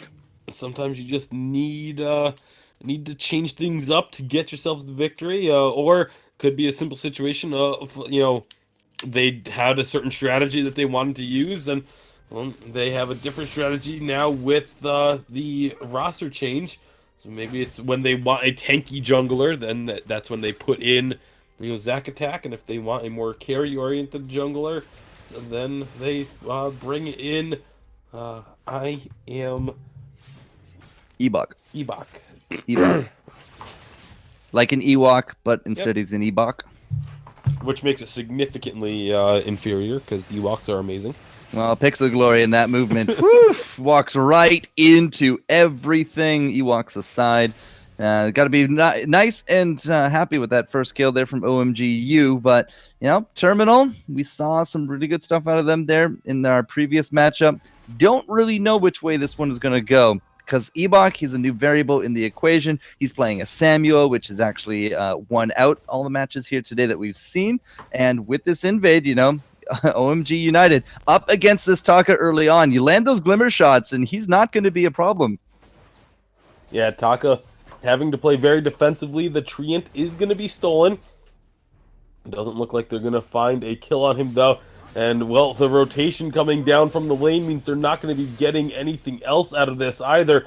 Epic Man is now in a bit of trouble, but he looks like he should be okay, being tanky enough. Taka not going to get the second Treant, and now, just like that, a big root, and they can continue chasing this. The pressure from OMG is immense here to start this off. Yeah, missed out a few too many of those glimmers, so Sniper's not actually going to take home the kill. But Epic Man, he juggled out his health very well, used all of his cooldowns in order to make sure that they could get as much damage on top of Advanced Warfare that they could, and, well, did actually miss out the kill, but at the same time, they still did get the counter jungling down. Ebok now pushing out that lane, has a little bit of a CS lead, 15-9 and counting, so their early game pressure has already started up. Yeah, and well, they're going to be, speaking of that early game pressure, applying even more of it here, trying to get either of these two opponents down, but they're not going to find a kill. Instead, forcing the Finn to have to recall back to base. Does leave Adagio on his own, but again, has the heal, so he's going to be okay for now. Does start running a little bit low on energy, but thanks to that heroic perk, he's going to be getting that right back. Advanced Warfare just a little bit too quick for Epic Man. Doesn't actually get that root. Snipers, again, not hitting these glimmer shots when he needs to. The three-man pressure should have gotten a kill, but Advanced Warfare is going to come back out of this one with the health to spare. The root is not going to land there from Epic Man, but he is a little far forward there. He can get some good poke. Opts to actually back out instead, and, well, another fight, another no-kill situation. Yeah, both of these teams are just playing it pretty much on par with each other. You take a look at the lanes. We did just see I am Ebok not buy anything, despite being down by the shop, so that's kind of interesting. Yeah, he's too important. He has 2,000 gold. He's got to wait till he can buy that quick tier 3 and just have that shock factor, Bacon. He's hiding his build. Well, Spirit Eater has no such qualms as he returns back to base and will be coming out with the heavy crystal and a little bit of attack speed, obviously going for the alternating current. Now I am Ebok does hit up the shop there and goes ahead and starts building towards the broken myth for a first item. So one of them should be able to get their first item a little bit quicker. However, the broken myth is going to have a little bit more impact when it's completed. Kestrel not really going to be sticking around for the fight, finds Advanced Warfare, who is going to get just jumped on here. And can we actually find him? Yes, we can. The glimmers are good enough. 3 out of the 4 they're connected. The Lance just kind of getting an assist somewhat. They're going to take in mind now as well, trying to get as much counter farm as they can. But Ebok, even with Pixel Glory there, I don't really think he has too much to worry about. Here comes Epic Man, though, makes it a 2v2. Ebok will back out, but I'm not too sure the kill potential is there yet here from Terminal. Yeah, we always talk about the sustainability of the Adagio. How about the sustain of the Samuel as well? Using the heroic perk, not to mention the healing provided while he's in Drifting Dark. It's very tough to actually bully a Samuel out of the lane. Especially when he has potions. So he's going to be ticking away and coming back up full by the time all this is done. Taka is taking one minion mine. Kestrel's going to go take the other. And when all things are said and done, looking at about 2,000 gold between the teams. Again, the early game from OMG United has actually kicked off very nicely. Yeah, well, this happened for them in game number 1 as well. But unfortunately, we're not able to carry that through to the late game. This time, it's pretty even in terms of the late game scaling. I'd say actually a slight advantage, if any, over to OMG. So the fact that they're finding these kills is very good for them. One shot, one kill is just going to hit the turret. And Pixel Glory is going to be... Actually, he has to stop the recall momentarily thanks to Drifting Dark. But he should be able to at least survive this for now. Pixel Glory does actually throw out a little bit of shielding, but with nobody ranged here to throw out any kind of poke up against OMG United, they are just going to continue trying to push in with this pressure. You can see the poke coming up from Ebox, snipes there as well with that, glimmer shots from the Kestrel.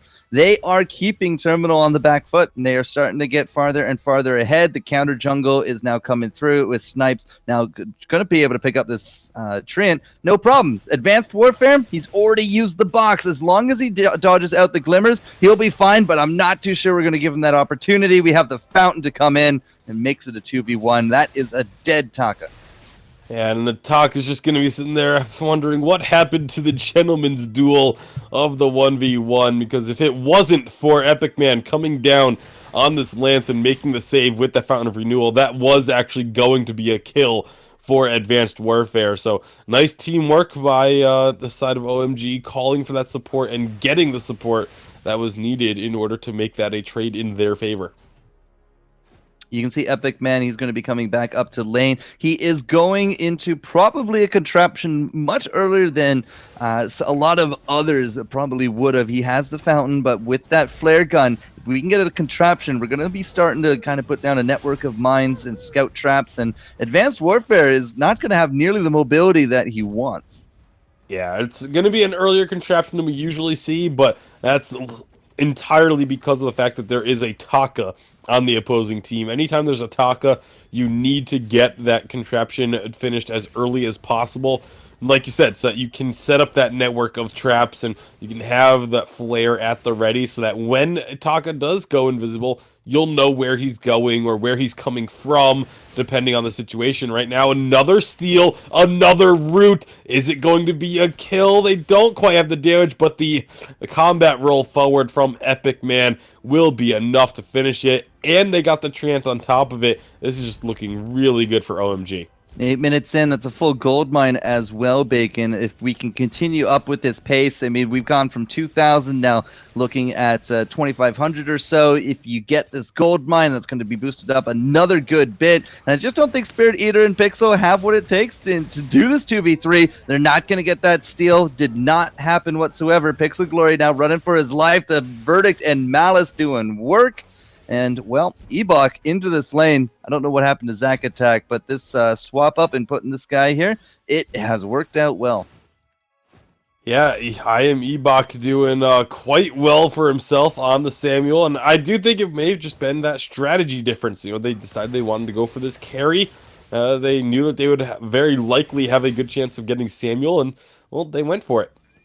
Advanced Warfare dodges out the one shot. He will live to fight another day. Perhaps not too much longer, though. Where was the Githian? Doesn't matter. Epic Man's able to clean it up. Spirit Eater just nopes right back around to the lane. Here comes Ebox. He said, okay, this is where the Adagio is, but no, he got out of Nopesville right there. And so far, again, 6-0. The gold lead now cracking into the 4,000 range. Epic Man making overtures into Spirit Eater. Might be the first kill here if they stick around too much longer, but they're not going to give Terminal the time of day, and it will remain at 6-0 net for now.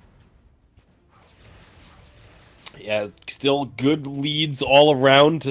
Not only just the kills, but a nice gold lead for them as well. And then the farm leads, it's really just everything is coming up in favor of off-meta gaming at the moment. Like you said, it's not a lead that's going to just be, oh, it's game over, you might as well pack it in at this point, because especially they still haven't gotten that first turret yet, but they have gotten quite a bit of damage on it, and you can see the amount of pressure that Ebok is able to provide, how quickly he can clear out these lanes and get the pressure onto the turret. They find a kill in the jungle in a one-on-one situation, and now they've got that turret down as well. This is starting to very quickly grow even further in favor of OMG. We actually do have some damage on Advanced Warfare, but he has to sort of go into a little bit more survivability. He might still be able to win these 1v1s, but oh man, like he's got to have picture perfect play. Snipes at this point just picked up that breaking point. We have 2 items on Ebok, and he's looking for a third there as well. And Epic Man, I mean, he's not really rushing towards this contraption. He did finish out the Crucible while still having the flare gun, but at the same time, it's not that far off. Yeah, it really isn't. I mean, you can see just the amount of damage being dished out by OMG when these fights happen. And you can see it right now, even before the fight really starts off. There's just so much being done. Epic Man not actually able to get that impale. Could be huge. We do got fountains to come out, though. Snipes is trying to get this Taka off of him. Finally, we get that kill. Ebok, unfortunately, does miss out. Are they not going to get that kill? The Taka is going to live, at least for now. The heal to come out from Spirit Eater. They've taken care of Samuel, and all of a sudden, an ace to come through here for Terminal. They finally find themselves a few kills, and they get all 3 of them. Big turnaround could be happening here, because with that ace, they're going to be able to steal away the entire jungle, and they're going to get a turret off of this. And, I mean, just like that, this gold lead had jumped up to like 4,000 or 5,000 gold after that huge explosion of coins from snipers. It's going to now be sitting at about 3,000, but that's still a big turnaround to at least really give some momentum back towards the side of Terminal. Pretty good stuff to come out. A little bit of signs of life. Terminal, though, they got to really make good use of this momentum. They got to be feeling good. They just had a huge influx of cash, and as long as they can continue up that level of play, we might still have a very close game on our hands. But that being said, OMG United, they're really looking to make sure that that does not happen again. Pixel Glory just not going to be really doing much in this fight. They've forced Accord to start things off, actually brought Advanced Warfare closer, brought Snipers in closer to them. Snipers is going to kite out, but he does go down in the long run. That's a 1-for-0 trade, but we are not looking super healthy here. Advanced Warfare just not enough in the bank to pick up the kill on Samuel, but Spirit Eater is able to clean it through. Minion Mine was a big help there. We even get up those backs for Spirit Eater, and it's a 2-2 trade when the smoke settles. A 2-for-2 definitely could have been a much better fight. Both sides making a couple of mistakes there that really could have turned it around for them. Epic Man didn't really seem to feel like he got too much going in that one. Didn't get a whole lot of CC, didn't get the stuns that were really necessary. But on the other side, I mean, Spirit Eater, he has just turned online now. We've been talking so much about Ebok in this lane and how well the Samuel's been doing. Spirit Eater's just been kind of quietly farming up. He's still very far behind in CS, but has that 2-item power spike, has the alternating current and the broken myth, and that's really all that Adagio needs to just start throwing out an obnoxious amount of damage. We got a breaking point here for this Taka as well. The longer the fight goes on, the more damage he will do. And you'd notice that Snipers was the first to drop there as well, right? Because he does have that stacking with his own breaking. Now, it's not enough to kind of contest this immense gold payout, so another gold mine will go down, this time OMG to pick it up. But 30 seconds until Kraken. Again, we're getting into that situation where if you lose at a team fight, you're going to be staring at Kraken coming down looking for your crystals. So it's very important that we kind of all come together here, Bacon. We got some infusions out. We do actually only have them here for OMG right now. Do we even have the cash for them? On the flip, Pixel Glory gets his. There's the advanced, and it's just Spirit Eater that can't afford it. Yep, Spirit Eater only having 100 gold in his inventory now after finishing off the Aegis. So wanted to have that defensive item, but it's going to mean no infusion. So that's going to be a very precarious couple of minutes. Oh, nice hook. Snipers is caught. And the stuns are good enough as well. Drifting Dark, we do not care whatsoever. We're going to pick up that return on top of that train. And again, the big opportunity here, if we can pick up Epic Man or at least shove up against OMG, Kraken is a very juicy reward.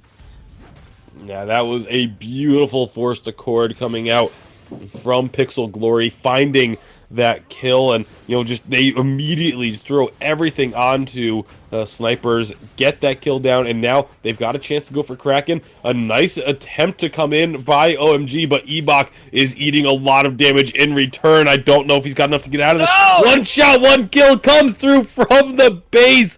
Oh my goodness, Snipers making the plays happen. I was really expecting to see a dodge there from the Taka, but it just didn't happen. Sniper is saying, I might be out, but I'm not out of range. So nice shot from them. Able to not save Ebok in the long run, but they did actually stall out. And now looks like OMGU is going to take their own stab at a Kraken. There's a lot of farm in lane that Spirit Eater is actually going to just ignore. And he's making a beeline here into the mid. Yeah, well, he didn't have to, but obviously didn't know for a fact just how quickly this Kraken was going to be going down, and it's not very quickly at all thus far, but now all 6 members are up. It's all 3 members of Terminal are here, though, and it looks like Advanced Warfare trying to get onto Kestrel is not going to find the kill. Active Camo comes out, but now they have a full-on fight. This is going to be a big one.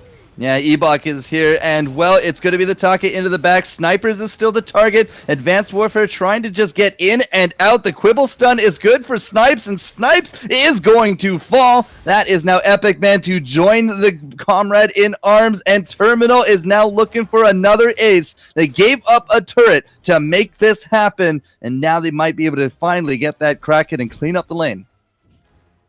Yeah, we'll definitely be able to get the Kraken this time. 20-second death timers remaining means that they are not going to be contested on this Kraken whatsoever. The ace means their minions are pushing out again. So, like I said, they did give up a turret for this. So you'll have to take that into account when we determine, who got the better of this situation once Kraken goes down.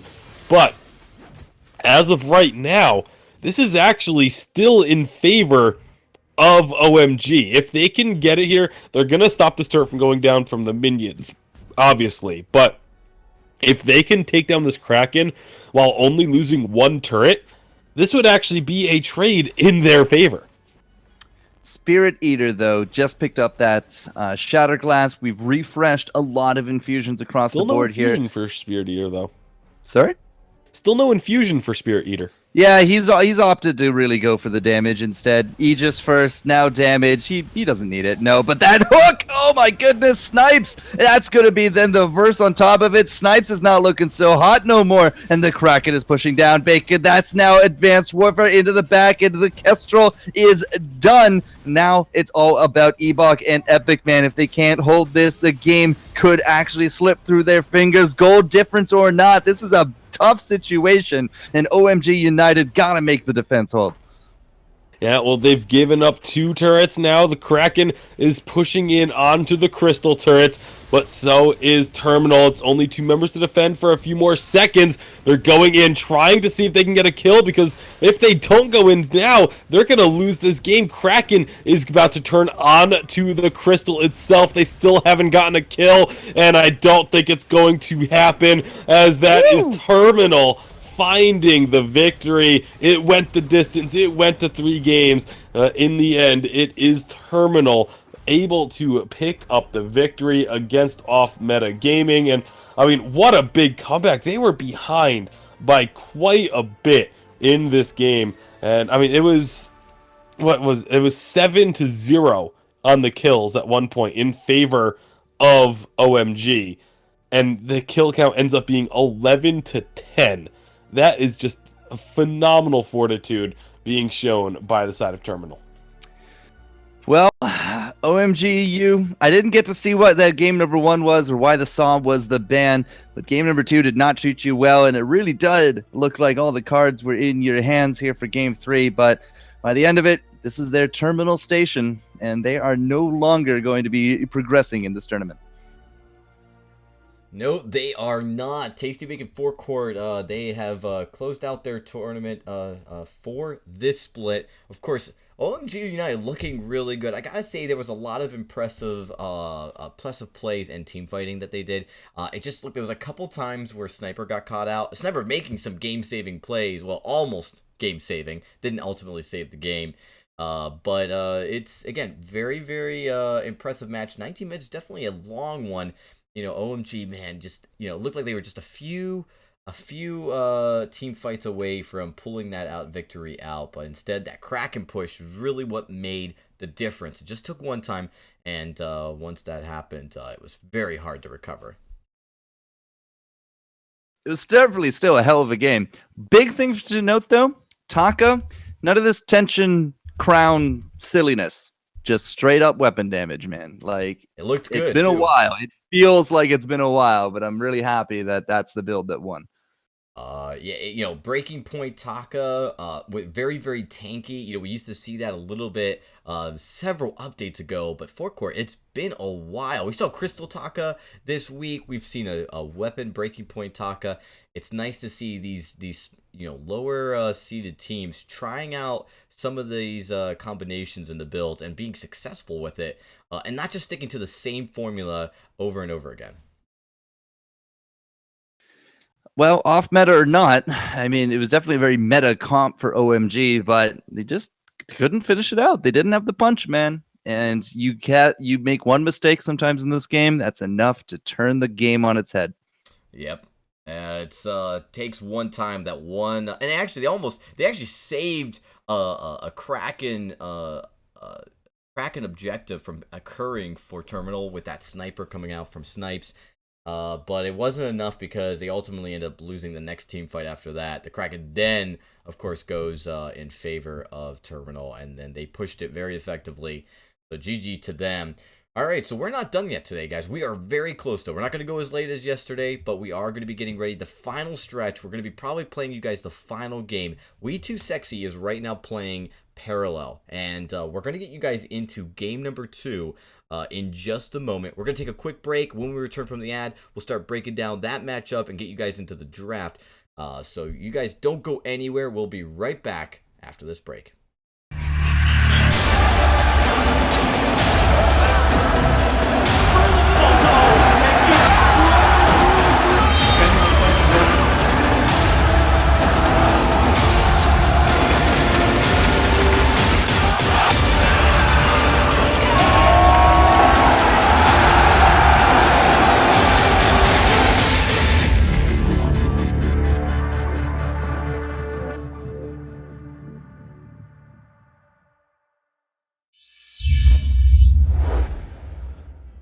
Only $14.99.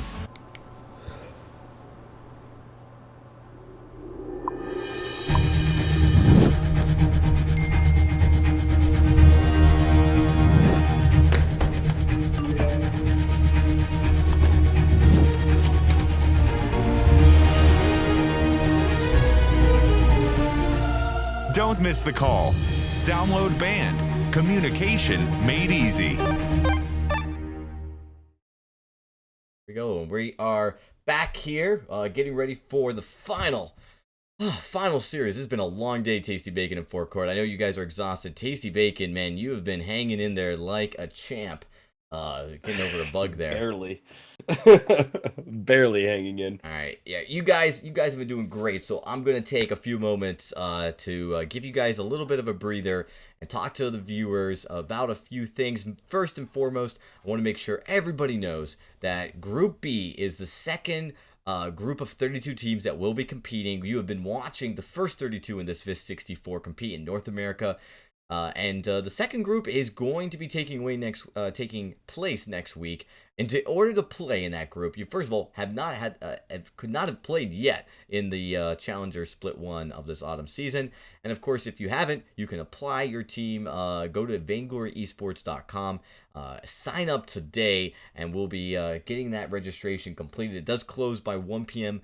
Pacific Standard Time, so make sure you guys sign up and get in for that. And the last thing I just want to mention to all the viewers is, of course, we really want to thank everybody for coming out and watching the stream, and we appreciate all of your support. One of the ways you guys can support us, of course, is subscribing, and we are a partner channel, and it's one of the few ways that we can continue to grow this channel and improve the quality.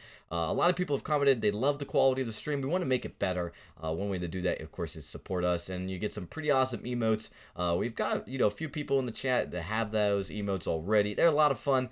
Some of them, maybe for me, slightly embarrassing, actually. So, but enough about that. Just want to really say thanks to everybody, and of course, if you want to subscribe, we'd appreciate it as always. Well, as we get ready for this final series, it's going pretty late. We actually are looking at the game timer. They're still in the game, and it is all the way into the 25th minute. Team We2Sexy for VG and Team Parallel. Guys, we both know about Team Parallel. Parallel is a team that's been around since last season and performed very well.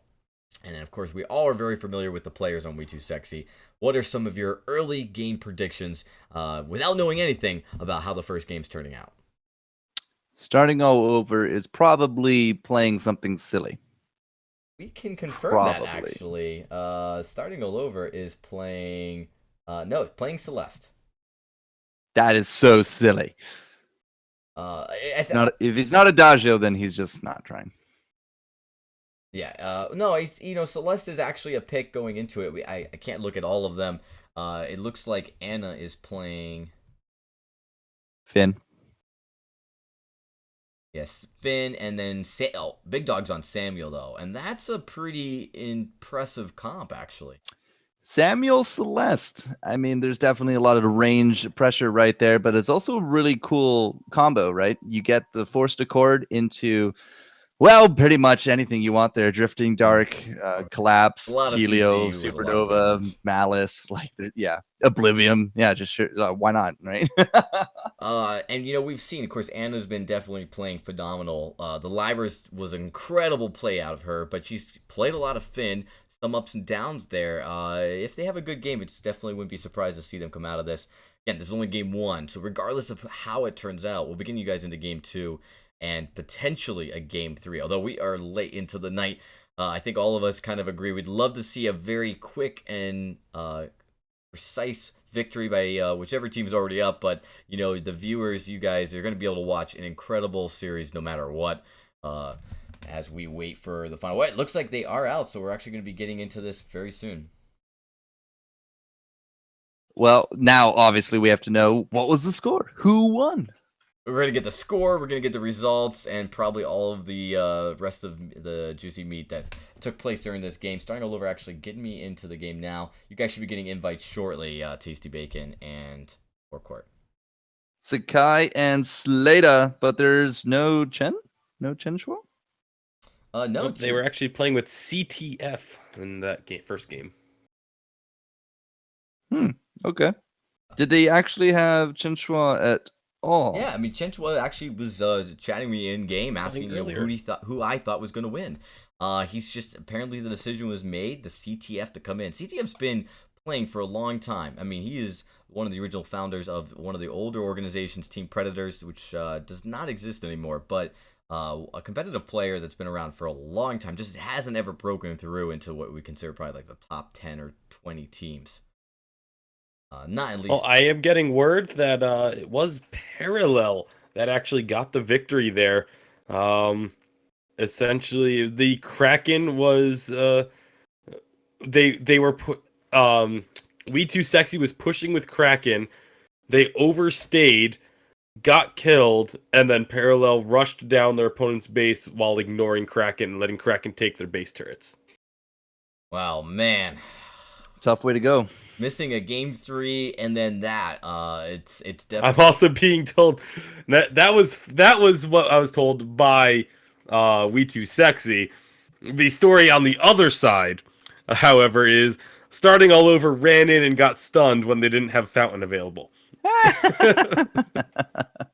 So silly, that's starting. Whew.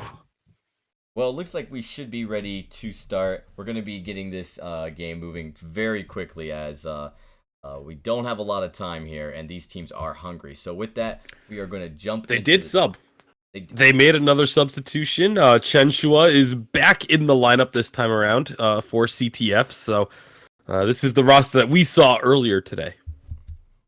All right, so Sakai, Chen, and Slata going to be taking on the big dog, Anna Marie, and of course, starting all over. Now, I don't have a deal with starting this round. It's really just up to them. Yeah, They are there's a banning little bit Cat- too much on the line this time to Maybe. make deals. I mean, it's possible. this is literally you win and you're in the week 3, you lose and you are waiting until next split. So there's a lot riding on this one. So Catherine banned to kind of limit out the supports. It does look like Adagio was up on the table. You don't want to give starting that Adagio. So instead of a Lyra, it's actually going to be Samuel. But on the flip, immediately, it's going to be a Finn and that Lance. Wow. All right. Lyra could actually be paired with the Samuel and mother-daughter kill comp. Yeah, and now we didn't get to see too much of what was being played for Parallel in game number 1, but I do know one of their picks, and it is their last pick here, the Scarf. They did just win with this, but apparently it was a very, very close game, so it's not just saying, oh, they got Scarf, they're going to win. It's just going to be a really close one. However, the Samuel Lyra, a very powerful combination. I like how you just kind of glossed over. I called it a mother-daughter kill comp. It's mother-son, but whatever. It's all good. Chen, if you recall, Bacon, Chen Shua earlier honestly on didn't was even know getting Scarf banned against him. I'm actually rather curious that now that he gets the Scarf and they win, they're going to let him play it again. Yeah, I mean, it was actually Chen Shua had the Scarf banned against him. In the last game, they didn't have Chen Shua in the lineup, and they still played Scarf. It was actually Sakai was playing the Scarf. Gotcha. But now with Chen Shua back in the lineup, they're going to put him onto the Scarf, onto this comfort pick. We've seen Chen Shua on Scarf so many times in the past, and he really knows this hero extremely well. Yeah, really well. But Anna Marie is coming around. She's made that successful level 1. And Chen, well, he is a little bit too far forward. Big Dog and those slows coming in. Those curveballs from Anna Marie. Are they not going to kill him? There we go. The corrupted genius and the thunder zap right there. Big Dog takes kill 1, but at the same time, starting all over could be in some trouble. But it looks like he will be A-okay by the end of it. Yeah, and I think that's one of the other things we have to point out is starting all over is in the jungle, so swapping positions with the big dog as well. You know, pulling out all the stops here because they know that their backs are against the wall. It's a situation they've been in before. They've been facing elimination already a couple of times in this, even just today. But obviously now with that they're in the finals, this is a more known top team in the Challenger Series. They want to do everything they can to get these victories. Well, into the jungle. I mean, a little bit of a fight, a little bit of a tussle, but it is going to be starting out over, dodging out a lot of the impales and getting the kill. The double ranged in lane have actually been bullying out Chen as much as they can, but again, with that Lyra there, if you can't get the kills, she will trade out very nicely. So Sakai not looking so good no more. Big Dog's looking for those kills, but the quibble comes down, the goop, the fire, the flames. Chen Shua is going to get that one. Here comes starting all over, though. Will they be able to bring down the big troll? Are they going to go for the scarf instead? Starting his hitting those boots. He's trying to stay in range, but I think the shields might be a little bit much. And with that turret, they actually only trade by the end of it. Yeah, well, 1-for-1 trade. A nice job getting the kill, but again, giving it right back over to your opponents means nothing's going to be gained or really lost. In fact, actually, you could argue that it is a bit of a loss for We2Sexy, because Chen Shua was able to just sit there and spend a little bit more time in the lane farming up, and didn't have to worry about that respawn. So it also allowed then Slada to go in and try and steal away some of the jungle of starting all over. I don't know if he actually got anything off of that. I'm not sure if it had respawned by that point or not. Now, he took out both backs, he took out the forwards, he takes out his own forwards, and now he's even going to get that Trant there as well. So, starting, yeah, it's not the best of jungle starts for him, but he does have 2 of those kills, and he did win out that 1v1, might even get another. He is just going all the way forward here, looking for Sakai. Didn't hit with the glimmers, though. That's very important. This is going to turn into a 3v3 very quickly, but the roots are good enough. The goop there on top of Anna Marie as well, but look at Big Dog. He's able to push them back using the Drifting Dark, the Corrupted Genius as well. Where did that Lance go? They know that the Lance is out here, and starting out over is going to be able to catch up at least a little bit. Slada then motors on out. The boots active, going to be getting Slada out of there. Is it enough for him to be able to recall? And he doesn't even care. He's just going to be stealing away these camps instead. Oh, great job by Slada, and now he's going to recall as well, safely underneath the opposing turret.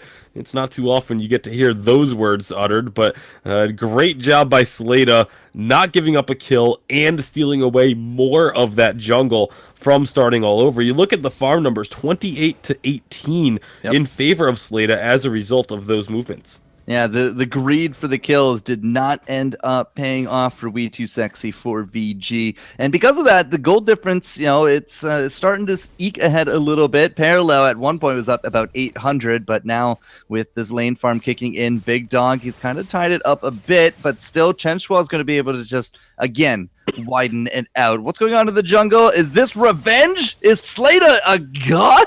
Starting over is real mad about this. He still can't get it, not even with that active camo.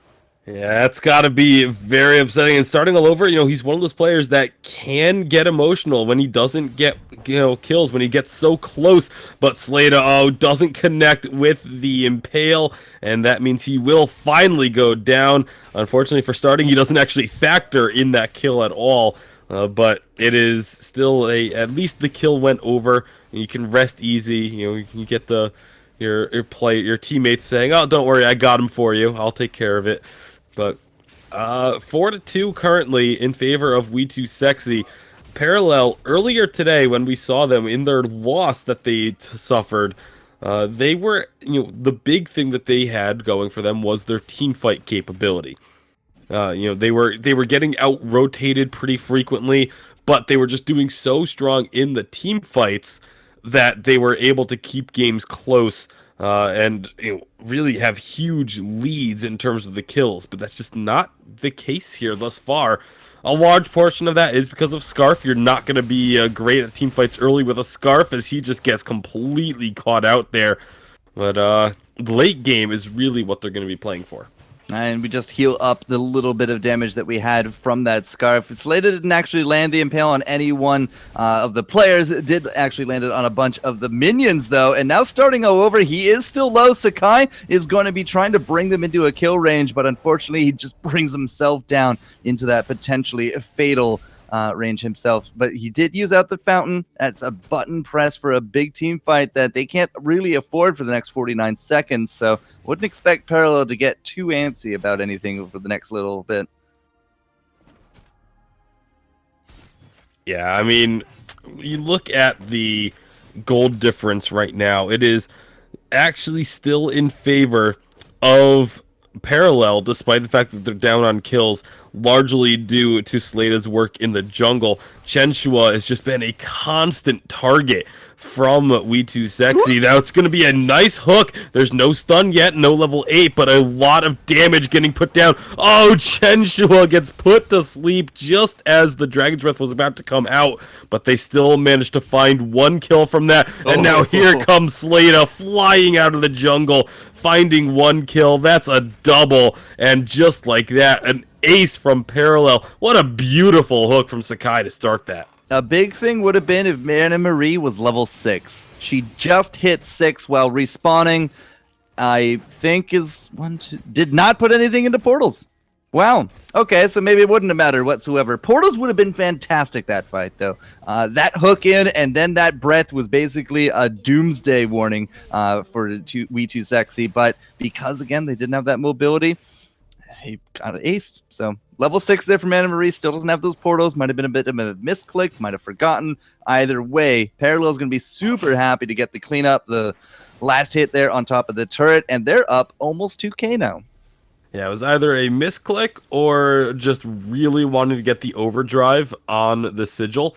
We'll probably get to find out at the next level, at level 7, what she decides to do. But for now, it's just going to be a nice job by Parallel getting themselves an early advantage. They've got the turret. That means they're going to be able to have a lot more pressure. Well, right now they're looking for a fight. Yeah, and starting, he has no lifeline here on this one. Again, no portals. They are going to have to suffer through all of this huge Dragon Breath. But Chen, he is just trying to get soloed out here by Big Dog, just sending over those Malice and Verdicts over the wall. But we have now lost out Anna Marie, starting out over, just not going to get out of that auto attack range of that Lance. And another Spitfire, some burning damage, polite company, and that is the back-to-back ace as Parallel is starting to run away with this game. The Big Dog tried to juke around that bottom pathway there, but Chenshua was just having none of it. No worries. All right, 8 and 5 for the score. That's 6 kills in the last 2 fights going over to Parallel. Here comes starting over, looking for a kill on Chen. Does actually get that stun, but the quibble to follow up. It's not quite the stun quibble that we see at level 8, simply because we just hit it now. Would have been a lifesaver, I think, for the Scarf. But, starting, he is out for blood, man. Yeah, and Anna Mary did put the point into the ultimate at level 7. Again, we still won't know for sure if it was a misclick or not, because I could see actually going for just all the points, trying to get that overdrive as quickly as you can. But after having 2 fights in a row where the portals would have been really crucial for the team, you're kind of forced into just grabbing those portals now, because you don't know if you're going to need them again before you get to that level 8 mark. But otherwise, it's definitely going to be a really good advantage here for Parallel, as they have about a 3,000 gold lead. They have the map pressure. They have a ton of vision inside their own jungle, so their own side of the map is pretty much completely safe. But now with this Forced Accord, it's available. Drifting Dark comes out, no real chase onto it.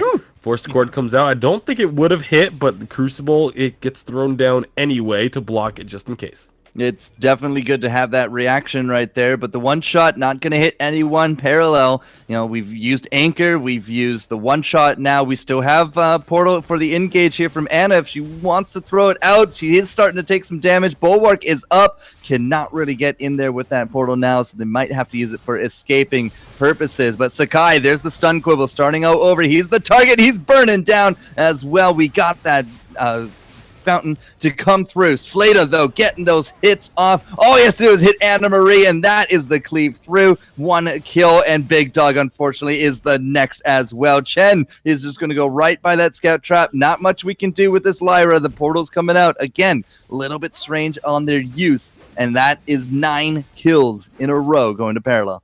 And this Scarf is just putting in some absolute work. Slater's doing great work on the Lance as well.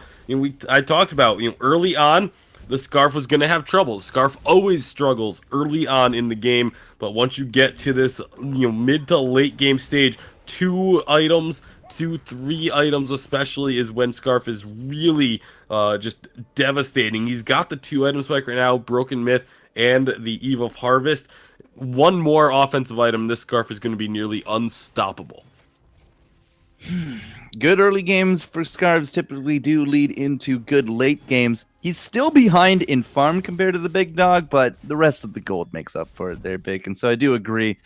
You make some good points. Now, if he does get that 3rd item by the 15-minute mark, well, I think we might just call it right there. These hooks are so on point. Big dog trying to run for the hills just gets hitting right up against that wall. Instead, that is going to be a no-show in this next fight by the Samuel. Yeah, no Samuel means no fighting. As you can see, the rest of We2Sexy trying to run away from this one, starting all over. Is on the wrong side of the map. Gonna get spotted. I think he actually may have been able to just continue channeling that recall and he would have been fine. But now Chenshua has caught up, and there's not really going to be much of a area for him to go. Even with the active camo going down, I don't think it's going to be enough. He is stalling, buying quite a bit of time, but he is going to fall eventually, even though he got Sakai very, very low. It's just not going to be enough. And, well, that's 2 kills, actually, because up in the lane, while all that was going on, Slada managed to get the solo kill on to Anamari. And then Parallel, they are just looking incredibly strong. Yep, 14 kills. That's 11 in a row, I do believe now. And just again, the gold lead is starting to get very scary. Call it almost 5,000. Yeah, 5,000 gold on the dot. We have now 13 minutes done into this matchup, so you got to be starting to think about the Kraken. We do have some infusions. Big Dog carrying one. Slada to go with his there as well. Not actually a second tier 3 item for Slada yet, despite how well the game is going. But once he gets that double Sorrow, man, those roots are just going to be hurting that much more. For now, he does get a double, but now he could be a bit too far forward. Big Dog on one side, starting over on the other. They're trying to divide and conquer. Oblivion not actually going to land on top of anyone. Sakai just kind of resists it there, and there's the one shot bringing Slada down low. He's on the retreat. We got to see if Chenshua can get out of dodge. Doesn't matter. He goes back into the fight, and I just don't see him getting anything out of this. Finally, a return ace for We2Sexy. Yeah, he figured it had to happen at some point. This team is too good to go down without a fight. Well, they finally got their fight. They find the ace, and now they're going to get quite a bit off of this as well. Very likely looking for 2 turrets.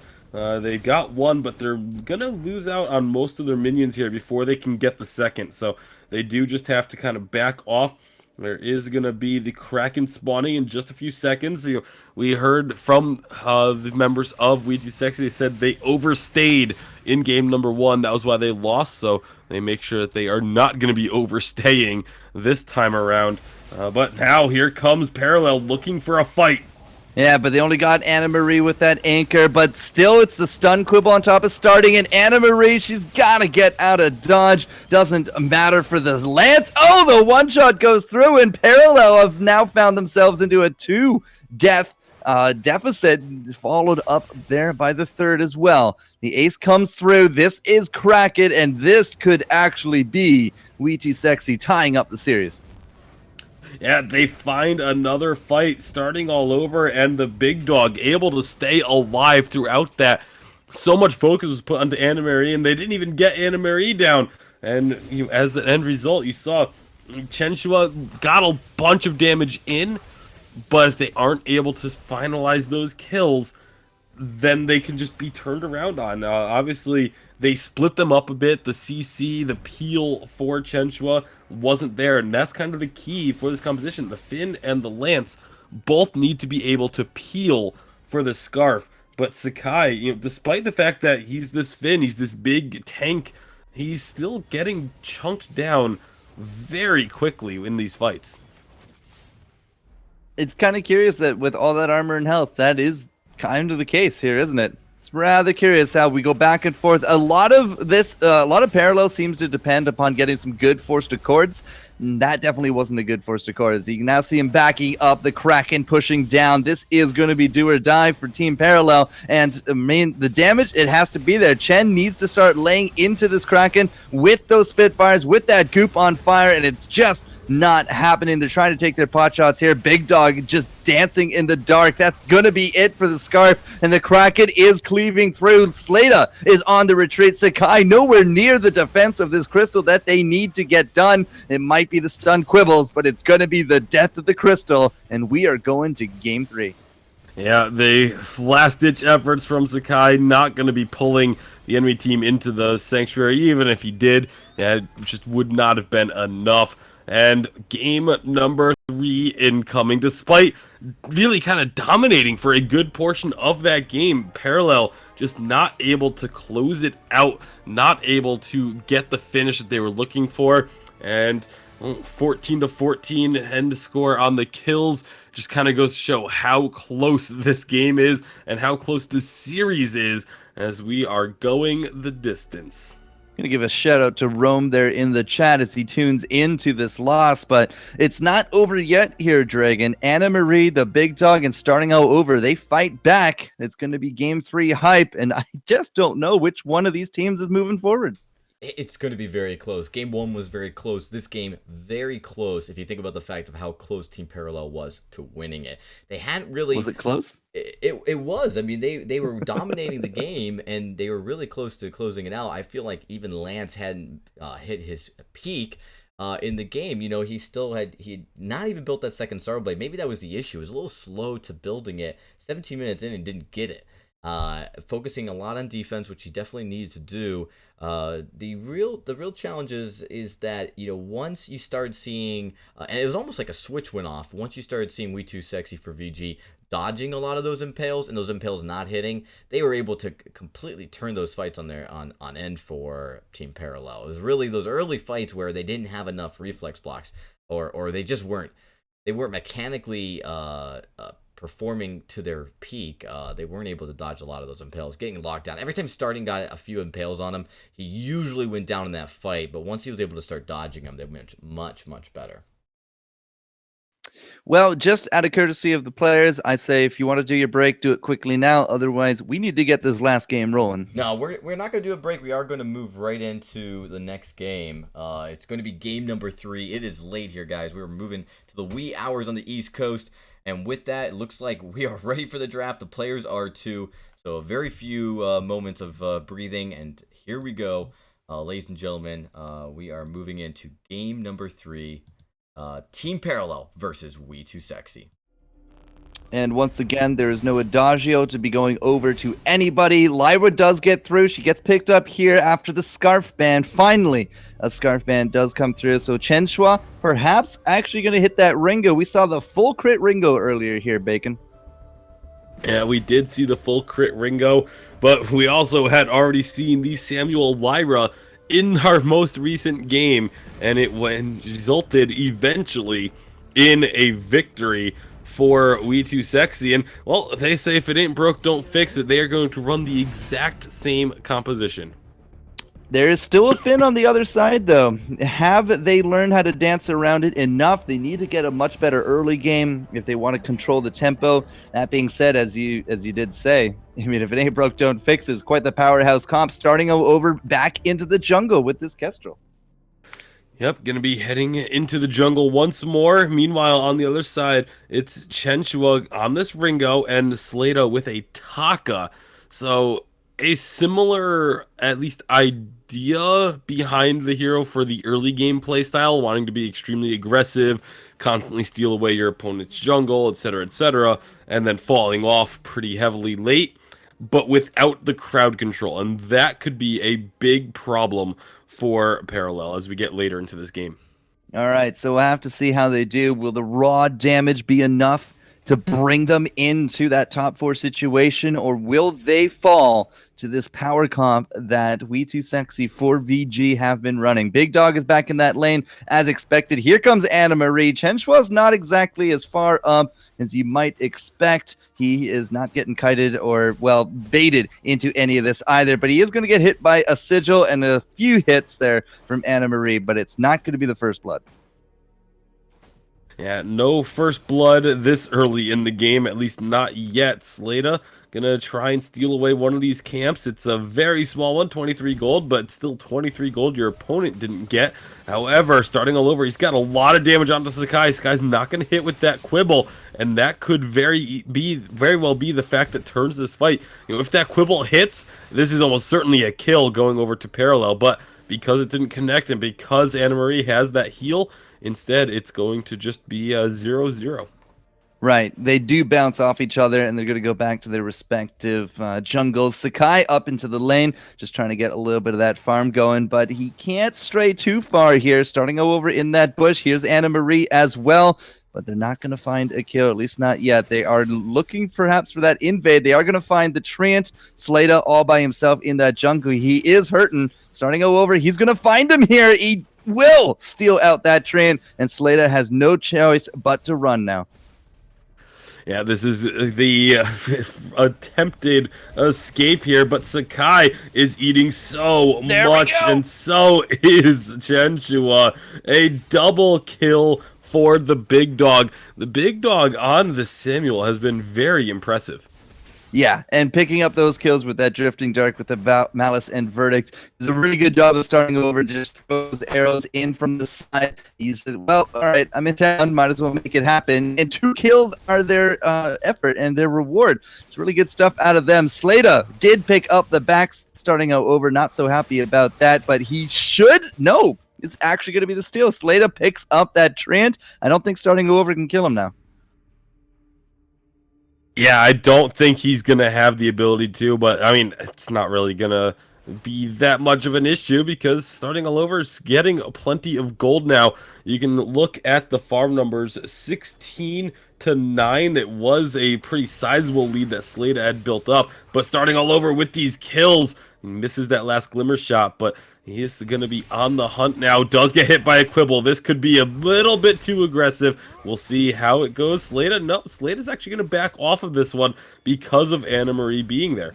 Ooh, so close. Yeah, I don't know why you're that close to the fire, but all right, starting over is going to get burned. Anna Marie actually might get burned here with it as well. Are we going to lose out all that momentum? The big dog throwing down that Drifting Dart, going the wrong way and not knowing where Chenshua is. I'm rather surprised that we can't actually collapse on top of him, but it's a nice 2 kills anyways from Parallel, and Slata again into the backs, picks them up. Yep, he steals away these camps and constantly putting this pressure on. Now he's getting really heavily hit up by starting all over. Starting is not going to find him as he guessed the wrong direction, but Slata doesn't know this and is going to be walking right back into starting. Oh, he could have recalled, but he does not get it. And so that's going to be a kill going over to starting. Starting going to have an opportunity to steal away some of Slata's camps in response. And we're still pushing up very hard here from We2Sexy. And Chen and Sakai, they're basically trapped under that turret. In these 1v1s, starting over has a bit of armor, has that crystal bit there as well. And Slata, he has a good engage on top of starting this time. But starting again has that range, has glimmer shots. And you gotta be slippery up against him, but with the muscle that come down from the lane, starting over is actually still doing really good and holding his own, looking for the attacks on top of Slata there as well. Chen is on the retreat, and, well, We2Sexy still refusing to kind of take the worst end of the deals here. Yeah, I mean, as of right now, well, that's going to be another kill going over to the big dog, finding his 3rd kill of the game, the 4th kill for his team.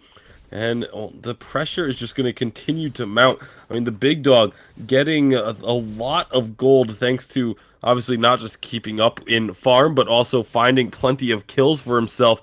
He's going to be able to jumpstart this Samuel. The Samuel is very much one of those heroes that is item dependent. Once he has, that broken myth under his belt, then especially the Eve of Harvest, it becomes so difficult to fight against him.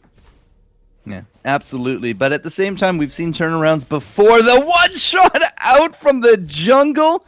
Chenshua not expecting that. Becomes the 5th kill. as the minion mine does go over here to Slata. Now, Slata is still trying to get as much farm as he can, but the starting go over might have been able to make a case looking for that steal. For now, Slata just throws out that X-Ret to Anna Marie. Where's the bulwark? It's not coming out. Starting is here with the team, but they cannot land the damage on top of Slata.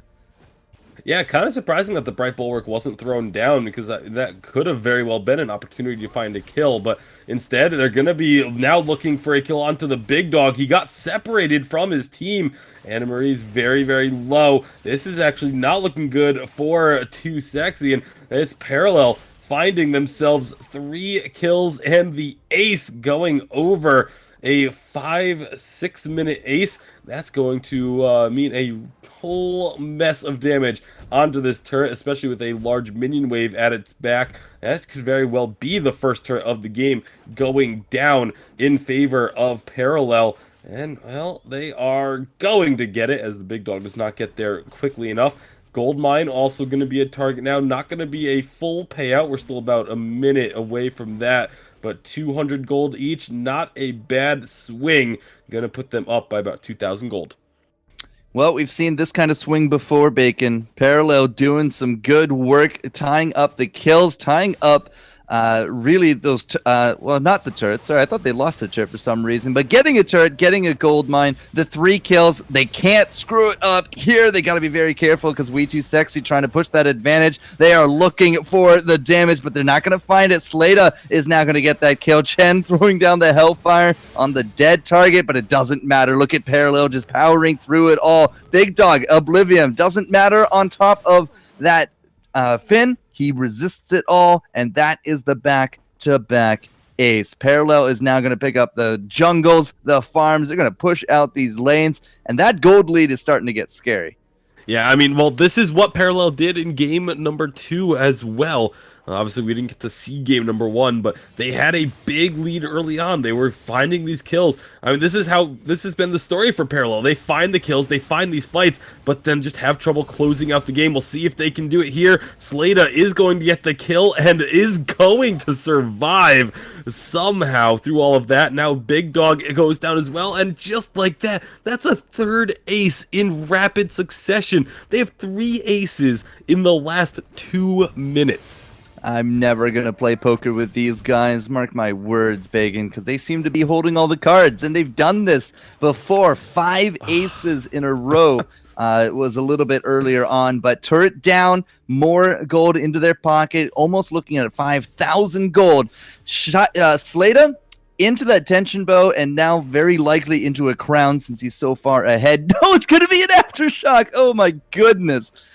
Chen, though, very likely going into the 100% crit that we saw earlier. He is going to go 4 item. It's going to be the tornado trigger into the double tyrants. And how do you stop this magnitude of damage?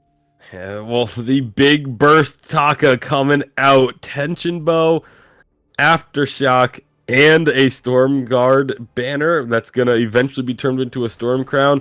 That is just all about that initial shot, just trying to delete either starting or the big dog.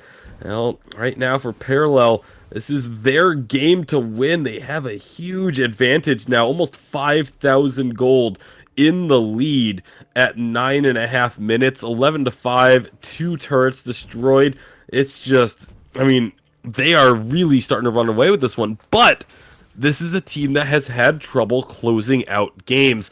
And obviously on the other side, We Too Sexy for VG, they're a team that has been doing a great job of capitalizing on teams having a difficult time closing out games. Sakai throwing out the anchor, just hoping to catch anything.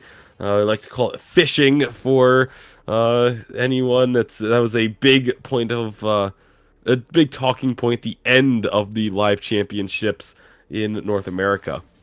Anna Marie might actually be disconnected. Nope, never mind. She's good. Just taking a bit of a break. Maybe she's falling asleep. It is rushing up to 1 a.m. here on Eastern, and I hear that she has to work in the morning as well. So, I mean, it could be some fatigue setting in. The last few fights definitely not treating We Too Sexy very well at all. And what started off as like what I thought, it was a good start, 2-0. And from there, it's gone into 11-5 with now 5,000 gold between the teams. So, My question is, Bacon, is Slata actually going to be able to make use of this on-hit build, or did he sort of throw it into the wind, and that's going to be a weak point here for Parallel?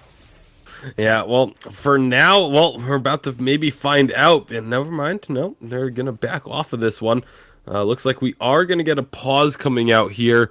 The lag issue that the Animary was actually just having some connection issues. So they reached out and asked for the pause and get a minute or two to get that resolved before we jump right back in. How's your phone doing there, Bacon? My tablet just hit the 15% mark. Oh, mine's been plugged in, so I'm good. Well, la-dee-da then. All right. Because, you know, I'm prepared. Uh-huh, he says, playing on a 5-inch phone. Let's see what we can see through the pause screen here. It's 11-5, we know that. We did just throw out the fin hook a little bit ago. It's still on cooldown, but it is coming up here fairly Only for shortly. a couple more seconds, yeah. It's 3 seconds left on the cooldown for the forced accord. And we don't have a Kraken for another 4 minutes, so we still could actually see some aggression here from Parallel. Just take over the jungle, sit in it a little bit, and just go fishing, as you call it. Looking for, just keeping these guys bottled up. If they can't farm anything except the creep wave, well, there's not really a big chance of coming back. Yeah, well, we'll have to see what exactly these teams will do. A lot of posturing for position has been coming out, and of the last couple minutes, I think VIS64 realized after that third ace in 2 minutes that maybe we should probably play a little bit more defensively. Yeah, stop playing emotionally. Take a step back, cool, calm, calculated. Just kind of running in Lemming style does you no good in any MOBA, but on Vainglory it's particularly punishing because there's only 3 of you. Yeah, well, once the communication comes through that either the time limit for the pause is up or that the connection issue has been resolved, we will be jumping right back on in this one. We'll be letting obviously both team captains know, and once we have that confirmation, we'll be getting back to the action because that is what everyone wants. And as soon as we're able to, we'll be getting it back into the game. So I've definitely fallen into the trap before of like, all right, we're getting so far ahead. I can kind of be a little bit more fast and loose with my items. Chenchua is definitely not kind of, being fast and loose. He knows the build that he wants and he's going for it. And he's got a lot of the parts to it there as well. A little bit of crit. He has that base damage, a little bit of attack speed to go with it there as well. He's sitting at 3, 2, and 5, but 73 farm. That is definitely not the strength that you'd expect. 81 there to the big dog, and even that's a little bit more far behind than what we're used to.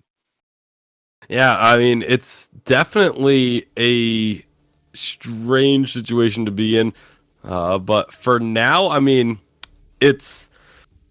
I don't know. It's going to be a tough one to get back into this. They really need to just, I think, continue playing safe for a little bit longer. Don't try and go too aggressive. Don't try and force plays to happen. Make Parallel have to come to you, which Parallel hasn't really had much of an issue with. But as of right now, they're very far behind. It's going to be tough to win a team fight. Tough, but not impossible. That being said, it looks like we are up to the task. VIS64 is back, and NRE seems to be well connected this round. Okay, so 11 minutes in. We got some good real estate here from Parallel. They've been able to push up and just kind of keep VIS64 really bottled up. You can see Big Dog in lane. He's really the only farm that they're really going to get, and everybody's in that lane. They're profit sharing at this point. Yeah, they're definitely just trying to get gold onto whatever avenues they can get it from. As again, they are pretty heavily behind 6,000 gold in the hole, and that's not where you want to be. 2 tier 3 items essentially in that your opponent has over you as a team means that, like I said, these team fights, unless you can just really catch someone out of position at the start of it, you're gonna have a pretty bad time. Sakai just getting in position, waiting to see if he can go fishing. Okay. Okay, Sakai. I mean, I'm pretty sure it's a dry base over on that side. I don't think that we know from We Too Sexy that the fin hook is down. I don't think that they saw that either. There's no traps. So, I mean, it's interesting that it was even thrown out there, but It's a mystery. it didn't hit. Still a pretty hefty cooldown. It did get nerfed and is not 3 points in it, as Sakai is still only level 10. But it's not really going to matter. It should be up before the next fight. They do capture the gold miner, get themselves a little bit more gold in their pockets, but it does feel like things have maybe kind of stagnated a little bit, as it looks like Parallel just kind of gaining the vision control around the middle of the map, as they let Slada just farm up the jungle, continue getting gold in his pocket, has the Atlas Pauldron, and is now also going for what looks to be a broken myth on the Taka. The CP Taka with a tension bow and a Stormguard banner. Very unconventional build, but it has been working for sure. He's 6 and 2, definitely doing some good work. Sakai has that anchor. Are they actually going to try to throw it out here on top of Anna? Well, he didn't exactly have his backup. Now this time, he has his backup, doesn't quite catch the Kestrel. A little bit too late on the draw, so doesn't actually steal at the farm. The one shot will graze the big troll, but other than that, the teams are going to bounce, and you can see Parallel, they are just slinking back into their safe zones. They have so much vision in the mid here that it's really up to We Too Sexy to kind of push out and try to catch him, like catching this Chen right now. Yeah, this is absolutely what Parallel had to avoid, was getting caught out of position. And they just, I mean, that's literally your one job. Your one job is don't get caught out of position. You had so much vision control. You saw them coming. I don't know why Chen Shua was still standing in that lane where he was. Well, so much for all those scout traps. They're getting popped pretty mercilessly here. Well, okay, Anna Marie actually missed out that one a little bit. There we go. Starting over, grazes it. We still have one more here at the gold mine. No melee characters. Oh, all right. There we go. So we are now officially out of scout traps here in the mid. Sakai, he's in position looking for an anchor and throws it out. Comes up blank on the fish. Yeah. Decent gold payout going over to We Too Sexy. And, well, for now, I mean, they still have a pretty big gold deficit that they have to overcome. In parallel, though, this has been their problem. They get these huge leads, and they just aren't able to finish. We're approaching that 15-minute mark. Kraken's going to be available. They can try and use this to finish the game, obviously, but they need to make sure that they don't give up a bad team fight. They need to make sure that one of them does not get caught out again and give just a huge chunk of gold over to their opponents. Right now, they're working on the Kraken, but here comes We Too Sexy. Chen Shua needs to be careful that he's not the first target, but here we go. Anna Marie is going to actually get the counter block at the end of it. Starting over was a little bit too far back, but he's now able to eliminate Chen. Sakai is not looking so hot here either, but starting over, he's now in pursuit of Slada. That is a tall task. The Finn does go down, and starting does turn this around. He has no more energy. The one shot doesn't matter. Slada says no. The on-hit effects are good enough. Anna Marie says, you're not going anywhere, and this Kraken is now reset. Ace comes forward, the first turret for We Too Sexy, and it could actually be the Kraken to boot. Oh boy, this is just disaster for Parallel. I mean, the Taka, the whole point of this build is to try and jump on someone and just chunk them down immediately. He's targeting the big dog, who is the only member, or actually I can't say the only member because Anna Mary is as well, but you know, he's the carry that has defense. He has an Aegis. He has a metal jacket. And yet that's the member he jumped on. He did almost no damage to the big dog with his engage. And that's a very curious decision from We Too Sexy. What? No, really? Oh, why? Why? Big triple hook to get this one going, and man, this could be a fight of the ages. Chen Shua into the back. Big Dog is going to take him down. Slada is starting all over right now, and Slada is now unfortunately kind of out of time. The one shot does not hit. Sakai with the stun onto the back on top of the Big Dog. but Slata will still survive, at least for now. Anna Marie looking for him. Wow, the Allison Verdicts just randomly from the big dog is able to clean up for the ace, but there was not enough damage in the bank here for We Too Sexy. And now just look at starting over. He's going to turn around. They got ace buff minions. He's going to ride that wave for a turret and try to trade out with the damage that the Kraken's about to deliver. That may have been one of the most confusing sequences that I have seen in Vainglory. Starting all over, I don't even know where to begin with that. I mean, that. starting all over, he gets the turret. Now he's in a one-on-one duel with Chenshua. He's going to get the kill. Has to run from Sakai. But meanwhile, back at the base, Kraken does get one turret. So it ends up being a 1-for-1. Oh. That was like the tip of the life preserver. Oh, Starting's not happy about that. Oh my goodness, what is even happening in this game?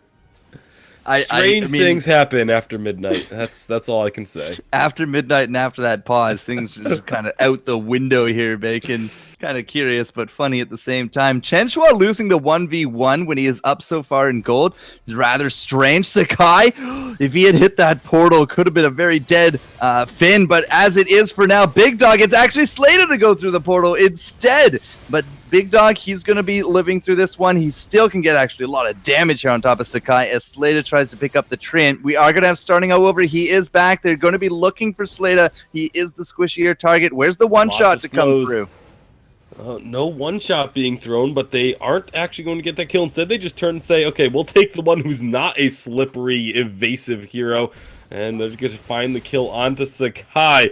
So that Kraken play, I want to go back to that. It actually was an advantage for We Too Sexy, as now they're going to find Slata and Chenshua. Oh my goodness. What is going on, Bacon? The back-to-back aces. Now we're just going to go straight up, use that buff.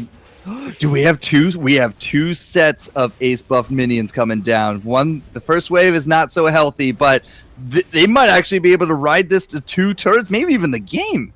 They very well could. The respawns are going to come through, but it's a question of will it be in time. These shields are getting stripped. The ace buff minions are in. Here comes the Finn. I don't think they have enough. That's the 2 turrets. They're down. They're onto the crystal. The respawns are all here, but it's not going to be in time. Oh my goodness. Starting all over is not going to have to start all over with the next group. Not at this rate. Big Dog gets it, and with the Lyra there as well, they are able to ride 2 sets of ace-buffed minions through 3 turrets into a win. Who needs a Kraken? Just give it away. We don't need it. Wow, just a really wacky and crazy end to the game, but we will see We Too Sexy for VG into those top 8 slots in week 3. I don't even know what to say about this game. Yeah, I am absolutely speechless. I mean, this is why you watch Challenger. These types of games, I mean, we get stuff that's close in the Evil 8, but I don't think we had 2 games today end in a way that I don't think I've ever seen in the Evil 8 before. Crazy stuff. Team Parallel, unfortunate that they got so far. But unfortunately, they are just not going to be reaching that top tier again.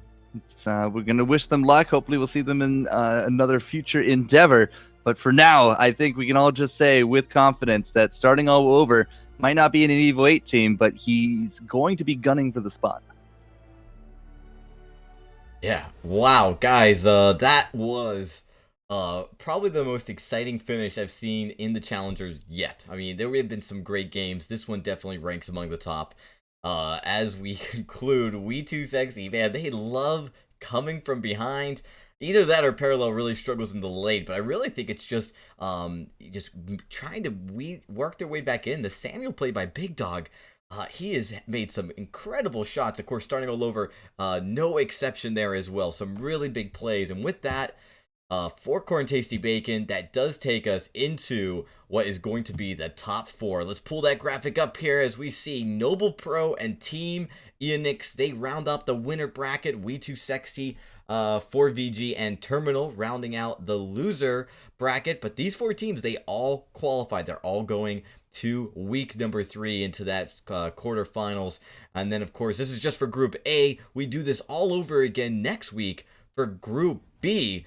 Man, guys, this has been really exciting ride. But I gotta say, I am definitely glad that this week ended the way it did. Very much on a high note.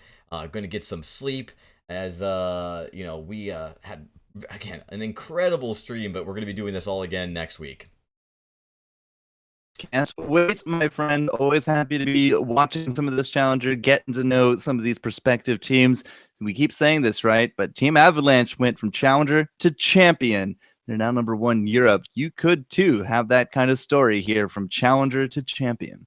Absolutely. Thank you guys so much. Forecourt, Jester, and Tasty Bacon, all the mods and the crew at VIS. I mean, we have been hauling into the very late. It's almost 1 a.m. on the East Coast. So we're going to be closing up this stream and saying goodnight to everybody. But see us again next week. I can't stress this enough. If you want to sign up for the B side of the bracket, you got to do so by 1 p.m. Pacific time tomorrow. And with that, I want to thank again Tasty Bacon, Forecourt. You guys did phenomenal. Always a pleasure, man.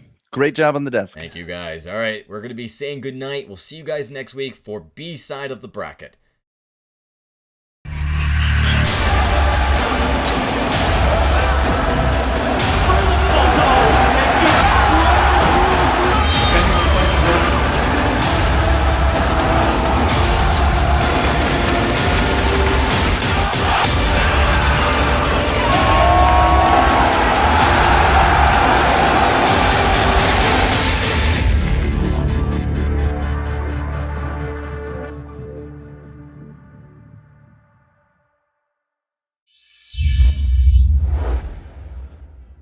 Only $14.99.